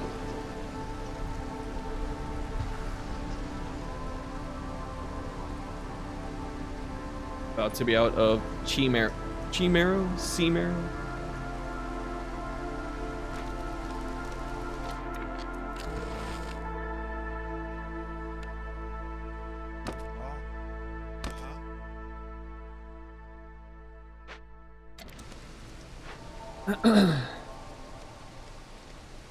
Just building up my tempo right now. This was such a good pickup, dude. Oh, delicious.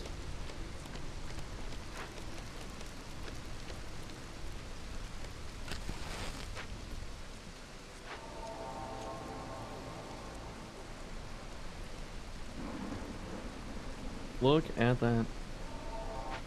I'm gonna trade those. Alright, we gotta win. Just gotta stop being stupid about it. It's already done? Nani the fuck?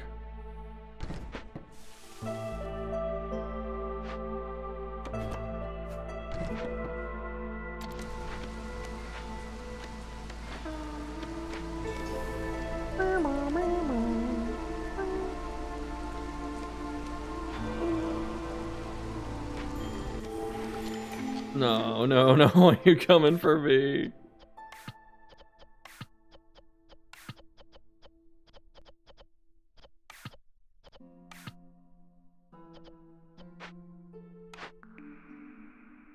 Oh, saved! I'm making pickled goods and now I'm getting skewers. I'm getting double the amount of food. Also, I got that hostility fucking curse. Oh, it sucks. Everything sucks. Ooh. A little late to get that, but it's fine. Nice. 2, 3, 4, 5.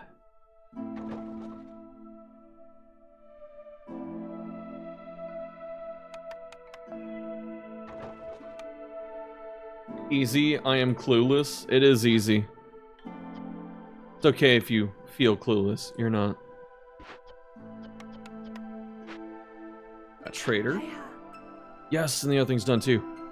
Oh my god, extra planks. Consumption is decreased.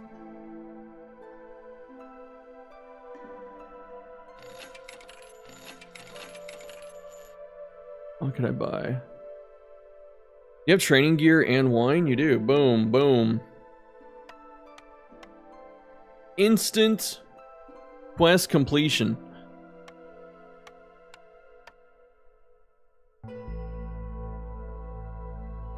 Okay.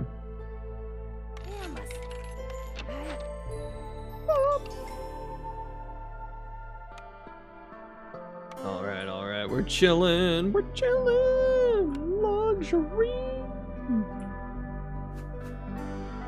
The form. All right, I got hella people too. Okay. Biscuits, coal, incense, not bad. Really good actually. Flour, I have 2-star flour already. I get paste. Paste is only kind of good.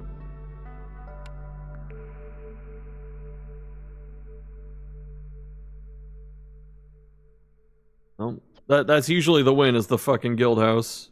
Oh, not really. I am selling right now though, so let's do it.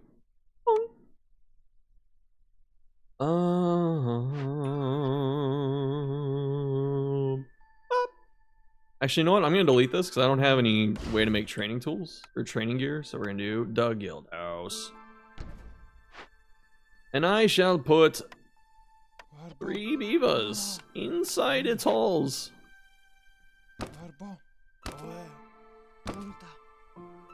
And then I shall build out here on the new frontier.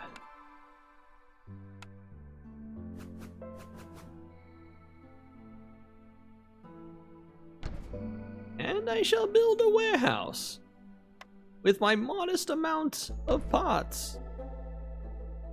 And then next, I believe I shall make a copper road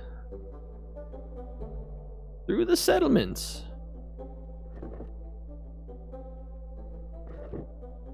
And then finally, I shall copper all my other roads that are worth a shit. Except I don't need to.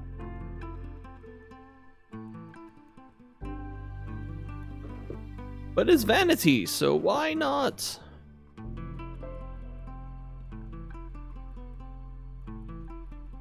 Nothing happened in this game for 20 minutes. You're losing attention's a zoomer. Bro, hella shit's happened in 20 minutes. What is you speaking about? Hey, where's my brickyard? Okay, we just, for no reason other than to do it, we need to start doing this. Light rod cyst up here. Oops. Oh, we turned the corner, man. Whew, that was rough. We're in year 7 though. I always have this issue in like the mid years, like I'll survive and I kind of struggle closing out the game. So I guess what's my way of winning right now besides resolve? Do it this way. I should have been focusing on this too. All right, let's see. Houses, I need 8.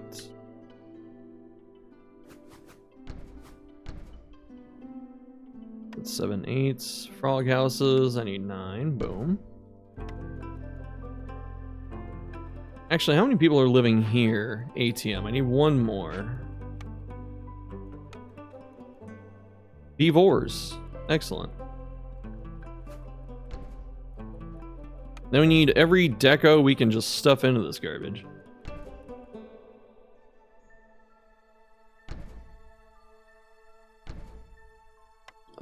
Bum.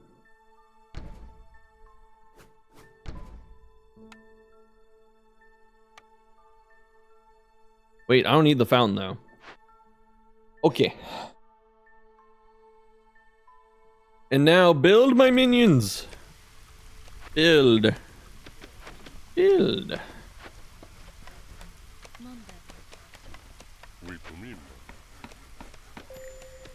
No deposit at Harvester's Camp. Is this done finally? It is. Alright.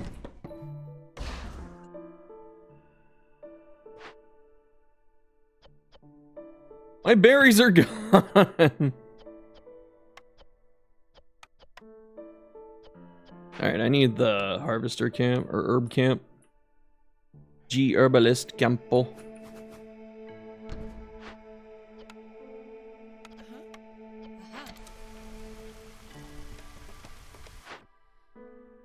I mean, these do I have? 7?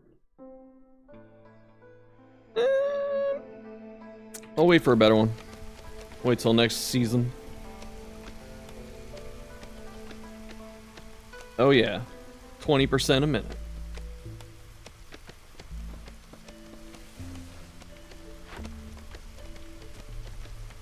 Oh, I just need this guy happy.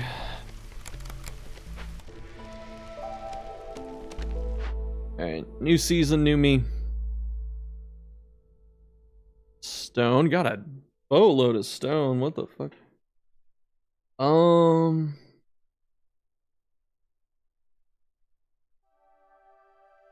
almost feel like just take the cap off this. Go to like 100. Don't really need the dew. And do I have anything that gives me building mats? No. Okay. We'll make a post, a janky ass post. And we'll close all these, and then bricks. Like 40 of these, and we'll just, this will be our trade thing for a while. I'm always low on food, dude! Dude, I have come too far to starve. I have come too far to lose to starvation right now. But I think it's gonna happen. No.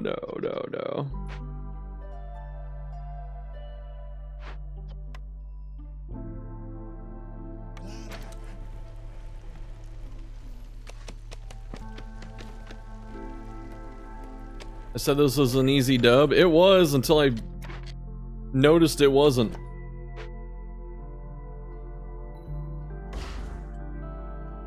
Let's see. We're gonna make 2 of these.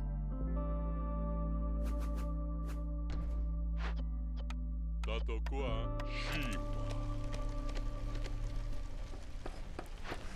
gonna take fiber out of the next year. Is it a throw? Not yet. We're surviving.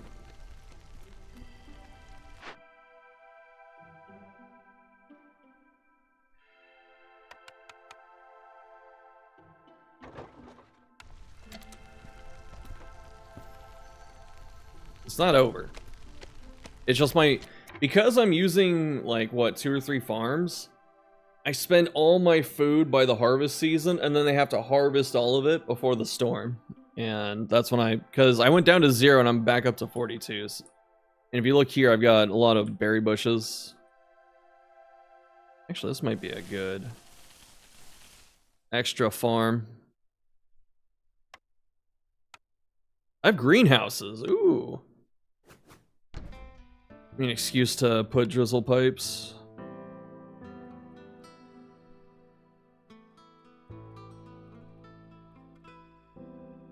Biscuits.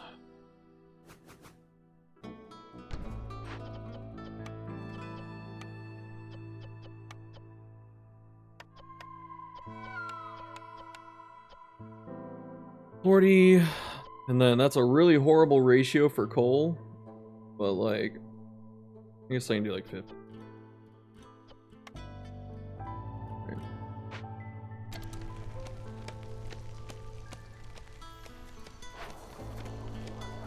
Yeah, I got that done too. What else am I looking for?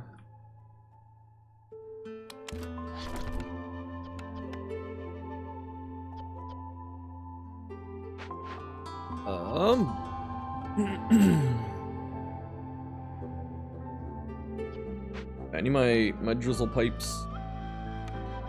Drizzle pumps.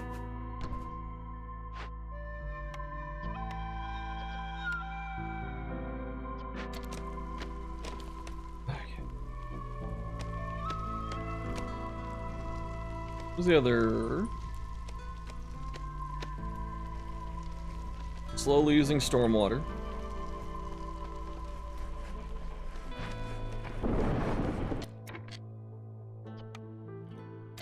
Oh, where are my humans? I need more humans. Humans, like, the low tier MVP of this run right now.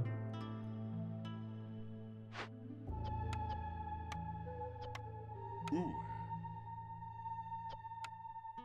Whoa. But the humans in here. Yeah.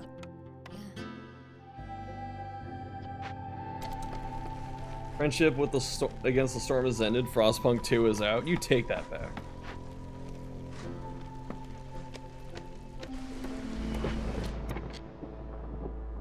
I got a lot of resolve off the beavers. I got like 2 or 3 points right there.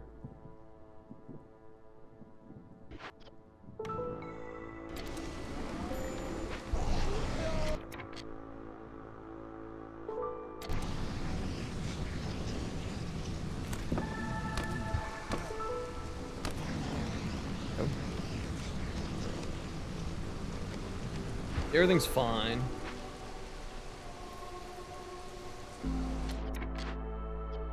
Oh, did I not pick one? Oops.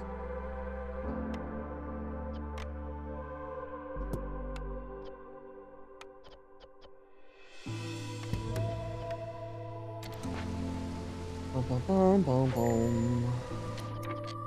The herbalist camp, no.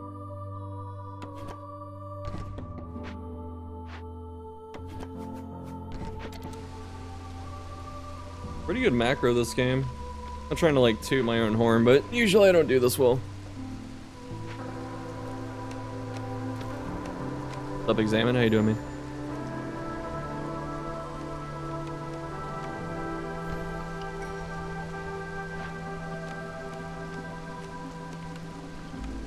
Automaton, deploy. That built instantly, dude. Automaton. Ah, scheisse. Ooh, fish.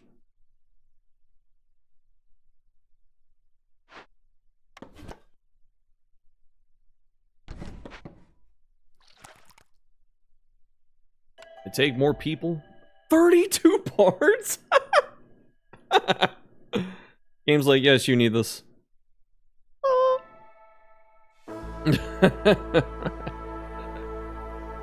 Alright, alright.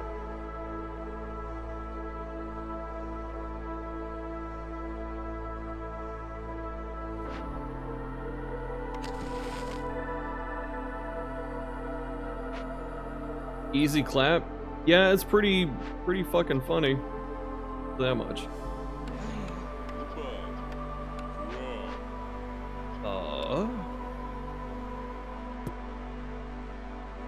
Kills a random villager. Okay, this doesn't help me too much.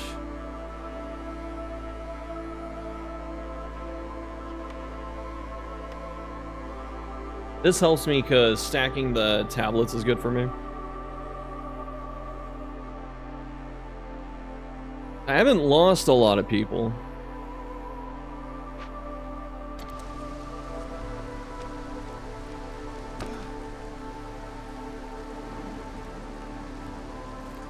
Alright. Oh my god, it's another drizzle geyser. I really miss that cooking steam right now.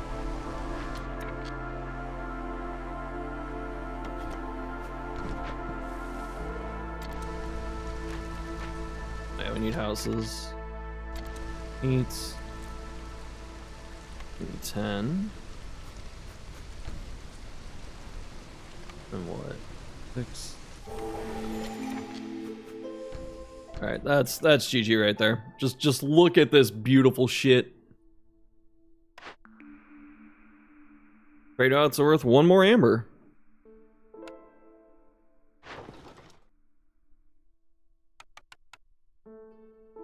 No, I need bags.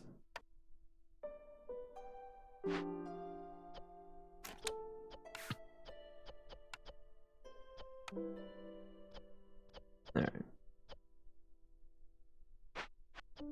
Alright, get a hauler in there. Okay, got a lot of mines. Ooh, longer clearance makes the next...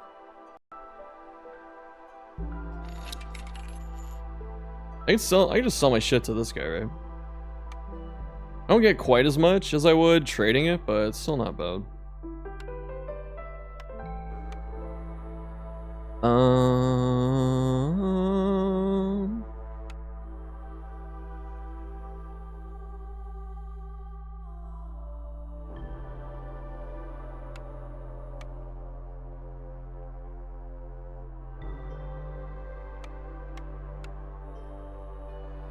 Honestly, I don't need this many parts this late. So, may as well just sell them off. Okay. Alright, I think I can produce the rest. But why would I? Can literally swipe the credit card.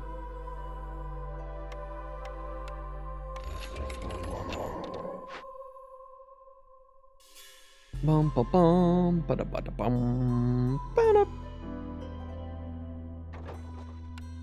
What's my guild house at? This is what I was saying. This thing low key carries. I shouldn't even say low key. Like if you keep selling stuff, it'll just win the game because your resolve will get so high you can just tank whatever happens.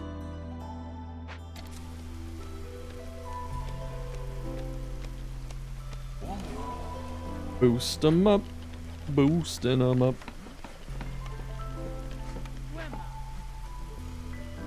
I got all the houses coming. Oh man, we're chilling.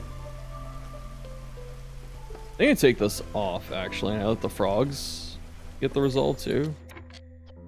Nothing for woodcutters. Ain't no way.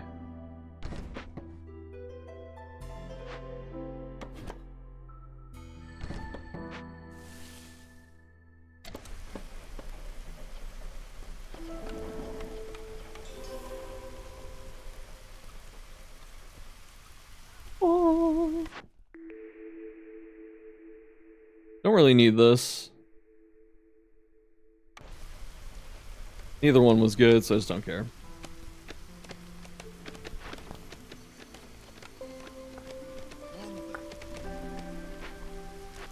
It's a casual slow burn of our sea marrow. Yeah, that's it. Got the dub.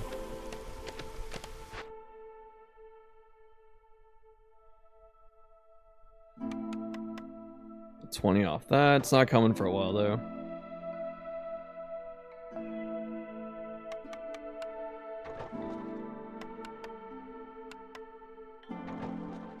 Alright, in 7 minutes I get a bunch of money. I want to win before year 9. This was kind of a sloppy game, but if we win at year 9, we're looking pretty good. Get resolve on everyone right now. Usually better to have all 3 up than 2 that are really strong. Getting 1% a minute. I can actually make this better too. Like, I can do that. And then I can remove a woodcutter. Yep, just gonna win by resolve. I'll have it by the end of this season if everything keeps up.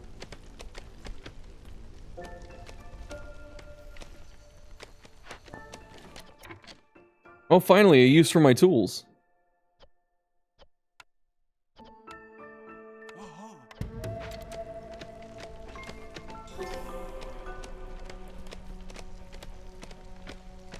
Alright, woo!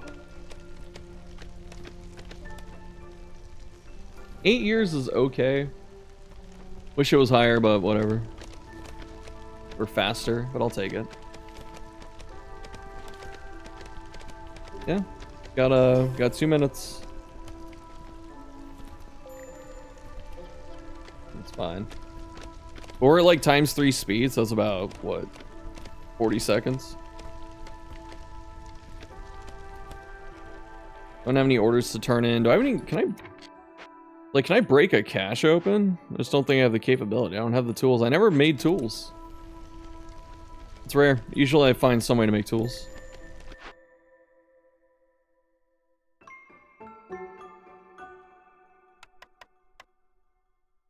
I don't have enough packs. Look at my food too. All of a sudden food got solved.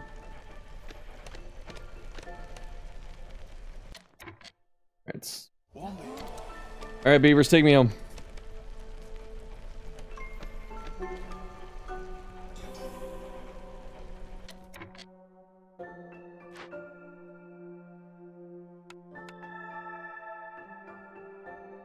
This.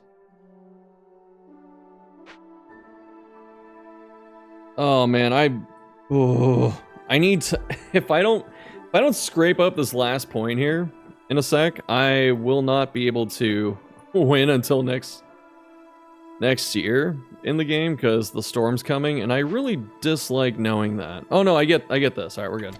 We win. G.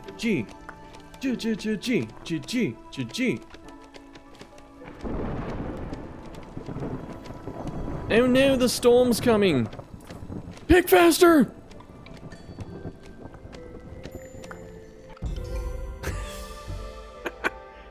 Win a game with frogs on a Wednesday. What the fuck? What? Huh? Alright, that was an odd one.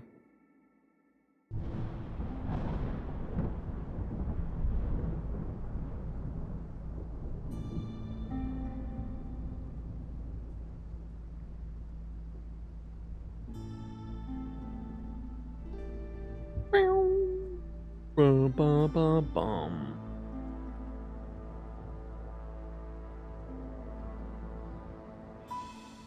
Did I win? I did. Oops. Alright, where am I going next? Win with trade routes? Win before year 8.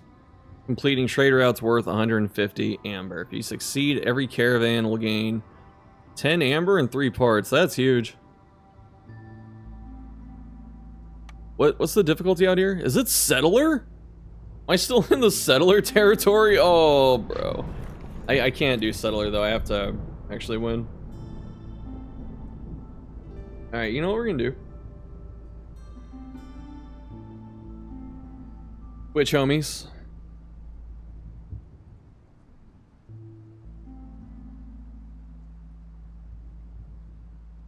Let me double check if I have this.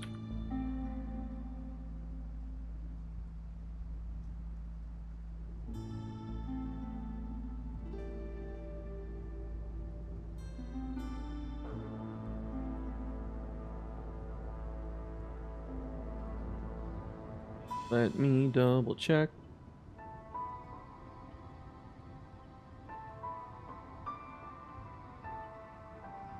I have too many tabs open, man. I'm gonna close this. Close this. Not that.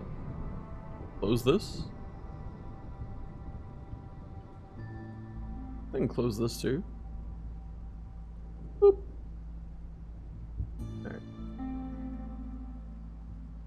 Alright, Twitch friends. Give me one hot second.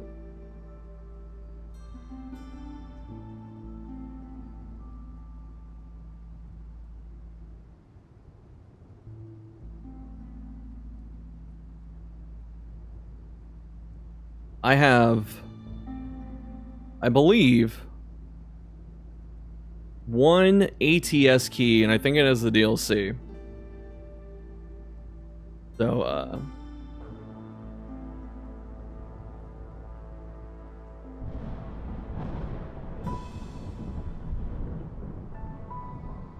we're going to make the giveaway on, Nightbot here. And the word is frogs. So type in frogs, you get a chance to win my DLC key. Use the bathroom. I'll make sure it works first too. Well, someone type frogs, damn it.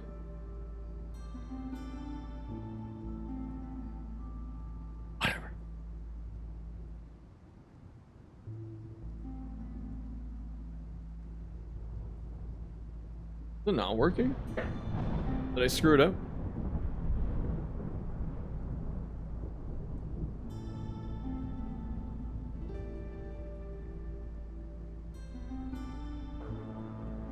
Type frogs. Type that. You don't want to enter because you wouldn't play? Okay, damn.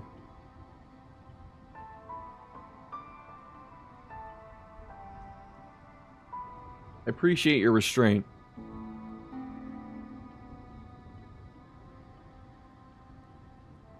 No, it's fine. I just didn't want to put like DLC key giveaway because I don't want to like get people with giveaways, but it doesn't seem like it's working, does it? Okay, there we go. I'm not eligible because I have it or whatever, so there you go. Alright, I'll be back in a minute.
Yeah, 3 people. Those are pretty good odds.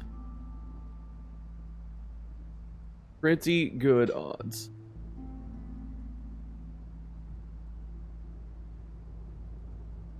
No disrespect to the YouTube lurkers, but no one said anything for a while, so I assume Twitch chat's just more active.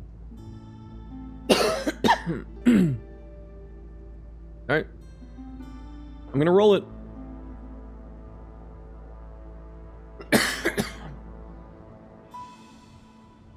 Ten, 9, 7, 5, 3, 4, 3, 5, 6, 7, 4, 3, 2, 1.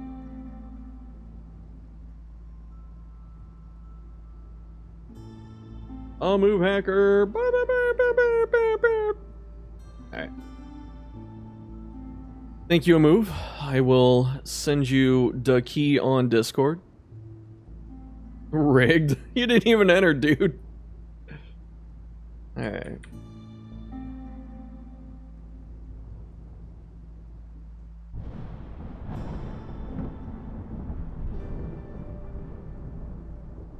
Have fun.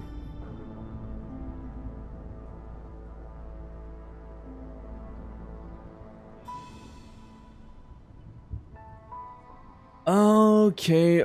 I